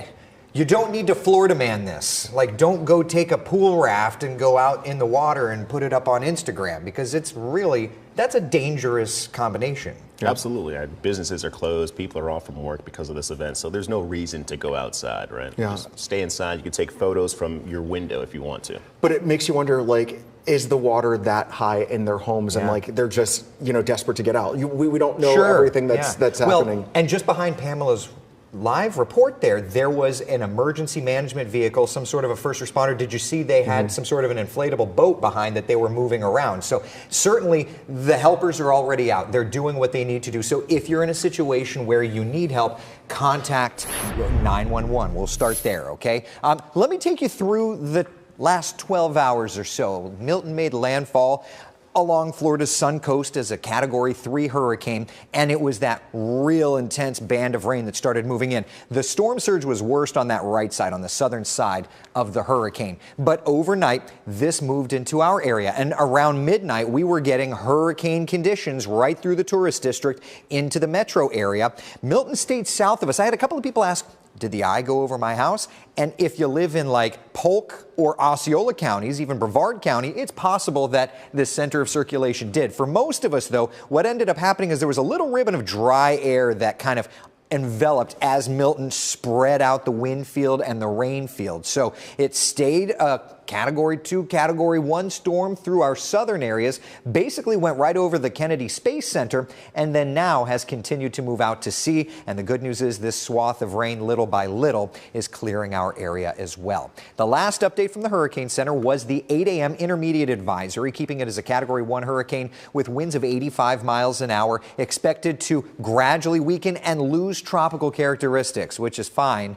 We don't want any of that anymore. Meanwhile, back here at home, I got to show you this. This is Ocala. We've got the deck of clouds over us, but just a few moments ago, looking at some of the live cameras that still have power and internet connection over on the West Coast, and there's blue sky. There's blue sky right around the corner. And as Pamela had mentioned, it's been a rough couple of hours for the community she's in there in Volusia County and for all of Central Florida. But I'm so grateful to say that while, yes, Central Florida took a hit. Central Florida is going to get back up on its feet because the sun comes out. Neighbors will be helping neighbors, and within just a couple of days, hopefully we'll be able to start recovering. That said, though, it has been a very impactful couple of days. And before the hurricane even made landfall, the weather got very, very active. Here's meteorologist Marquise Mida.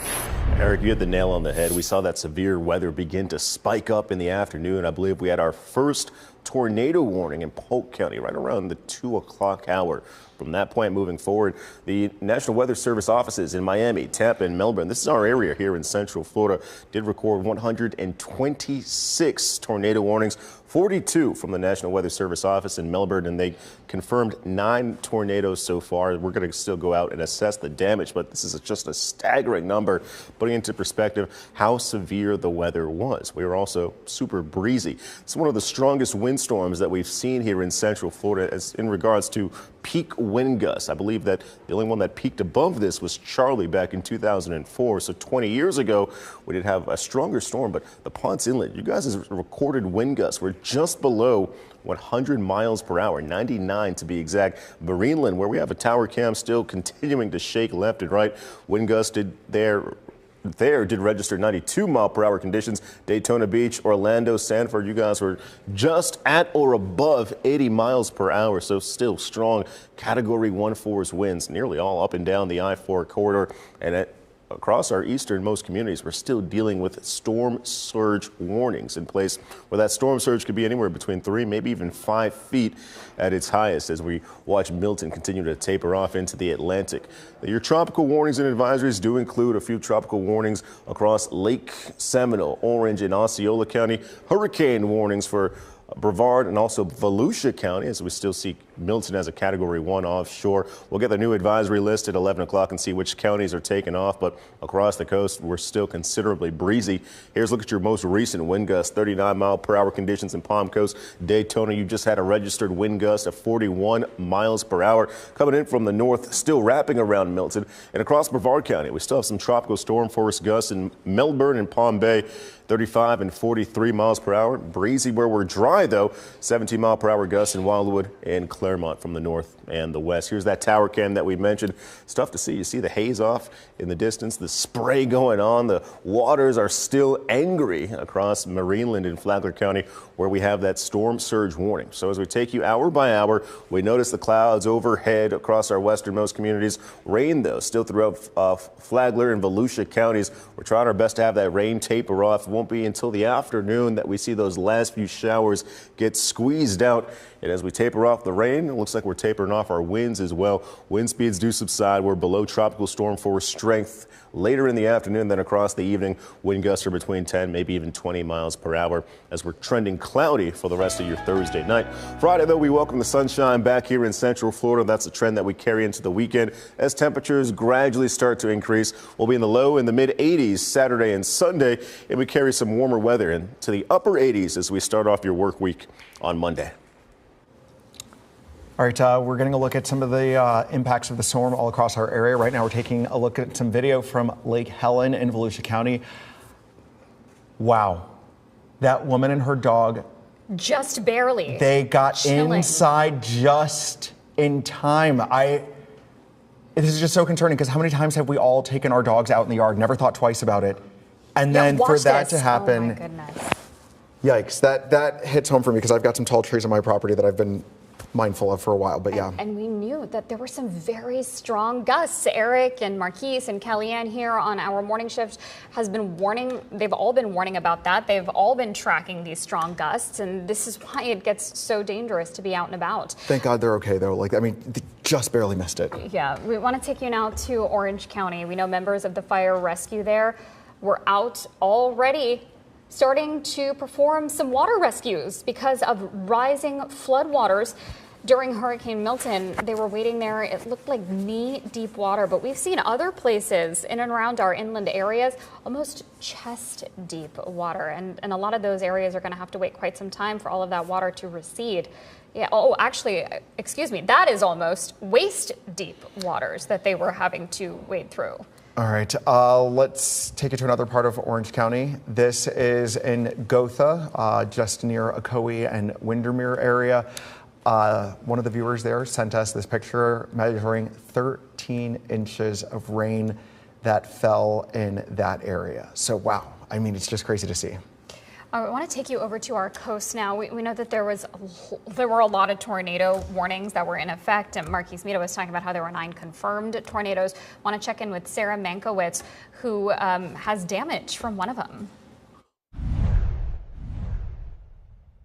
Well, the damage is just sad to see out here in North Fort Myers. I mean, we have got house after house that has been destroyed. For starters, you can take a look at this one that's in the middle of this circular street that we've got here.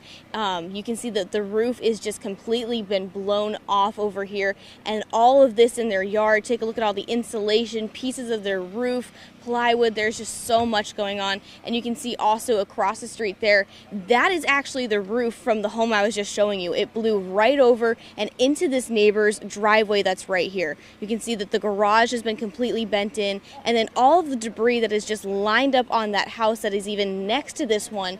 And so it is just going around. We have seen lanais that have been completely blown off with just that are open now, garages that have been bent in, and it is just a bunch of destruction and debris that's out here. For now, I'm in North Fort Myers. Sarah Mankiewicz, back to you. Oh my goodness, from coast to coast, Fort Myers and over in Palm Beach County in Fort Pierce, we saw a lot of damage from tornadoes. Okay, this is Tropicana Field. A lot of us recognize this very iconic structure there in St. Pete. But take a look at the damage. The roof completely ripped off because of the very strong winds. This picture actually from the nighttime hours was circulating on social media. Now that the sun has come up, we're getting a better idea of just the extent of the damage here. This stadium, by the way, was housing thousands of first responders.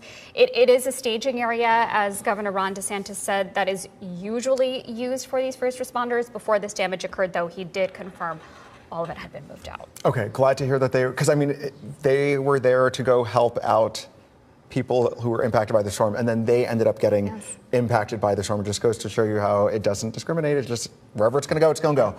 All right, we do want to pass along an update from OIA. Emergency crews stayed at the hospital last night, and right now they are doing damage assessment.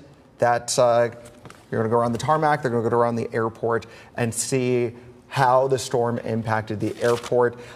Once they're done with that, and once they get all the information that they need, the airport says that they will start back up the passenger flights. We know some people have been visiting from out of town. They're anxious to get back home. Other people are anxious to leave and get back out of town. But as soon as the emergency crews there at the airport have finished assessing any possible damage from the hurricane, Orlando International says that they will start back up their commercial operations. Of course, as soon as the airport gives the all clear for those flights to start taking off and landing again, we'll let y'all know as soon as we do. One of the major airports that shut down in anticipation of Hurricane Milton. We also heard from Governor DeSantis earlier, and he confirmed that the Tampa airport also assessed any damage on site, said it was very minimal, and they are expecting to open as early as tomorrow.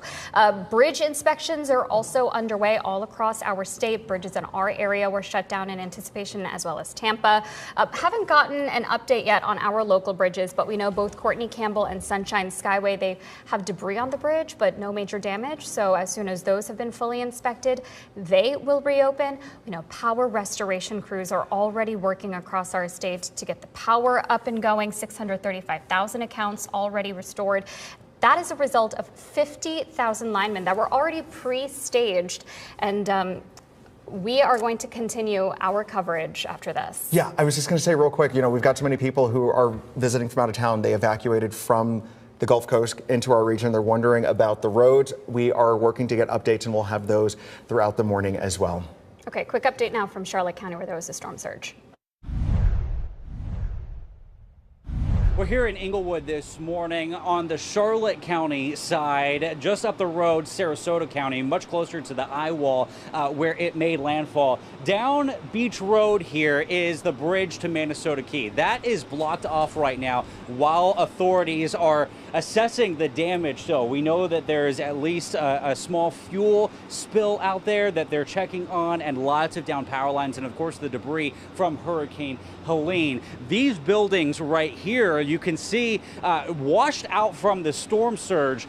Just down the way, about 4 buildings down, about a football field's length away, is another building that's roof is damaged. I want to show you some of the material from that. First, look at the debris that we're seeing.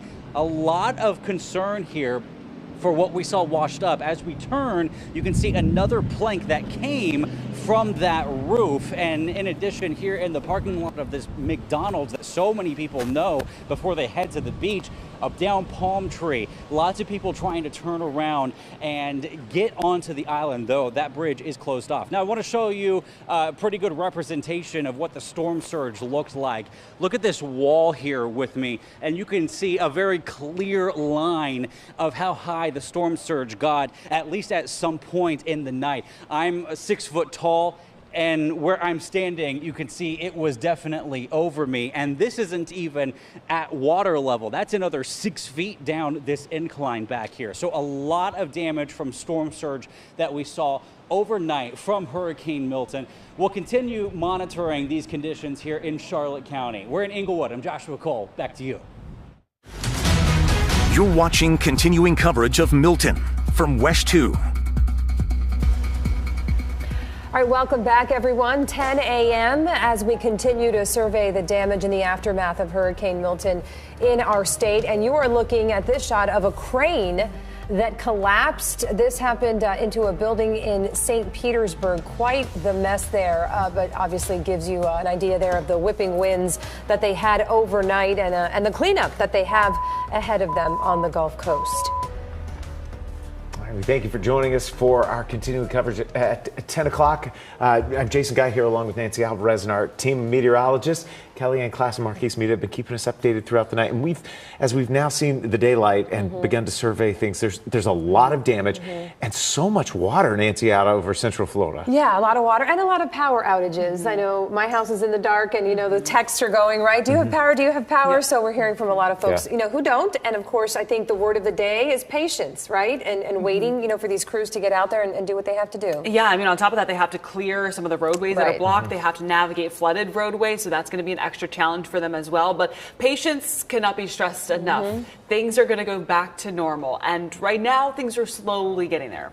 Absolutely. We're watching Milton continue to push into the open waters of the Atlantic, well offshore now, but we're still dealing with some breezy conditions, maybe a little bit of rain here and there as well. Yeah, but thankfully no flooding rainfall. So when we talk about the potential of rain, it's not going to be the intense rain that we had overnight last night into this morning that would add more onto the flooding concerns, but there are going to be some pockets of heavier rainfall. Let's get a look right now at our satellite radar presentation. Milton is off of our coastline, producing gusty winds along the coast, especially around Brevard County. We have tropical storm force winds, even as high as Volusia County, recently reporting a wind gust of around 41 miles per hour. The farther west you are, the less gusty it gets, but we're still going to keep our breezy conditions around throughout the day today. A closer look shows a 41 mile per hour wind gust in Daytona Beach along Kennedy Space Center, around 46 miles per hour. But those are going to be on top of the tower. So those are sitting about 50 feet in the air. There's less friction, so a little bit more breezy conditions. But you still get the general idea. It's breezy outside. Wind gusts of around 31 to 29 miles per hour here in Orlando. And in Brevard County, around Melbourne, around a wind gust of 35 miles per hour. So from areas west of the metro, we're dry. It's areas from the metro and east, especially along I-95, that we still have a couple of showers in the mix. And these are quick passing showers through Palm Coast, southern Flagler County. Another batch of rainfall working through Daytona Beach, Port Orange, DeLand, Astor down to Paisley, all the way through Deltona and DeBary over to Oak Hill, Scottsmore, Mims, Titusville, Geneva, Chuliota down to Bithlo. Even here in the metro, a couple of showers as well. Most of this is steady rain, just with some pockets of heavier rainfall. We had a lot of heavy rain across the I-4 corridor early this morning and overnight last night. Some locations receiving about 14 inches of precipitation with locally higher amounts, but it's a sharp cutoff between 3 inches in Ocala to 5 inches in western Marion County. And then we have 12 inches to 14 inches along the I-4 corridor. Areas south and east, even in eastern Orange County, only reporting about 4 or 5 inches of precipitation. So we had a lot of rain overnight last night. Conditions will gradually improve throughout the day. Today, we still have some flood advisories and warnings in place. So just keep that in mind as Milton pulls away. But yeah, overall, we had very strong winds, a lot of rainfall. To talk much more about that is meteorologist Marquise Mita. And Kellyanne, that's what led to so many of the power outages that we've seen widespread throughout the state of Florida. It's the combination of the strong gusty winds and the continuous rain. And I feel like a lot of the rain that we did see was across our most populated areas. We're talking about Orlando, Daytona Beach, multiple beaches across Volusia County, actually registering over 10 plus inches of precip. But here's a look at the strongest wind gusts that we've recorded so far in regards to Milton. We'll start from the bottom and work our way up. Sanford International Airport, you were just below 80-mile-per-hour conditions. Thankfully, we did close those airports. In Orlando, too, 86-mile-per-hour gusts. Daytona Beach, just above that 87-mile-per-hour gust. Now we tap into the 90s across Marineland. Lower 90s there, 92-mile-per-hour speeds. That's the fastest that we saw. But Ponce Inlet definitely takes the cake with the fastest gust in regards to Milton. Just below 100 miles per hour, we saw 99-mile-per-hour gusts. And that's actually the second strongest gust that we've had with any hurricane here in Central Florida. Charlie takes the cake with a gust of 105, but we were just below that, and we're still breezy along the coastline too. Likely still seeing tropical storm force gusts from Palm Coast all the way down to Cocoa Beach, where we carry a storm surge warning. That warning in place likely until Friday coming up, as we could possibly see the storm surge between 3 and 5 feet as we wrap up your work week.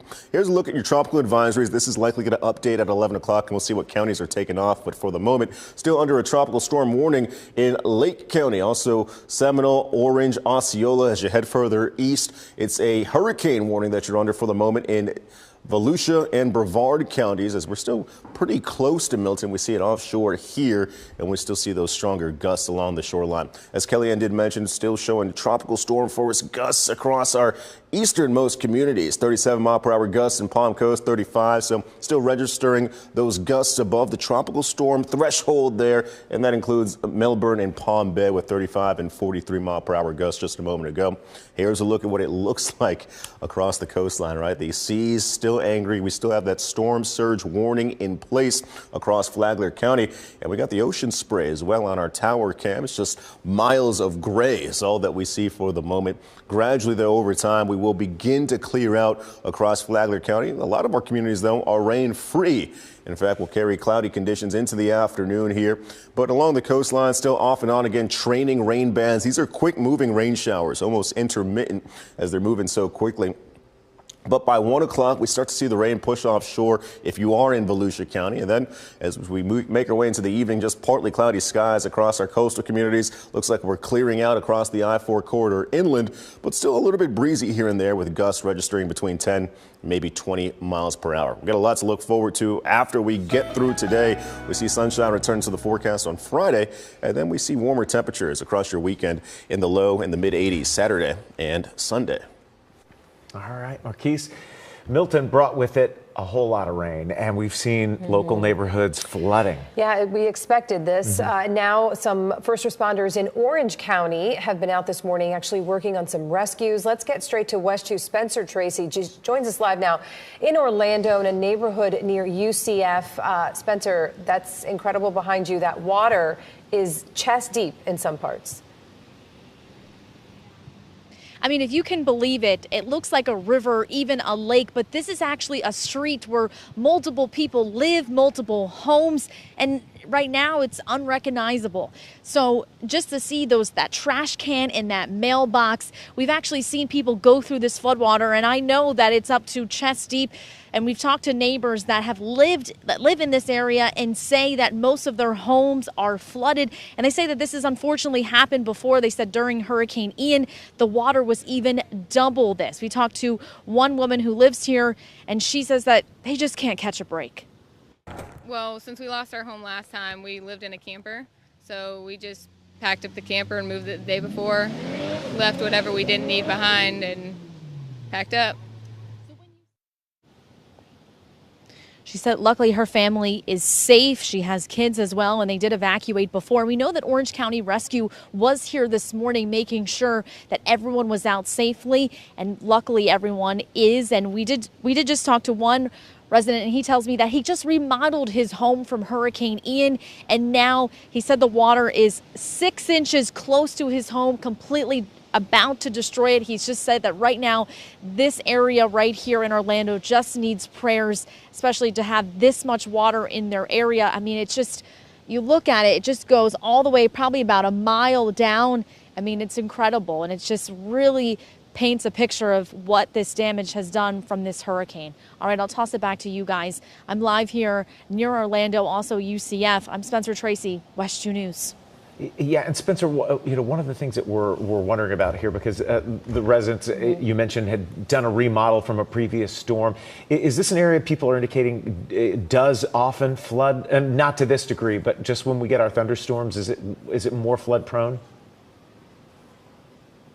Yeah, it really is. So they're actually near a lot of like major rivers. They call it around here, residents call it Lake Econ. If any of you guys are familiar, it's kind of near UCF. So they say that they do have a little bit flooding, but they say when it comes to hurricanes getting so much rain over 24 hours up to 48 hours, they say it's literally impossible because they have the overflow from the river coming to this area. So yeah, this area really just always gets pounded when it comes to really heavy rainfall, unfortunately. We're thinking about those residents there. Our hearts go out for them because that's so much water to deal with. It's going to take a long time to subside. Long road ahead, and hopefully they don't have to deal with any insurance hassles, because as we know, that's been a whole issue in our state as well. So hopefully those people can get to the other side of this okay.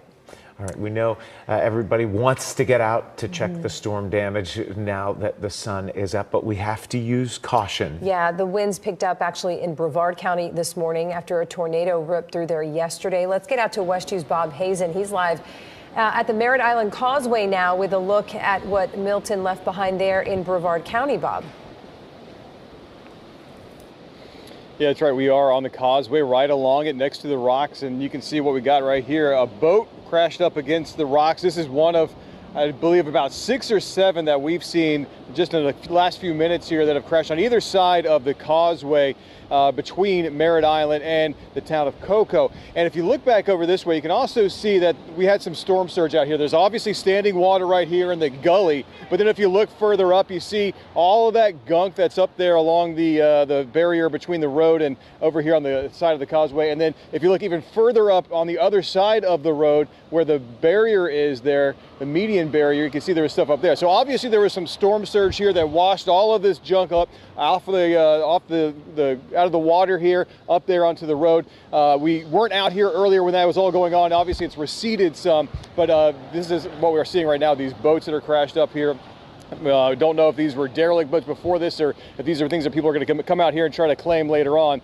But yeah, this is just kind of a sign of what we've had with the storm surge here in Brevard County. Reporting live in Brevard County, Bob Hazen, WESH 2 News. All right, Bob, thank you. Yeah, there's a lot of cleanup, not just in that area, all over Central Florida for people today. We're going to see trees down and the areas that didn't get flooding, there's still going to be cleanup ahead in neighborhoods. Yeah, and the reminder is if you're restless and you're curious and you want to get out there on the streets and see what's going on, just be careful. There could be power lines, debris that you don't see and it could just stumble upon it. So just be careful out there this morning. And our continuing coverage of Milton continues as well. We'll be right back.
All right, welcome back to our continuing coverage of Hurricane Milton. Yeah, we've been checking out damage, and that's one of the things that we're going to be doing right now. This hurricane is moving off of our coast, but we do know that there's a lot of water that it dumped down in addition to all this wind, and some people have had to be rescued. Their homes are underwater now. Yeah, let's get to Pamela Combe in South Daytona now with more on that. And again, look, just looking at you guys are still feeling the impacts of this thing, Pamela. We are. We had a little bit of a period of dryness, but now it just started raining again, which of course is a concern because this will only make the flooding worse. And right now we are in South Daytona. This is right on Magnolia Avenue and Big Tree Road. And they are still trying to rescue people. There are high water vehicles that just left to drop people off in a safer place. But we saw inflatables going down there. We saw them as they pulled people out of that water because South Daytona PD did tell us that people got up to about a half of foot of water inside their homes. They say this is worse than Ian. This is something that I think a lot of people in this community were not expecting at all. So right now, as of an hour ago, they had 16 homes they still needed to get to. They said that they're prioritizing elders, anyone with any medical needs. So they're working to get those out, and they're going to be taking them over to the Volusia County Fairgrounds, which is right now a shelter. We were chatting with a family who said that she came to stay here with her sister, just trying to find a safer place to ride out the storm. She's originally from Port Orange, and it turned out to be a bad choice. But we've seen people come out of here with their dogs, with their kids, in wheelchairs. So there's all types of families, people in here in need of help that are still stuck in there. But police officers, sheriff deputies are working to get them out. So we'll continue to keep an eye on things out here for now. We do have this rain that's still coming in, so of course that's not something that it works in our favor, but hopefully it doesn't make things too much worse. Reporting in South Daytona, I'm Pamela Combe. All right, and that's the very reason that we put so much emphasis on the East Coast, right? While we were covering the ramp up to this thing, because we thought, oh, it's a West Coast event. Obviously, it's not. Yeah. I mean, freshwater flooding is just happening really everywhere, right? We had so much rainfall, around 14 inches in some spots. So it's really just hard to imagine that number. And then when you see that, it's like, okay, that's a lot of rain. And not necessarily that it's a learning lesson for next time, because we hope it never happens again. But when we want people to evacuate, we're not telling you to evacuate just to evacuate. It's because of things like this. Every storm is an opportunity to learn. Absolutely. Every single one. Yeah. And we talked about this primarily being thought of as a West Coast storm. Some of our fastest winds were recorded across the East Coast, out towards the Ponce Inlet. Those gusts were nearly at 100 miles per hour. Yeah, it's just so crazy to believe that this storm way off the coast was still producing those gusty winds. Not as gusty right now. Sustained wind, especially in Orlando and in Brevard County, are right around 20 to 25 miles per hour. So it's still breezy, just not as gusty, and we're not dealing with hurricane force winds anymore. Things are nice and calm in Marion County. Good morning, Ocala. We're finally done with the rainfall here. We do have some overcast conditions, though. It's still breezy, but we're not going to be as gusty. I also want to take you outside to Marineland. Our weather stem camera in Flagler County shows the rough surf. We're still getting some showers pushing through parts of Flagler County and parts of Central Florida, but the big story for our coastline is going to be the coastal concerns, the beach erosion, and the high surf. In fact, we have a high surf advisory up and down our coastline through Friday night for breaking waves, not seas, breaking waves of 10 to 15 feet.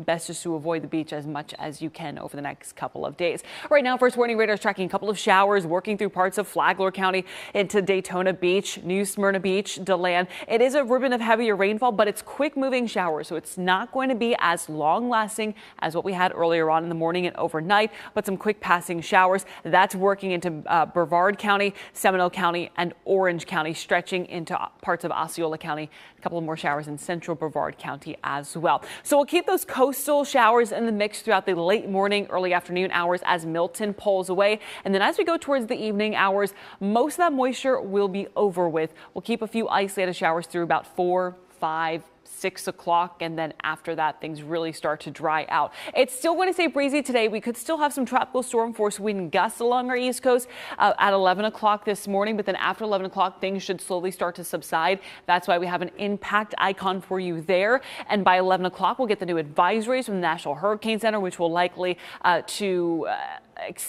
get those warnings, those tropical storm force warnings and hurricane warnings out of our area. But for more on our coastline, let's head over to meteorologist Marquise Mita.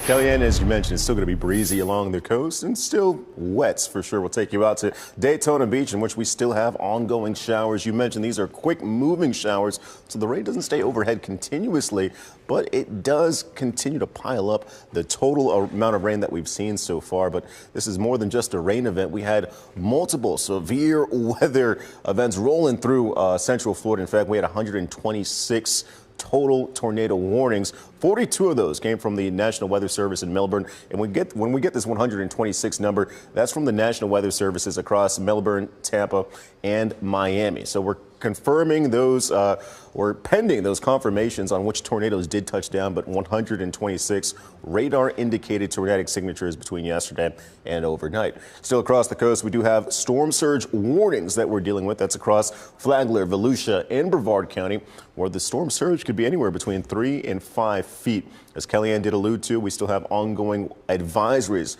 from Lake County through Seminole, Orange, and Osceola. It's a tropical storm warning that you're under. This likely may get lifted at 11 o'clock. We'll have to wait for that advisory to come out. And it's a hurricane warning for Volusia and Brevard County, in which we're still showing those strong gusty conditions. Here's a look at the most recent wind gusts: 35-mile-per-hour conditions in Melbourne, 36 in Palm Bay, 37 across Palm Coast. So still super breezy along that Atlantic coastline, and we can still mix in a few extra showers as we get ready for the afternoon coming up. Eventually, the rain pushes offshore. What we're left with are clouds across our shoreline. We could possibly see a couple residual showers here and there, but ultimately those tropical storm force gusts are likely to subside as we continue throughout the afternoon. And what we're left with overnight are partly to mostly cloudy skies along the shoreline. Moving across your 7-day forecast, gradually over time, we welcome the sunshine. That'll be back tomorrow in the afternoon with temperatures squeezing into the lower 80s, a trend that we carry across the weekend. Actually, it's a warming trend. 83 degrees on Saturday, 84 as we wrap up your weekend on Sunday. All right. Thank you, Marquise.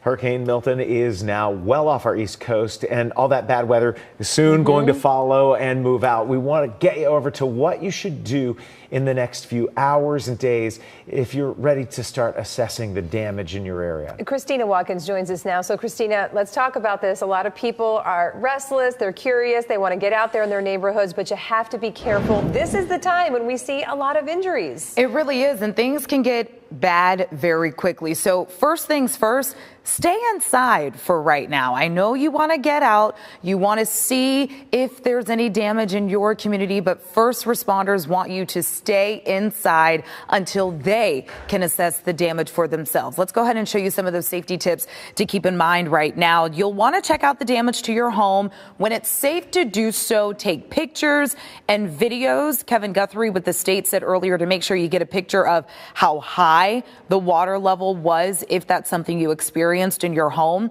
You'll also want to limit water use right now.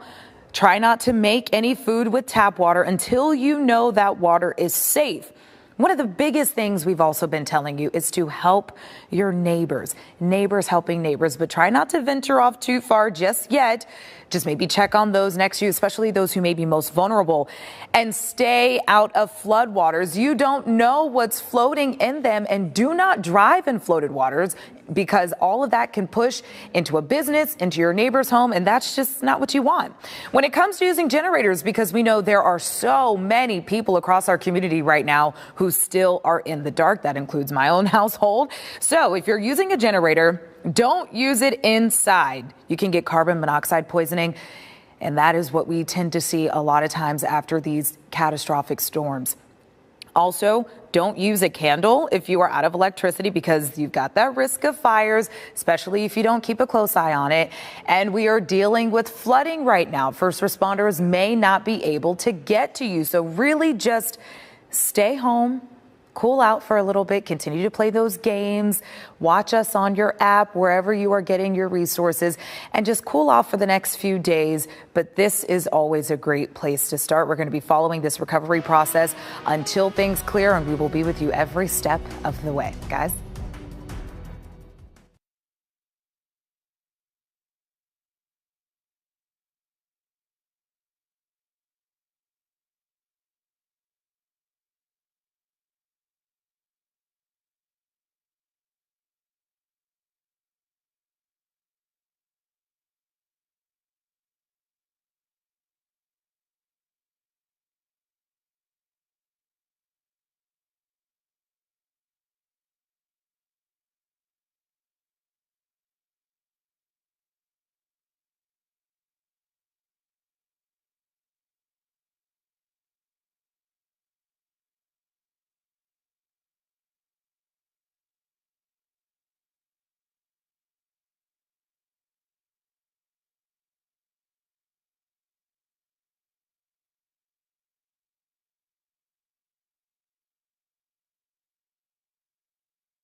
You're watching continuing coverage of Milton from WESH 2.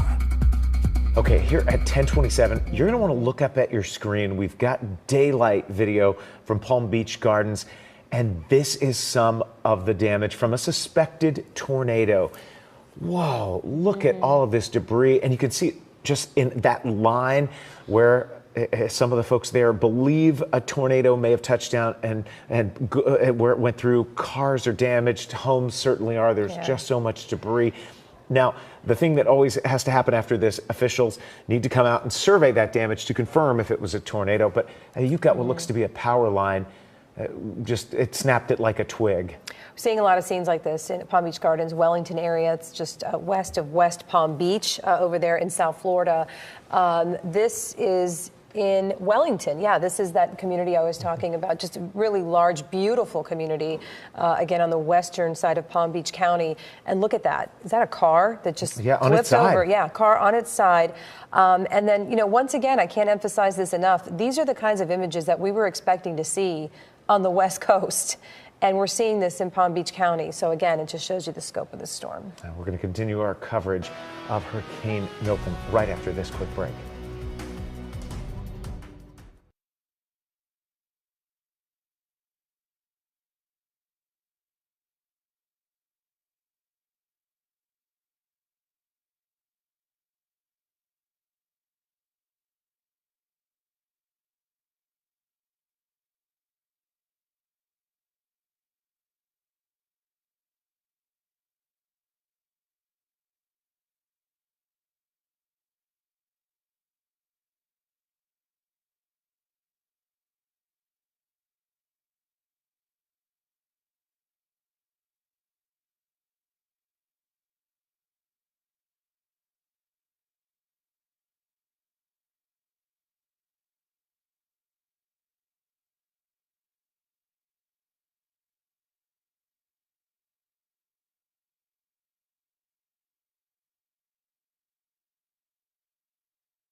You're watching continuing coverage of Milton from WESH 2.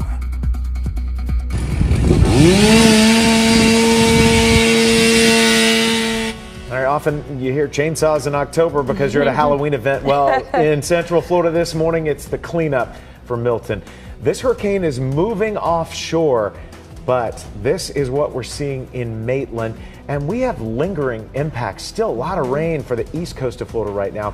Crews are going to be working hard all over, trying to remove trees that are down and branches from roadways, like the situation there in Orange County. All right, and I feel like we have multiple stories going on, right? Because, I mean, in Orlando, people can maybe start to venture out, maybe clean up their yards a little bit. But we just saw Pamela Combe in Volusia County soaking wet. Oh, yeah. Yeah. So there's still ribbons of rainfall working in, but it's not as much rain as what we had earlier this morning.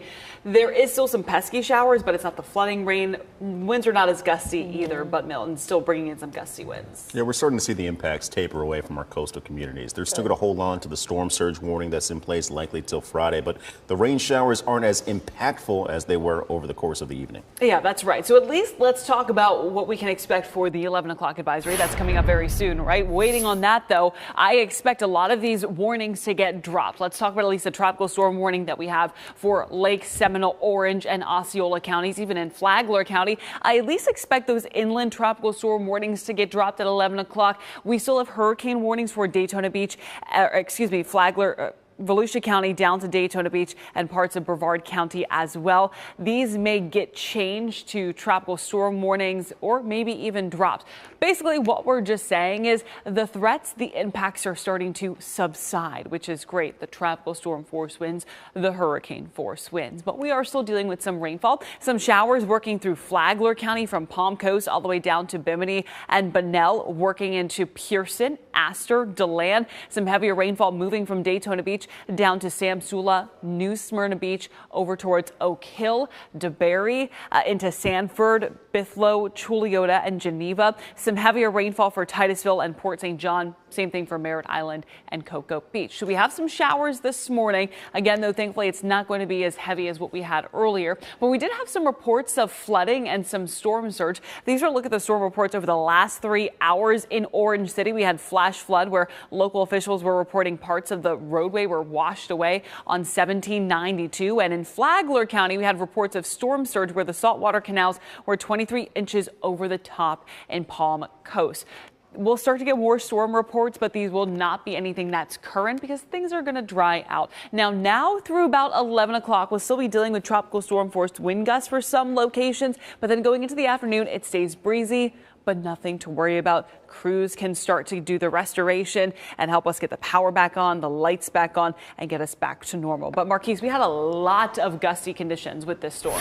Absolutely, Kellyanne. It's funny, when we talk about different storms here in Central Florida, we sometimes categorize them as maybe this one was a rainstorm. This was a storm surge related storm. I think Milton had all impacts related to it. We had the rain, we had the strong gusty winds, and we certainly had severe weather entrained in there. But take a look at some of the recent wind gusts that we've seen with Milton. We'll start from the bottom and work our way all the way up to the top. But Sanford International, Orlando International, you guys had wind gusts of category 1 force strength. 79-mile-per-hour conditions in Sanford, Orlando, 86. That jumps to 87 in Daytona Beach. And now we're above the 90s in Marineland and across the Ponce Inlet, just below 100-mile-per-hour wind gusts. 99 to be exact. And where does that fall in terms of other storms? Well, Milton, you crack the top 5 now. 99-mile-per-hour gust is just below Charley 20 years ago, where we saw 105-mile-per-hour breezy conditions. Now, it was the combination of the wind and the rain that led to millions losing power across the state of Florida. In fact, 29% of us still have yet to turn on the lights after Milton's passing, and that's about 3.5 million customers widespread throughout the state that are still with the lights off. Now, some of the heaviest hit counties were the first to see those tornado warnings, like Polk. 200,000 customers are without power. Those numbers pretty similar across parts of Orange County, 140,000 customers. Looks like Volusia County, your number actually jumped as we continued throughout the morning. It was at 180 about an hour ago. We're now at 190,000 customers without power, and that's due to the winds and the rain. And we're still breezy across our coastal communities as well. We've got tropical storm force winds across Palm Coast, 37 miles per hour. You're above 30 in Daytona, Titusville, Melbourne, and Palm Bay. So we're still holding on to those stronger winds across the coastline. And take a look at the wave heights because of those winds. Those are anywhere between 18 to 25 feet offshore, closer to the shoreline. Eventually, waves do subside, but today those seas can be anywhere between 16 and 25 feet. Friday, 11 to 18, and then gradually they work their way down by Monday. But we're still breezy out the door right now. Winds are gusting across our coastal communities where temperatures are back in the mid-70s for Daytona and New Smyrna Beach. Your planner does show temperatures remaining in that similar range throughout the rest of the day, but eventually the winds taper away. So does the rain. And we're left with sunshine as we wrap up your work week on Friday. And that's a trend that we carry into the weekend as well. Sunny skies, a 10% chance for rain for Saturday and Sunday, with temperatures back in the low to mid 80s across your weekend coming up. Sounds good, Marquise. Thank you. All right, now that the sun is up, people may be going outside to check out storm damage. Everybody's restless after being inside and hearing all the wind and curious, so to get out there. But you've got to be careful. First responders say stay inside. They need to work through all the debris and flooding. WESH 2's Bob Hazen joins us from Brevard County right now. Bob, we know Cocoa got some serious damage. Yeah, it did. And right now we are actually next to the Merritt Square Mall. Just kind of nothing in particular happening where we are right now at the Causeway, but just kind of want to give you a slice of life of what it's like out here now. After all this storm has pretty much gone through, a slight drizzle falling, a stiff breeze, but otherwise we're pretty much back to normal. And you can see out here, this traffic light, when we were pulling over, it was actually out. The lights were not working. Now they are working, but that's something you're going to run into for people who are out on the roads right now. There are a lot of signals throughout Brevard County and here in Cocoa and Merritt Island and Cocoa Beach that are not working. Of course, when you get to those, you're supposed to treat them like a four-way stop. Some people are not. There's a lot of honking and so forth, but that is an issue you're going to deal with, is a lot of these traffic lights being out. We've also seen a lot of people hitting the gas stations that are back open, 7-Elevens, Wawas, and so forth, trying to get gas, although many of the gas stations are still having have their pumps wrapped up with that plastic that they put on there to protect it from when the storm is coming through, so they're not back in the gas business at this point. But obviously a lot of people are back out, going out, both looking at damage and just getting out to see what it looks like outside. And last half hour we showed you those boats that were crashed up against the rocks in the Causeway. I talked to a couple people who were out there who said that those boats belonged to their friends, and that what happened was this morning one boat broke away, then it went around and kind of cut the ropes anchoring the other boats, and then they crashed up against the rocks. So they're going to have a big mess to deal with once they get out there and try to figure out how to get those boats back in service. Reporting live, Bob Hazen, WESH 2 News. All right, Bob, and now we want to get you out back to the Gulf Coast as Milton slammed into our state. Those strong winds caused damage in St. Pete, particularly in one place everybody is talking about. Yeah, WESH 2's Megan Mackey joins us live near Tropicana Field. And Megan, parts of the roof got torn off in this massive storm. Yeah, and this is really the image we're going to remember of Hurricane Milton. We just got over here to St. Pete. They just opened those bridges within the last hour, and I can tell you there's a ton of traffic getting over here. But you can see that the roof to Tropicana Field is just ripped to shreds here, and you can kind of see it from this angle. It's exposing those lights there inside the stadium. Now, fortunately, we know there were no injuries. This was being used as a staging area for thousands of linemen, but we know that they were relocated before that roof was damaged. Now, the dome itself was supposed to be able to withstand wind speeds of 115 miles per hour. Obviously, we can't get inside Tropicana Field right now, so the damage isn't clear inside. But again, we do know that fortunately there were no injuries. We've seen a lot of people out here in St. Pete walking their dogs, kind of checking out the damage. Really, this is the biggest sight we've seen. We're probably going to remember from this storm. Again, fortunately, no injuries here. In St. Pete itself, this is the first time we've been in Pinellas County since this storm has made landfall, and we are seeing some down branches, some down trees, some down power lines, but nothing too significant, at least here. Those barrier islands are still inaccessible to us, but we're trying to get there, bring you the latest here, right here on WESH. You can see here, though, hopefully they get that dome fixed, and thankfully no one was inside. Reporting live in St. Pete, Megan Mackey, WESH 2 News. What a huge relief. Yeah. I mean, right, because we initially... We could have had thousands of first responders we saw those there. images, and we knew that they were being housed there, so it was very nerve-wracking there for a while. And Megan, can you tell us again the wind that roof was supposed to withstand and what you've been told?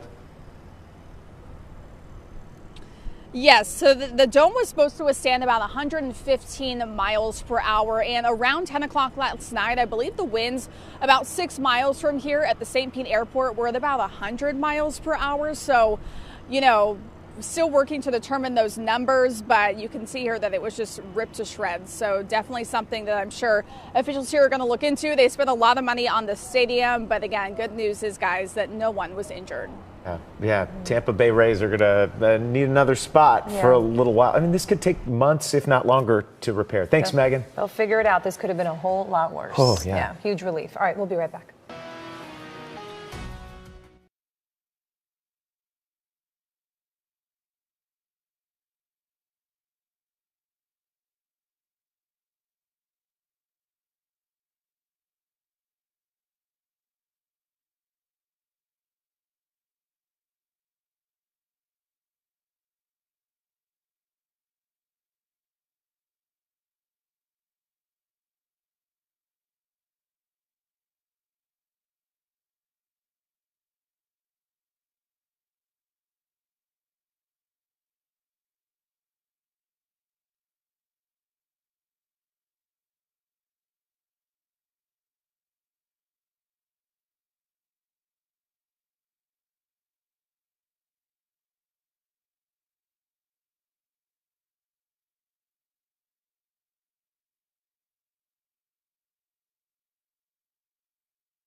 You're watching continuing coverage of Milton from WESH 2. All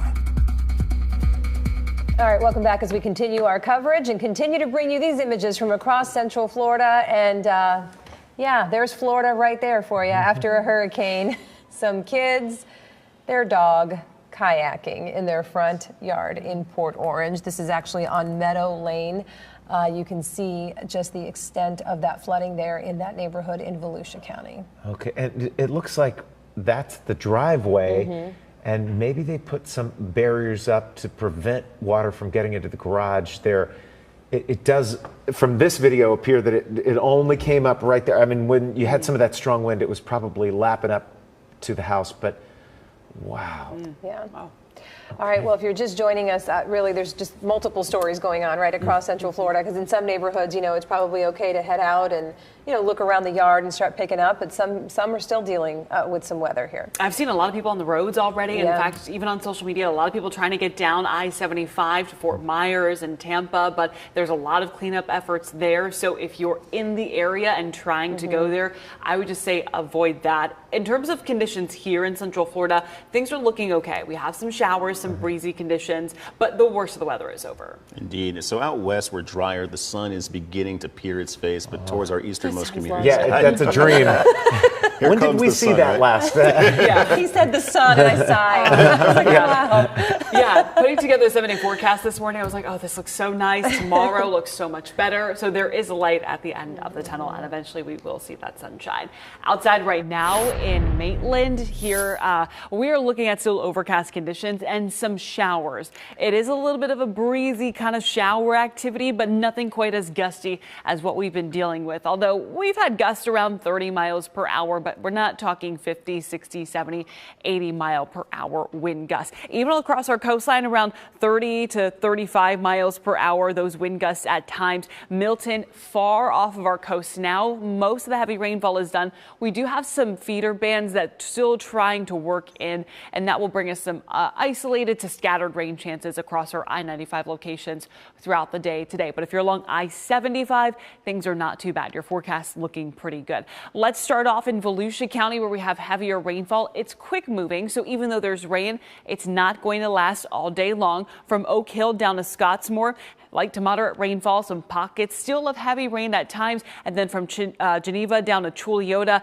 even in parts of Orange, Seminole County, some light to moderate passing showers. Same thing for Port St. John and Merritt Island. As we go further north into Volusia County, from Daytona Beach, New Smyrna Beach over towards Pearson, a couple of showers in Flagler County as well, from Palm Coast down to Flagler Beach. So these showers will stick with us throughout the late morning and into the early afternoon. It's not going to be heavy rainfall where it's going to accumulate to an additional 3, 4, 5 inches of rainfall, but it'll be quick passing showers. By 4 o'clock, we'll start to get clearing back along the I-75 corridor. That sunshine is coming out, and then going into the late evening hours, we'll finally get clear conditions as Milton continues to pull away, but we will keep an isolated shower or two in our forecast. Now, I do want to talk about our river levels because we're still monitoring that very closely. Right now, the Little Wekiva River near Altamont is still at major flood stage, but good news is, as we go throughout the day today and into tomorrow morning, that will gradually subside. So we've passed our peak or our crest,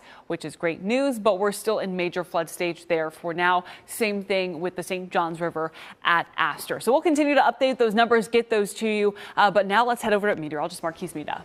Thank you, Kellyanne. We're trying our best to watch the showers taper away, but we still have some training rain in parts of Volusia County. Taking you out to the Ponce Inlet right now, you see a lot of gray on your screen. Rain showers are coming down, and they're coming down quickly, moving quickly with the winds that are still showing tropical storm force gusts from time to time. So we will still be breezy heading into the afternoon, but eventually, as Kellyanne did allude to, that rain will begin to push offshore.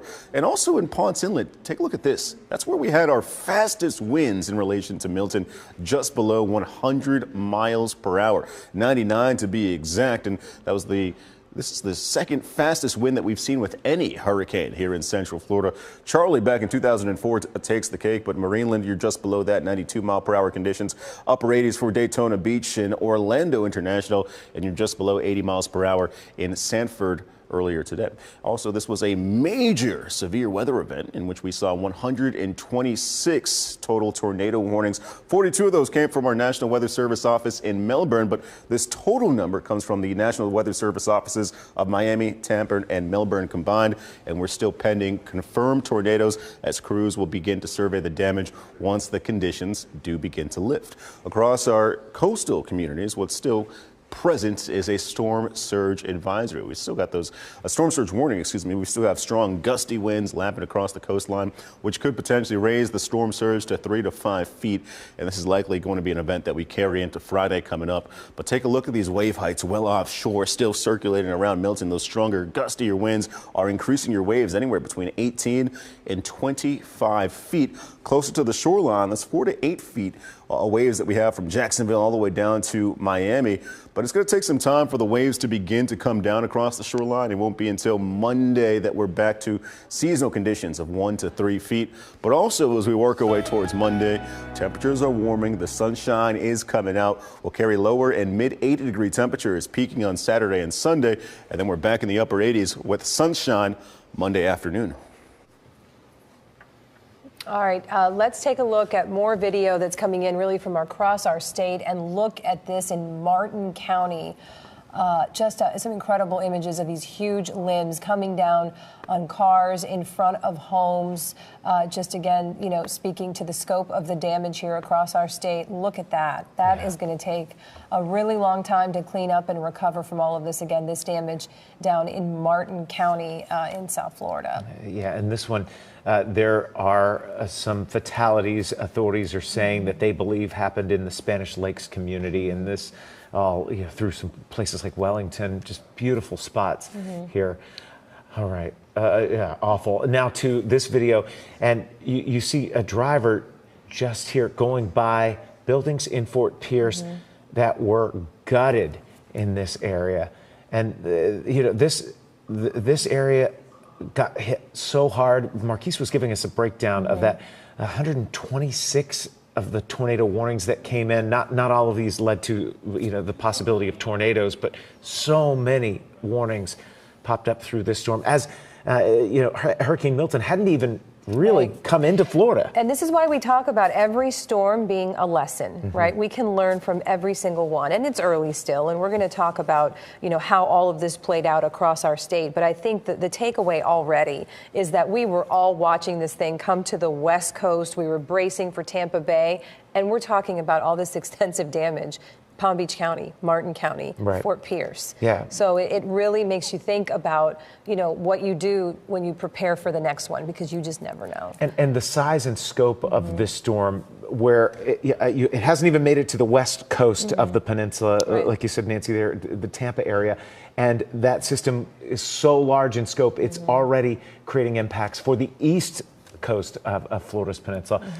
Just wild. We are only beginning to see the damage and devastation and understanding the injuries and even deaths that are associated with Hurricane Milton. And the word of the day across our state is patience. We know you're restless and you want to get out and see the damage in your neighborhoods, but just be careful. There could still be some power lines down out there, tree limbs. I mean, we just saw that damage down there. So, be careful and take it easy. And those power crews we know are working hard. They're working fast to get everyone back online. Yeah, and at one point we saw some multiple millions of customers in the state of Florida, 3 million at one point without electricity, but slowly that power is going to be coming back. Just got it back at my house. Oh, so congrats. Thanks, Yes. All right, we are coming right back with our continuing coverage of Hurricane Milton. Stay with us.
You're watching continuing coverage of Milton from WESH 2. People here in Central Florida are waking up to damage in their neighborhoods, trees down on roads, and even some homes. And whether it's from flooding, the wind, whatever the case may be, a lot of people are looking to file an insurance claim after this. Sheldon Dutez has done some incredible work on insurance issues across our state. He's here with us now. Perhaps with some advice, tips, patience. I don't know, Sheldon, what you got? Yeah, just a few things for people to keep in mind, Nancy. If they have to file an insurance claim, contact your insurance company right away. Also, make sure that you take pictures and video of any damage at your home. Also, it may be a while before repairs can be made to your home, so try to protect your space as best as you can by covering up any gaping holes with tarp. If you have renter's insurance, you'll follow a similar process with your insurance company, but also touch base with your landlord. Now, we've seen a lot of flooding across parts of Orange and Volusia counties this morning. Your home insurance policy will likely not cover flood damage. You have to have a separate flood insurance policy, something a lot of people have been looking into the last few years, guys. And as far as cars go, make sure you document any damage and file your claim as soon as you can. You need to do everything to protect the vehicle from further problems until an adjuster is able to review damage to your vehicle. That means cover any broken windows and cover the car with a tarp. For any preliminary repairs, make sure you keep receipts. And if your car flooded, do not attempt to start it. Again, take photos, file that claim, and then have it towed to a mechanic for a full inspection. And if you have an electric car that flooded, do not connect the car to a charging station. That could start a fire. We have seen issues like that before, so please be careful. Absolutely. We're going to continue tracking Milton and the impact it's had on us here in Central Florida right after a quick break.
You're watching continuing coverage of Milton from WESH 2. All right, welcome back. As the day unfolds, we are continuing to get new video of what it looked like during the height of the storm. And this is what it looked like in St. Pete, actually. A giant crane just toppled over, as you can see there, part of it on the street and part of it on a building. That will be a huge mess to clean up in the coming days. And thank you for staying with us here on WESH 2. I'm Meredith McDonough alongside Nancy Alvarez, our meteorologist here, Kelly and Klaas, and Eric Bursch joining us. Guys, we know that this was a deadly storm, an extremely powerful hurricane. And now, though, it is offshore. We're happy to see it go. And we know with the 11 o'clock advisory that those hurricane warnings have now been canceled. Yeah, thankfully all hurricane warnings canceled. But for I-95, they have been replaced with tropical storm warnings. And that's just because we've had a lot of tropical storm force wind gusts recently. It's continuing. It's definitely down, right? But we're not completely done with it. So think of it like this. No more hurricane conditions, and the tropical storm conditions are mainly held to our East Coast communities, which, frankly, we knew that this would happen. We figured it would be a little bit later until the coastline was done. But we're almost there, and that means we're almost ready for some sunshine. That sounds nice. It's coming. It's coming. I think we're all ready for that area. Yeah, thankfully, yeah, and some fall-like weather too. We'll tease out in the 7-day forecast. But let's at least get you outside with a look at our tropical advisories. Again, all hurricane warnings have been canceled for Central Florida, but for Flagler, Volusia, and Brevard counties, those hurricane warnings have been replaced with tropical storm warnings just because of those tropical storm force winds along the I-95 corridor. And then west of I-95, those hurricane warnings have been replaced with wind advisories. That's going to go until 8 o'clock tonight because we'll see sustained winds of 15 to 25 miles per hour with gusts as high as 25 miles per hour. These are not going to interfere with any sort of efforts to help bring back the power and bring back the lights, but do know that it's going to be breezy outside. And of course, with the 11 o'clock advisory, that means that we have a new track for you. It's moving away, still a Category 1 hurricane. It'll lose its tropical characteristics later today and just become a post-tropical system, but still producing very breezy winds in the Atlantic. Back here at home, even though it's gone, Milton is gone, we're still having very, very rough surf. Here's a look outside in Marineland, where we can also see those breezy conditions. At times, we're gusting to around 30 to 35 miles per hour. And because of that, we have a high surf advisory in effect up and down our East Coast until tomorrow night. And that's because breaking waves could reach as high as 10 to 15 feet. Now, we do have some residual rainfall from Milton, and that's going to be again along I-95. A couple of showers for southern Flagler County, working from Daytona Beach down to New Smyrna Beach, Ponce Inlet, Oak Hill, Scottsmore, Mims. Heavier rainfall approaching Titusville and the Cape, and then a couple of more showers back towards our west. Guys, we'll send it back to you. Let's go to Seminole County now to see what's happening in that area.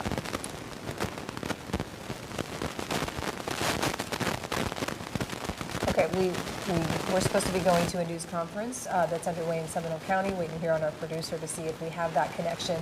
Seminole County saw very strong impacts overnight. I know you guys were talking about David Daniel was out there.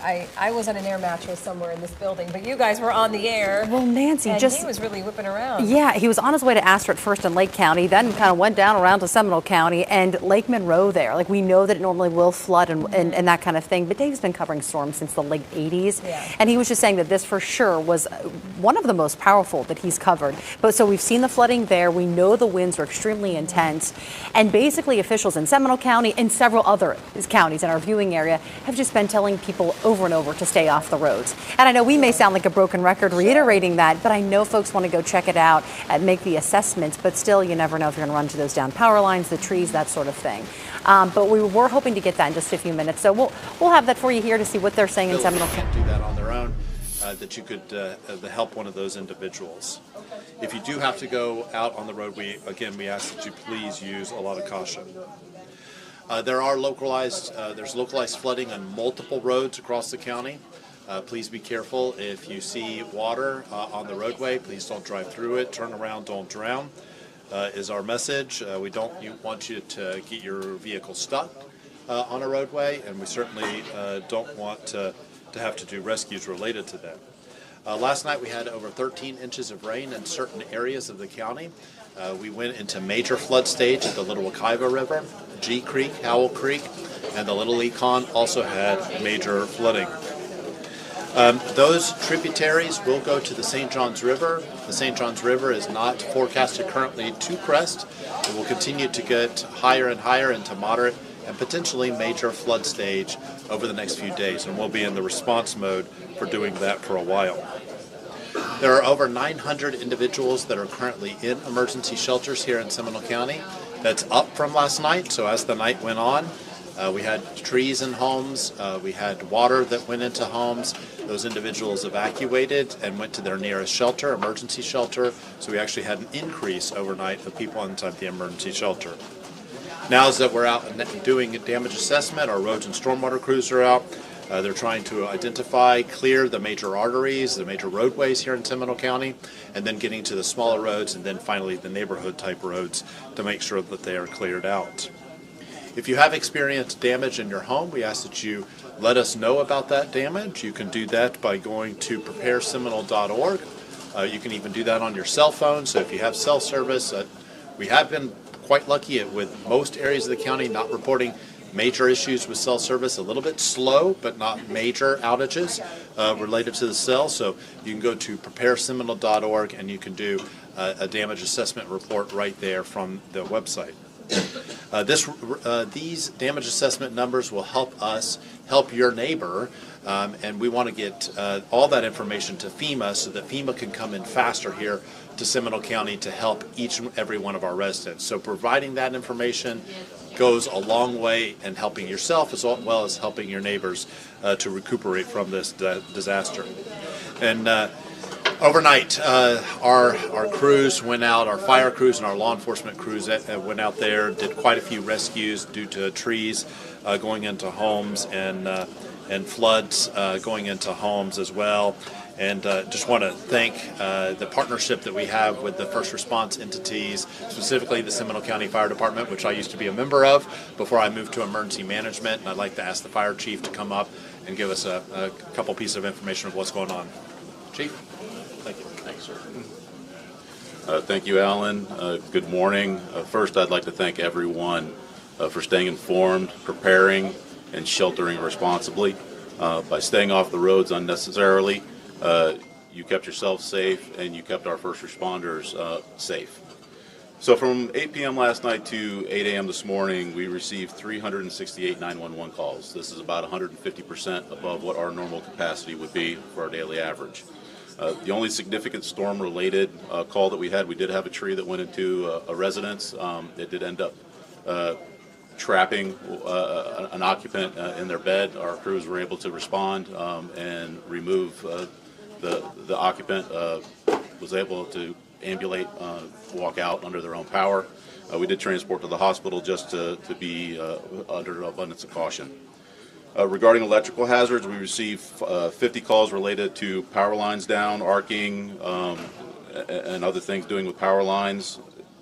We did have to halt our response for our transport units throughout the evening from time to time for about 3.5 hours due to the extreme winds.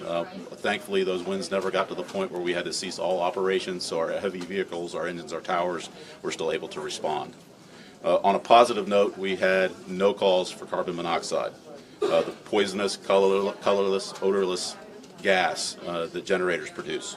Thank you for listening to the generator safety.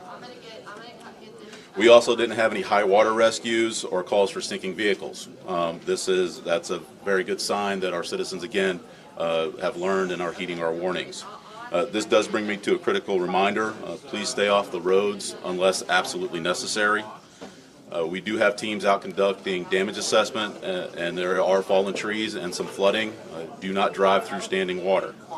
We do have a quick response team out finishing up assessing areas such as the Little Wekiva and G Creek near Winter Springs, clearing roadways, identifying any hazards. We also have a drone team who's teamed up with the damage assessment team to assess those flood-prone areas that are harder to get into. We remain ready to support any life-saving and or public safety needs. Please stay indoors if possible and avoid floodwaters, trees and down power lines. Floodwaters can pose serious risks that include down power lines, human and animal waste. There can be hazardous materials in those floodwaters, debris that can injure you, lumber, other physical hazards, wildlife such as rodents, snakes, Fire ants, that's an injury that can definitely happen. If you must enter floodwaters, wear rubber boots, gloves, and goggles. So as we begin some of these post-storm activities, I'm sure that people are going to go out with chainsaws. We got a lot of down trees. I'm sure that you have them on your properties.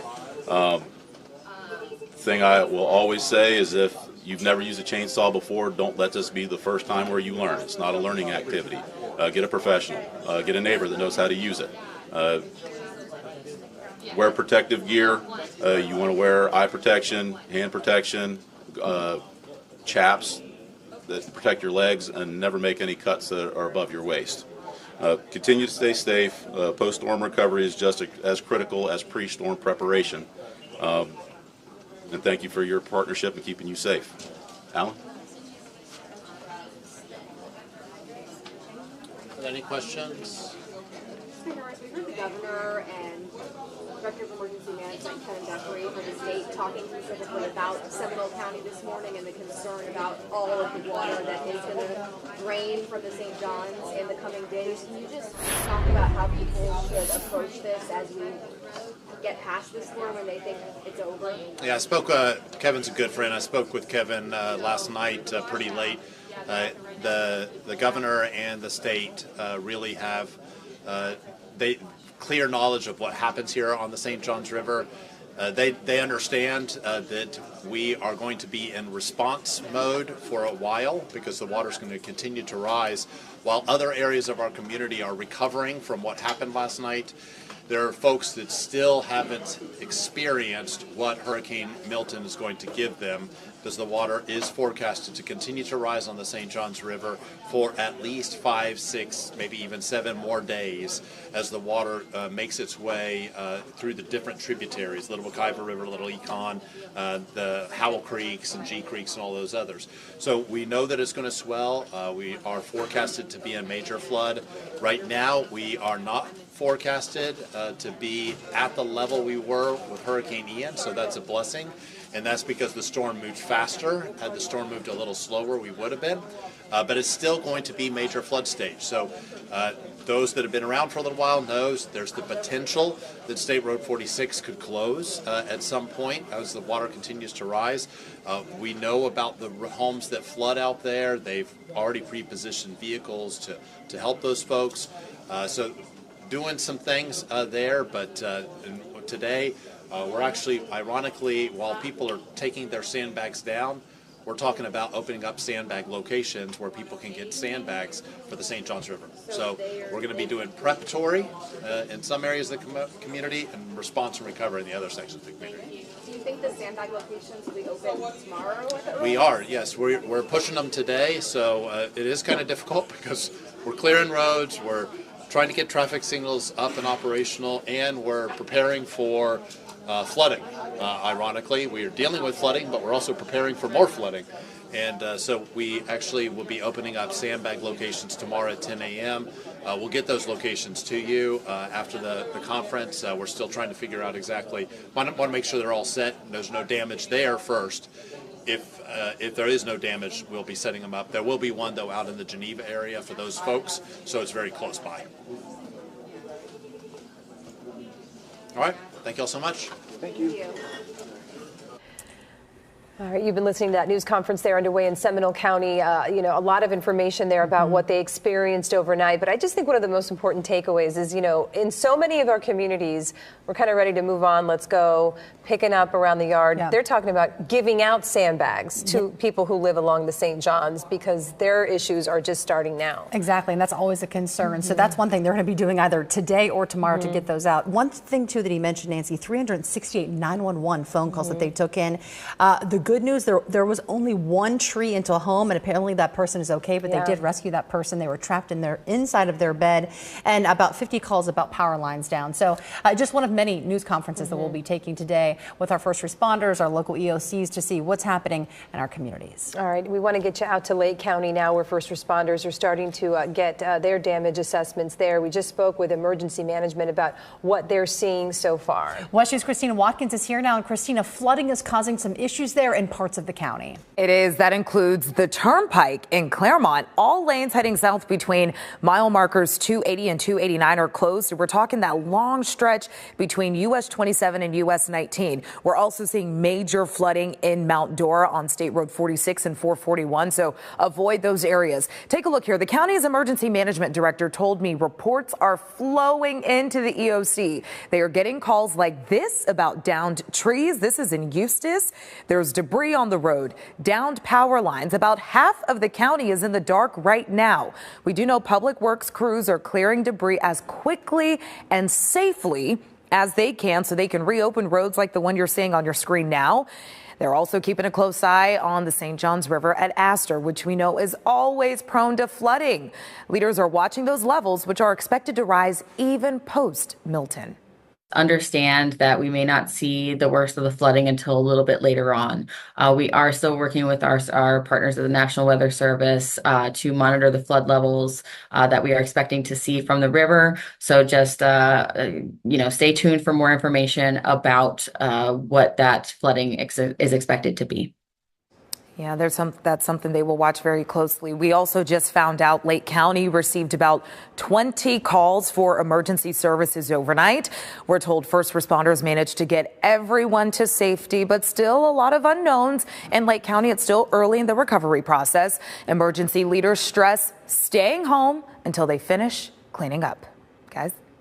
And Christina, you just mentioned the cleanup. That's something we're seeing happening right now, guys. It's going to be going that way for a little while now. Yeah, and thankfully things are nice and quiet now. No hurricane force winds. We still do have some gusty winds along the coast, and it'll be breezy throughout the day, but nothing that would impact getting the power back on. Right. So that's first and foremost. The recovery has begun. But if you live along the East Coast, Kellyanne, that's the area we have to watch closely. Yeah, that's right. Okay, so let's at least start with a look at the latest advisories, because this is new from the 11 o'clock advisory. If you are just joining us, all of the hurricane warnings have been changed, either canceled, and that's going to be for most of the area, or changed to tropical storm warnings for Flagler, Volusia, and Brevard counties. If you are west of I-95, those counties west of I-95, no longer in any sort of tropical advisory, but they have been changed to wind advisories. This is going to go in effect now until 8 o'clock this evening for wind gusts as high as 25 to 40 miles per hour, but looking along the lines of sustained winds of 15 to 25 miles per hour. Milton right now off of our coastline. It is still a hurricane, but later today it's going to lose its tropical characteristics. So then it'll just become a very strong remnant low post-tropical system. But right now, it still has winds of 80 miles per hour. That's why we see so many rough conditions across our coastline this morning and this afternoon. Otherwise, outside in Marion County, it's cloudy, but it's calm. It's a little bit breezy, but thankfully we are done with all of that. Here in Maitland in Orange County, our weather stem camera showing some clouds and some rainfall. Most of the rainfall is east of Orange County and along I-95. It's still streaming in from the Atlantic, and this will be the case throughout the day today. On and off showers, but they are going to be quick moving showers, and they're not going to be the ribbons of tropical rain that never end like we had earlier this morning. It's just going to be some quick passing showers. So from Flagler County down to Volusia County, and some heavier rainfall for Port St. John, Titusville, Scottsmore, down to Merritt Islands, as well as parts of southern Brevard County. They didn't really pick up a lot of rainfall, but areas along I-4, those whites you're seeing, those white shadings, that's almost 12 to 13 to 14 inches of rainfall, Eric. We had a lot of rain with this system. We really did, and still some lingering impacts in real time. This is a look at the wind gusts, and we get this data updated within a 5-minute window. So every 5 minutes this updates. Still gusting to 46 here in Marineland, 36 over in Port Orange, and 35 around the Melbourne area. So that's why we did see those advisories extended just a little bit longer. Everything else around town is in a lower register, so we're gradually getting back to normal. But if I may take a moment, let's just look at temperatures outside. This is the benefit of There's no benefit of an October hurricane. But when a hurricane moves through in October, it's able to bring just a little taste of autumn down. 71 degrees outside in Orlando now. It's 69 in the Villages and 68 degrees outside in Ocala. Backside always drives those winds from the north, and we're little by little pulling in this dry, clearing air. We saw on some cameras over in Tampa just a few moments ago, blue sky. The sun was coming out, and that is working our direction. So little by little, Futurecast showing the rain's exiting and clearly a northerly breeze bringing in some of those lower humidities. These are the winds, gusty at times, but not too bad through 6 o'clock, especially along the coast. Can't rule out some showers coming in on that kind of return flow on the backside of the hurricane, but overwhelmingly it's a fine forecast. And then looking ahead, just this weekend's forecast, just beautiful. High around 80 tomorrow, morning low 71. We'll be in the upper 60s for the metro area for Saturday and Sunday. And then Monday, Tuesday, Wednesday, staying beautiful. We deserve this. We had a hard hit last night. Let's get some nice weather in here. We'll be right back.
You're watching continuing coverage of Milton from WESH 2. Welcome back. We know that people are starting to go outside, check out any potential impacts around their property after Hurricane Milton moved through. We've seen damage to homes and businesses as the storm rolled off our east coast. WESH 2's Bob Hazen is in Brevard County now. Still feeling some effects out there as you have to wipe the camera lens of some raindrops there, Bob. Yeah, things still flopping around too in the wind, and as you can see, like you said, the rain is still falling. Just when we think it's all gone, it keeps coming back with that wind as well. But as you mentioned, people are going out and about to look around, and this is one place where they've been coming a lot today, this morning, coming to look at this Supercuts building that kind of got blown up by the apparent tornado that came through early this morning or late last night on A1A. So this building was pretty much destroyed. The windows are blown out, the roof blown up, and then across the street from this, there's a Wells Fargo bank that also had its roof ripped off, pieces of it thrown all over the place. And then a little further back from this, just a couple of blocks, is a neighborhood where several homes took pretty severe damage, holes punched in them, a roof ripped off. So this is really kind of the locus of all of the damage, or at least the most major damage in Cocoa Beach, where this apparent tornado came through and just kind of cut a path, couple hundred yards right up here. And of course, we're going to wait to find out the actual confirmation about whether it's a tornado or not. The good news is we did hear from the mayor, who actually lives in that neighborhood, that no one was hurt or killed when that tornado came through. Back to you guys. You. Now let's talk about some of the issues that we have seen from here on our coast in Brevard County all the way over to Hillsborough County. Oh, look at that. I know, giant sinkhole here. This opened up at the intersection of Irish Moss Avenue and Pond Pine Drive. If you're familiar with Hillsborough County, this residents say it's just a mess. And the folks and officials on the ground, they're urging people to stay away from this location because it's a huge sinkhole and it is expanding without warning. So we're seeing some of these images just continue to come in here as the day goes on. All right, and then take a look at this video. A presumed tornado passing by the intersection of Rock Road and Orange Avenue in Fort Pierce. So the tornado can be seen ripping off part of a building as it soars directly over the camera. Look at that. And then everything just kind of disappears with all that debris and water swirling all around. And I think, you know, once this is said and done, the activity that we saw with tornadoes throughout our state is really going to be a headline from this storm and the cause of most of the damage for sure. Nancy, I couldn't believe all the outbreaks yesterday. Yeah. Just devastating to see that really close, that Martin County area. I used to cover news down there, Nancy, and I know you're from that area, further down in Palm Beach County. It's really upsetting to see. This here is Punta Gorda. Take a look at this, just roads littered here with debris, street signs, tree limbs, you name it, folks there are seeing it in this roadway. Again, officials even there telling folks stay home until we have all of this under control. Stay with us. We're back right after this break.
You're watching continuing coverage of Milton from WESH 2. Orange County Fire Rescue, along with Orange County SO, working here on water rescues. This all occurred about 4:40 in the morning. This is along Riverdale Road and Buck Road. Crews there, they were checking out every house in that area to assist any residents affected by the flooding. Just can't thank our first responders enough in these situations. You know, once the storm goes through, just so difficult to see the situation that some folks are in. Yeah, they leave their families, they put themselves at risk, and they did incredible work overnight. And we're kind of now moving into this next phase of this where people are eager to get outside, start cleaning up, and from what we're hearing from you guys, they can today. Oh, absolutely. I mean, Marion County, Sumter County, things are, I would say, beautiful outside compared to what we had overnight, right? It is a little bit cloudy, but overall, no rain and a couple of showers along our I-95 spots. But those showers are much lighter. The winds are calming, and we're already now looking for lower humidity and changing things. Yeah, I feel like it's always these October storms that roll on in that bring us some drier weather, although we could take without the October storms. Okay, so the 11 o'clock advisory is out. The changes with the 11 o'clock advisory, there are no longer hurricane warnings in effect for Central Florida. All of those have been dropped, but some of them have been replaced with tropical storm warnings, and that's going to be for Flagler, Volusia, and Brevard counties. I do imagine this would then get changed as we go towards the 2 o'clock time frame. The only reason why they issued these is just because we have so windy, gusty conditions along our coastline that at times can produce tropical storm force winds. Inland spots have a wind advisory in effect until 8 o'clock this evening for wind gusts as high as 45 miles per hour. But these are not going to be associated with Milton technically anymore. But when we get pressure gradients that are still very close together, that just picks up the wind, essentially. So again, that wind advisory for areas west of I-95. Milton working away, no longer going to be an issue for us. We do have some showers, though, in the forecast, and that's moving in from the Atlantic all the way from I-95 in Flagler County down to I-95 in Brevard County. Some pockets of heavier rainfall for Ormond Beach, Daytona Beach, New Smyrna Beach. These are quick passing showers, so it's not going to last all day long. A couple of more showers for Flagler Beach and Palm Coast as well.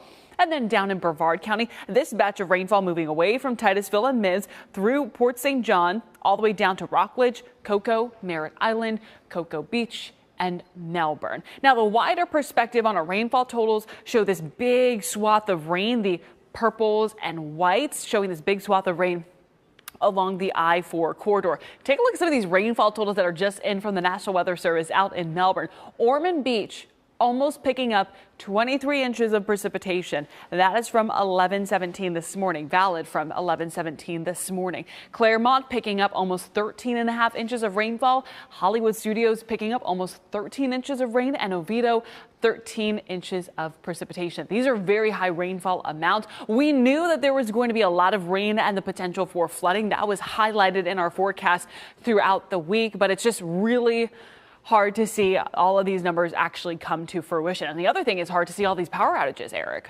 It's a non-happy situation, right? But now we work forward, we clean up, and we're going to start to see these numbers little by little coming back down.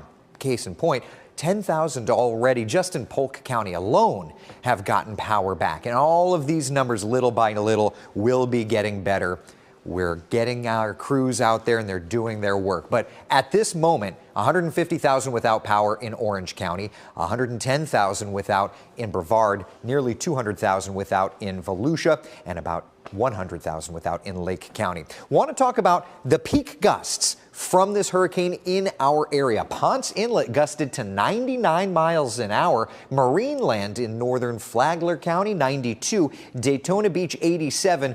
Orlando International Airport, 86. And the Sanford International Airport, 79, which means that this was the, second most powerful storm in half century and the most powerful hurricane wind-wise to come through our area since Charlie 20 years ago. For now, still cloudy, but things are changing. The rains are gradually tapering off. We'll keep a few showers in the forecast. Some temperatures right now are in the upper 60s in Central Florida. Now, we'll warm up as we get some more of that sun breaking through. We'll warm into the upper range of the 70s. We're going to keep it breezy to even gusty, but tonight will be lovely. Tomorrow, beautiful. And this weekend, fantastic. We'll talk about your full forecast. Make sure you're ready to go for any cleanup efforts or, of course, just trying to get your life back to normal. We'll see you in just a couple minutes.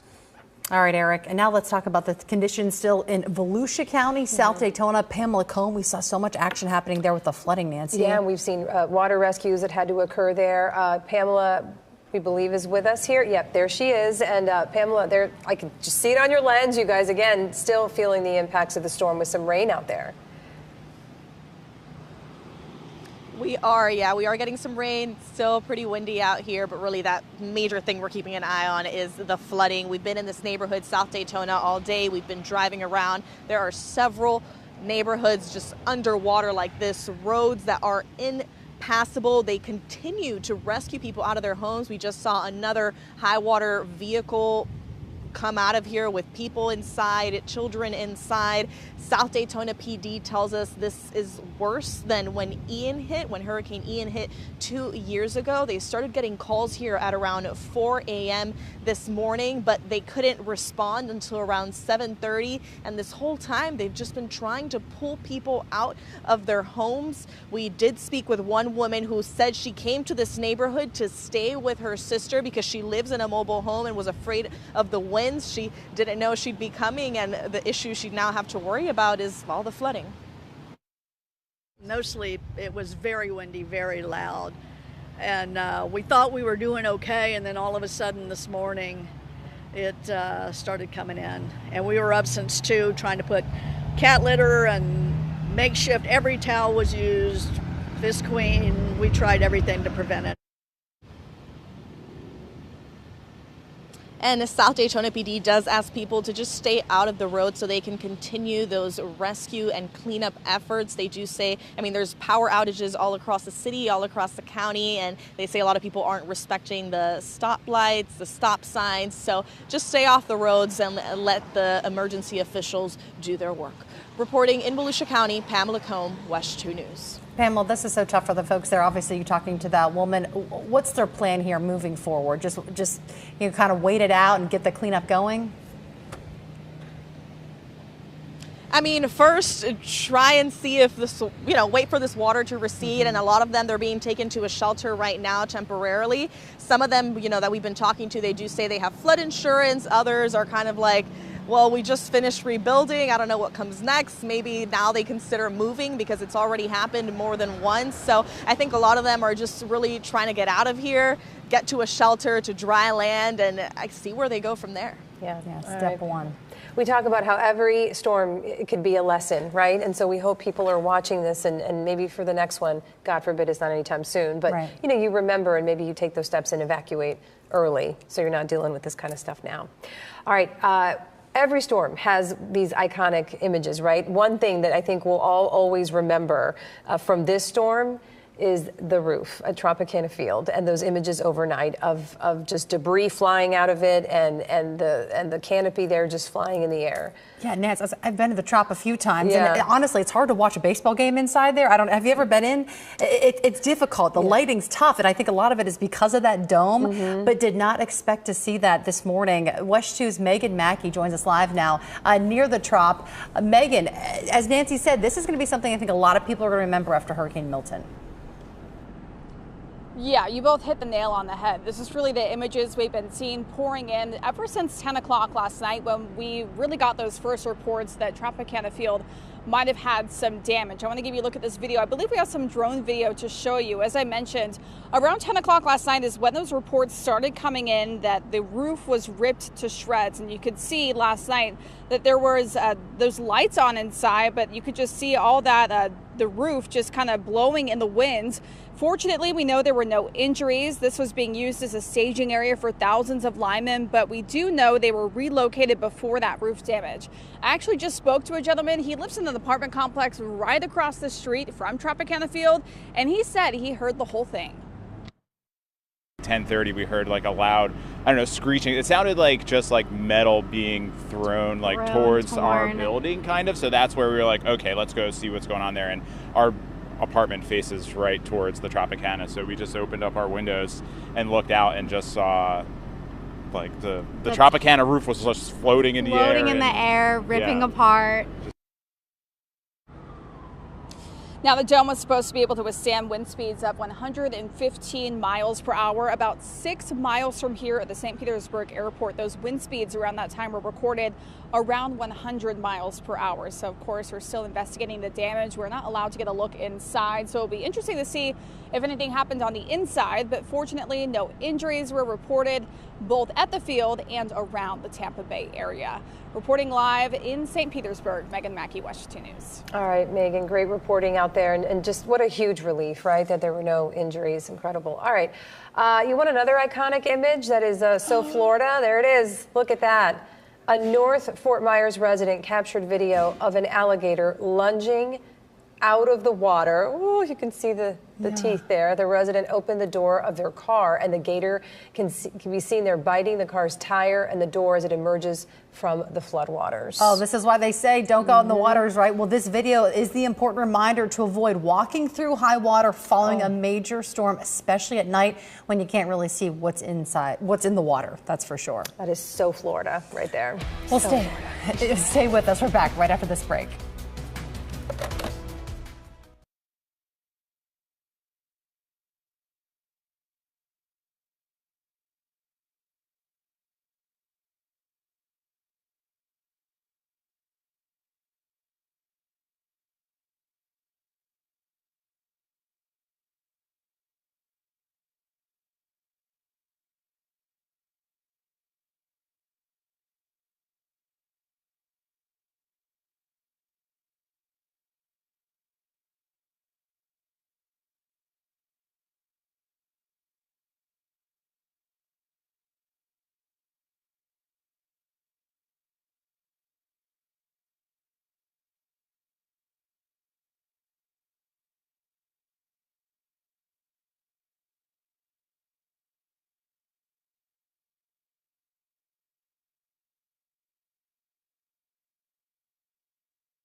You're watching continuing coverage of Milton from WESH 2. All right, welcome back to our continuing coverage as we continue to get more and more video pouring into the newsroom from across our state. Yeah, Charlotte County is where we want to go to next. Joshua Cole from our sister station reports on the storm surge there.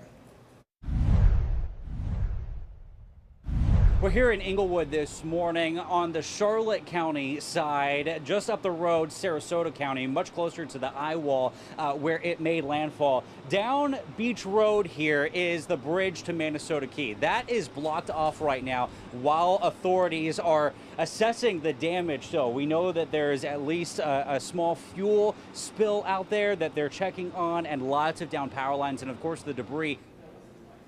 Well, it looks as though we just lost that package there. The story that he was telling us about, showing us some of the debris and some of the storm surge that they actually said was not as bad as they thought that it was going to be, which is really good news because they're still dealing with all the debris left over from Hurricane Helene. And in some areas we're hearing that it was actually worse from Helene, the storm surge. So not what we were expecting, but certainly another relief there. And the mayor of Tampa spoke this morning after assessing damages around there. She said her city fared pretty well from Milton. We would like to think that everyone heeded the officials' warning, but I really think it's due to Hurricane Helene, what that did. And that's the first for all of us who grew up here in the city. That's the worst that I've seen. And when people get to see firsthand the power of Mother Nature, it's very impactful, literally and figuratively. And so I think that people heeded that warning and got out and were able to stay safe. So very thankful to our community. About 15 people, including multiple children. Look at this video after a tree fell onto a single-story home. So everyone is okay there. Again, once again, thanks to those first responders who were out all night. We have seen posts, obviously, from the Gulf Coast. Look at these images there. But, you know, Orlando PD is posting, Orange County Sheriff's Office, every local agency sharing pictures of the work their first responders did overnight. And we cannot thank them enough. And how scary for those kiddos and those families. Oh my gosh. I know, I can't even imagine. Now I just want to talk about the storm. It's off with our coast at this point, but still we're going to be dealing with the effects here for the next several weeks. You know, a little bit cloudy for today, some showers along our coast, and really then it's going to be focused along our coastline for rough surf, high risk of rip currents, and then eventually we could be looking at some beach erosion. I know we've seen some pictures come out of Ormond Beach and places along A1A where it's there's sand on the road on A1A. So there's things like that we still have to be aware of, but for the most part the forecast is looking good. Yeah, we're getting better and getting better, but we had expected a 3 to 5 foot storm surge, so that makes sense. Now the water's done, the winds are calming, and we get to look forward to a beautiful forecast, though we'll have to spend some time putting the pieces back together. Yeah. Not so beautiful from this viewpoint of our weather stem camera out at Marineland. It just shows you the rough surf. This is what we are going to be dealing with throughout the day today. So Milton off of our coastline, no longer giving us direct impacts, but it is really stirring up our surf. I mean, you can see the camera bouncing up and down. We have had tropical storm force wind gusts at times. That's why there's still a tropical storm warning in effect for the I-95 corridor. And it's also the reason why we have so much high surf at the moment. We have a high surf advisory now all the way through Friday night, where breaking waves could reach as high as 10 to 15 feet. Now, seas around Milton are around 24 feet. And then as you get closer to the coastline, obviously they're not as high, but they're still pretty high, especially in Flagler County, where we have 12-foot waves, 7-foot waves for parts of Volusia County, 6-foot waves for parts of Brevard County. So we'll have high surf today and then tomorrow as well. But look at where we go Saturday, Sunday, and Monday. Seas on Saturday 6 to 10 feet, Sunday 4 to 6 feet, and then on Monday 2 to 3 feet. Now this morning we are tracking a couple of showers, not quite significant rainfall for any of our coastline. We had a lot of rainfall for Volusia County, especially around Ormond Beach, with that official report coming in at almost 23 inches of rain. This is not going to amount to much, but it is just going to be some pesky showers to kind of be an annoyance for those cleanup efforts along our coastline. Some showers for Flagler Beach, Ormond Beach, Daytona Beach, New Smyrna Beach, Ponce Inlet, Edgewater, Oak Hill, beginning to work towards northern Brevard County around Scottsmore, Mims, Titusville. A few more showers around Bithlo, Wedgefield, Christmas, and eastern Orange County, and a couple of more showers around Melbourne, Rockledge, Cocoa Beach, and Merritt Island. So for the next couple of hours, it's just going to be somewhat breezy, and then we'll have a few isolated showers along our coast. Those coastal showers continue throughout the day today, but things gradually subside, and our temperatures, just because of that cloud cover, in the 70s. But Eric, our forecast for the rest of the week is looking good. It is. We just have a little bit more wind to work through, but things are very clearly calmer than they were earlier. Still gusting up to about 47 here in Marineland, into the 30-mile-per-hour range, though, through Volusia and Brevard counties. And inland, it's breezy, but it is not anything dangerous. That's the good news. That northerly wind component grabbing some autumn air. It's not 100% autumn. You're not going to need a jacket or anything. But when a hurricane moves through in this trajectory during the month of October, we usually do get a little taste of it. And we are already starting. Lower 70s outside right now in the city. We're in the upper 60s north of town. And as Hurricane Milton continues to pull away, yeah, we've got a few of these lingering showers that'll sneak on through. But overwhelmingly, atmospherically, we're drying things out. And that will continue to improve things. So mostly cloudy skies, but we'll see some sunny breaks from time to time. And later on, we'll be able to clear things out. Staying pretty windy for normal standards, not a hurricane by any stretch. 25, 30 miles per hour. But at this point in time, we still have those tropical storm warnings up for our eastern communities for clear reasons, because it's still tropical storm conditions. Look at this weekend, though. For our Saturday, beautiful sunshine, high of 83. For our Sunday, beautiful sunshine, high temperatures in the 80s as well. And it's not just the weekend. Look at the mornings, by the way. They're great, too. But it's into next week. Highs in the 80s. And Wednesday, we'll have to continue monitoring the trends. But if we think is going to happen, happens, that's going to be a lovely day. Highs in the upper 70s and lower 80s. It's possible. Don't hold your breath. But in this moment, for goodness sake, saw some model data. We're going to run with it. We'll see how it plays. Oh, my God. Eric, we need that, right? We have to have the uplifting note. I keep sighing. Every time they talk about nice weather, I just start sighing. It's unbelievable. Just no more storms, please. No. That's our hope, right? That's it. A prayer. We're done. Stay with us. We're back right after this break.